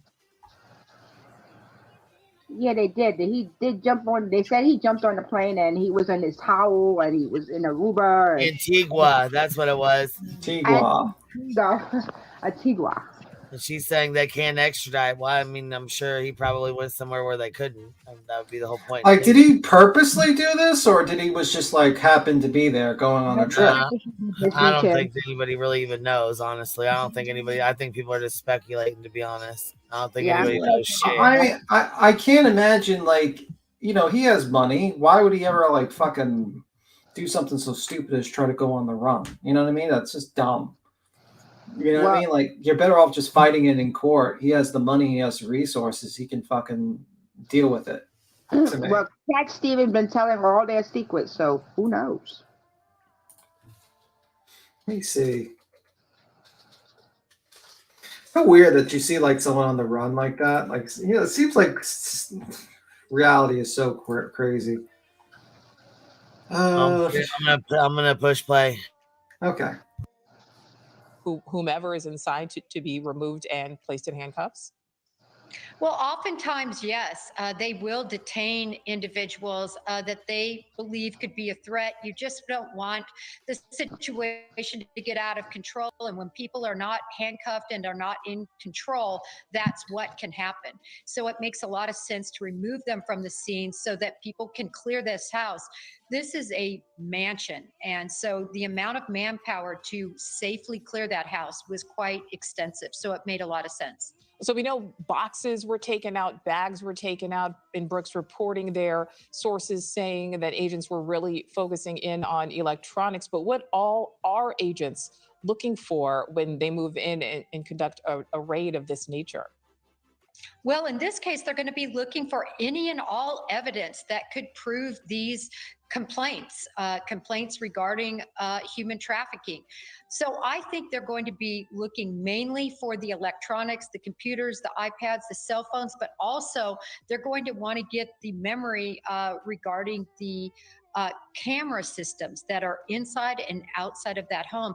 In addition, Nicole, we know that there's allegations that P. Diddy had guns in this house. Are they legal? Are they not? And also had narcotics, drugs such as Rohypnol, such as K. So these are all items they're going to be searching for. You know, and Jennifer, do you think he'll be sharing a cell with Masterson? Well, damn, she's spilling the motherfucking beans. You know what they said, though? Cat Williams is the one who busted all this out. They said who's Cat Williams? One. Oh, my God. Are you fucking serious? Did you just really say who's Cat Williams? Yeah, I don't know who Cat Williams is, to be honest. Oh, my God. I don't know any of these rappers. Oh, my God.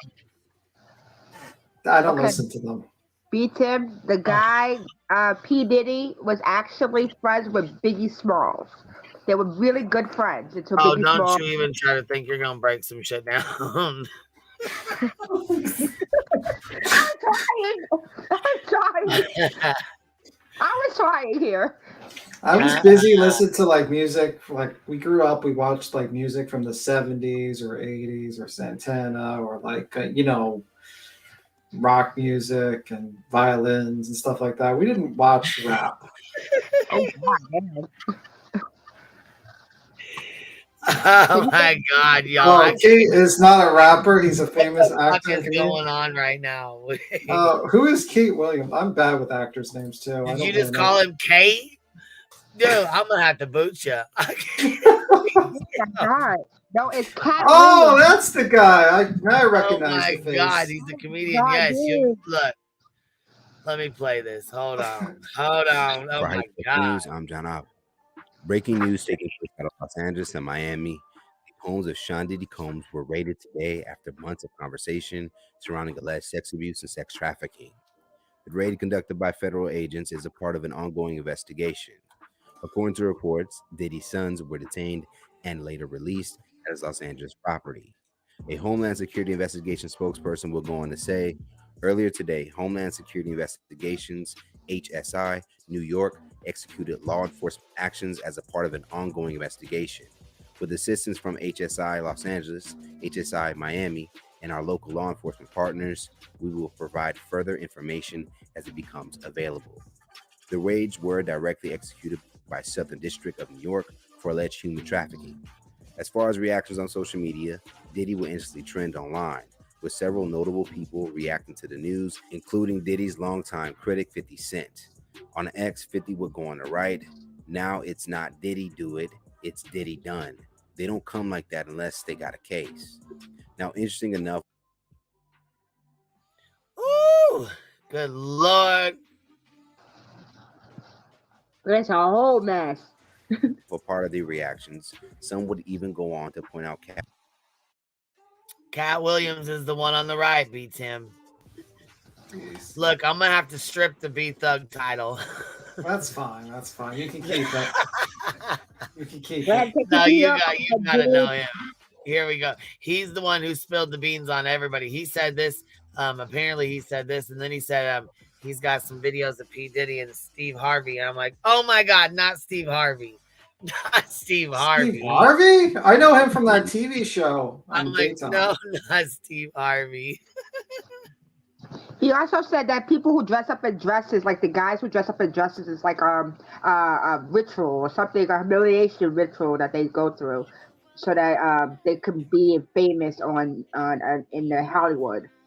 Yeah, that's usually like a QAnon conspiracy. Like you have to do a humiliation ritual so they can like have evidence against you if you ever go against them. Yeah. Yeah, that's usually like their conspiracy. I've heard that conspiracy. B-Tim needs to experience. What's his name? John Cena. All right. John Cena is that's not really a humiliation. The guy is like got 6-packs or 8-packs. I mean, that's not quite a humiliation for most people. The guy's in his underwear all the time. He was in underwear during Suicide Squad. The movie. Oh shit. Okay, here we go. With Shannon Sharp as a warning to Diddy that his time was up. All of these big dick deviants is all catching hell in 2024. It don't matter if you Diddy or whoever you is. All lies will be exposed. That's all. And anyone who takes that the wrong way, know why they take it the wrong way. Cat Williams warned y'all in January. Feds looking for Diddy ever since Cat Williams said this. 2024 had never been the same. Now, this isn't the first time we've heard Diddy be caught up in serious allegations. If you can recall, he would be called out for his possible connection to KPD, the man who would be arrested in connection to the murder of Tupac. As far as Diddy's current whereabouts, it has been reported that his private jet, Love Air, is currently grounded in Antigua, in the Caribbean. Diddy and his team have yet to respond to the raids. Let's talk about it more in the comments below. Yeah, they haven't responded at all yet.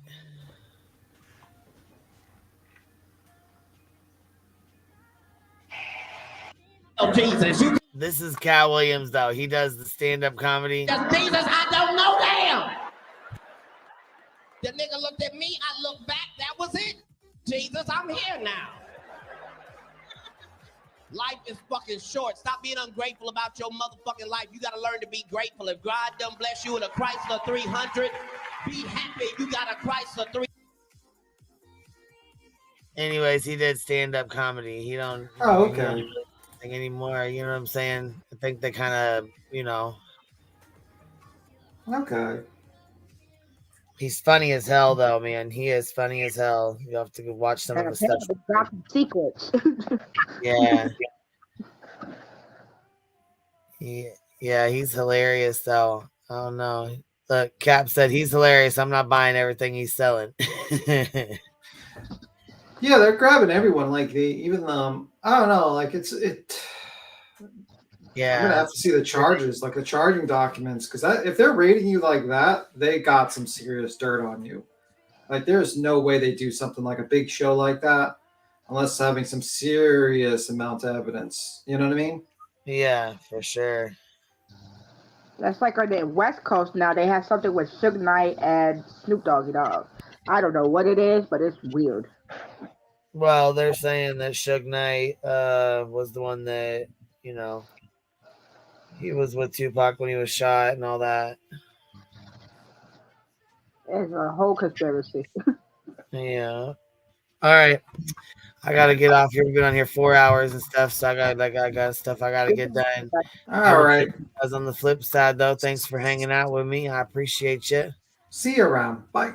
All right, we'll see you, man. I appreciate y'all hanging out. I will catch you guys on the flip side. And, you know, because we talk about shit and call out tragedy pimps and their bullshit and have monetization on, you know, we're tragedy pimps over here now too. Okay. Sure thing. Sure thing. You sound ignorant as fuck saying, but okay. Anyways, have a good day, y'all. I'll catch y'all on the flip side. We'll probably be on here later or tomorrow. If not, I'll catch y'all on Discord.